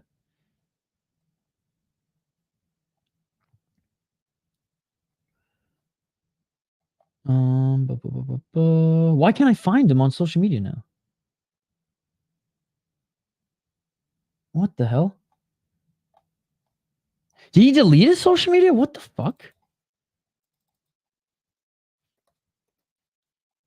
Okay, here it is. Oh, 2 R's, of course. I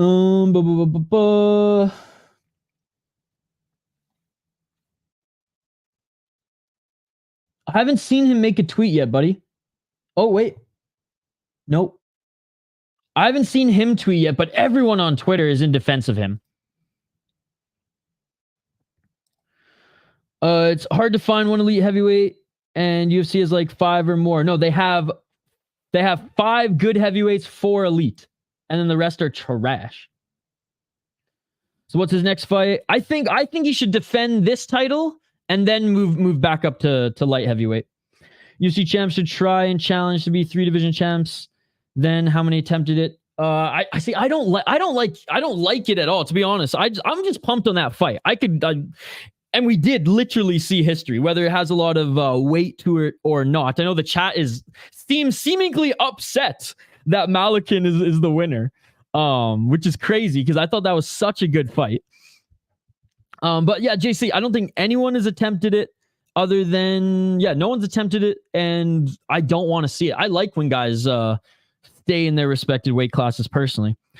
Yeah, no other promotion has a 225 weight class. But what I'm saying is West Coast is he's the only one in one who's done it so far. So you insinuating that, it's easy for everyone to get triple champ. It's definitely easier in this promotion, but like no one else has done it but him yet. So I don't know if like easy is the proper implication.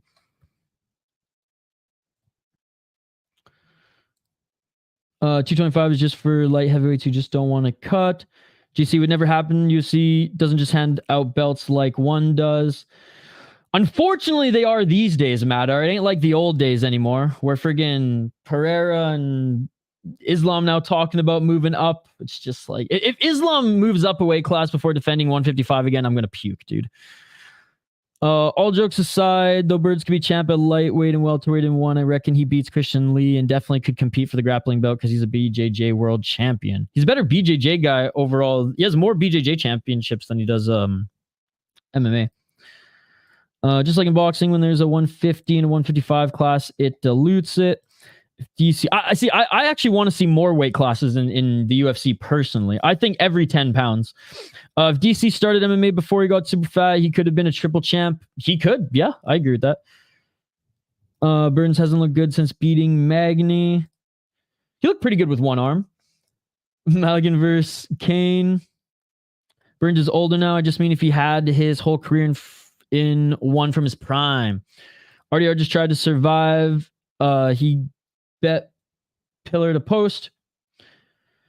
He needs to call up Francis a pressure to do a cross promotion. I know, dude. I know. Because like that's who I'm interested in seeing. Malykhin versus Francis. Saltiness levels are rising. Aspinall, Pavlovich, Volkov, Gon, Jones. Almeida is not elite. Shut up, man. You just called Almeida elite. Almeida's not even a heavyweight. He's a light heavyweight. They just gave him bums to wrestle. He couldn't even submit Derek Lewis, bro. I will say I personally cannot stand Almeida. I think he's an absolute disgrace based on his last performance. I think at light heavyweight he can win me over. Because he's a true light heavyweight. I don't think he's a heavyweight. Because I think if he fought Aspinall or Pavlovich, he would get absolutely destroyed. Not to mention a John Jones too, right? Aspinall, Pavlovich, Gon. I don't put at that level. Volkov's right at the line. Gon has little to no wrestling or grappling, so I can't put him in that level. But yeah, Jones, Aspinall, Pavlovich, I agree with you. They're elite at heavyweight.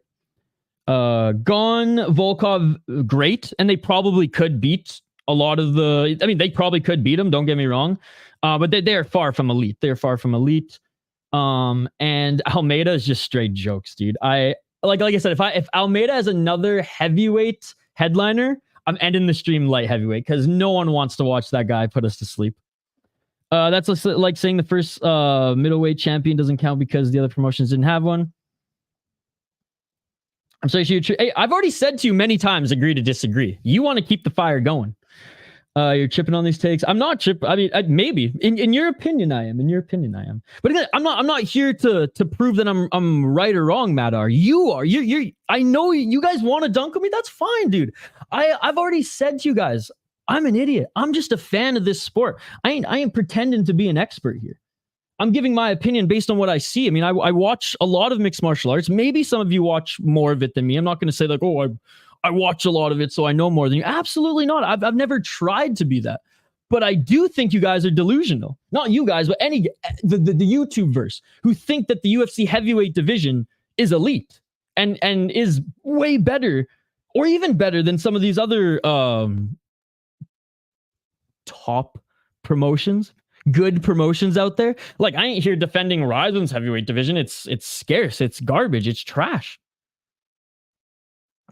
But for the UFC to be the NFL of mixed martial arts, the NHL of mixed martial arts, and to have a heavyweight division right now that thin with only 3 elite guys and then a few good guys, but you know, we're playing musical chairs at this point on who they're fighting. Man, they need some more talent, and I want to see it grow. I want to get excited about UFC heavyweight again, but I just can't.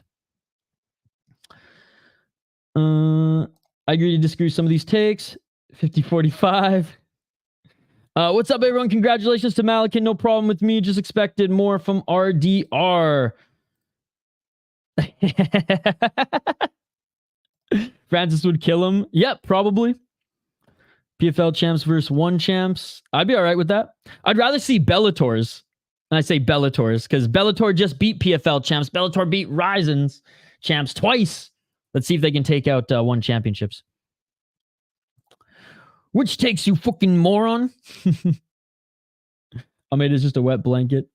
Brooks said, wish nothing but the best for you, brother. I hope you're okay. I'm sorry for letting you down, my family and the organization. I didn't intentionally do anything and knew. Almeida has a fetish for laying on fat guys. He was cheering and dancing like he did something. Almeida's a clown for his last fight. What's wrong with you, RDR? Come on, bro. It's a fight. You can't lay it down for no reason. Shit. What's up, Ben?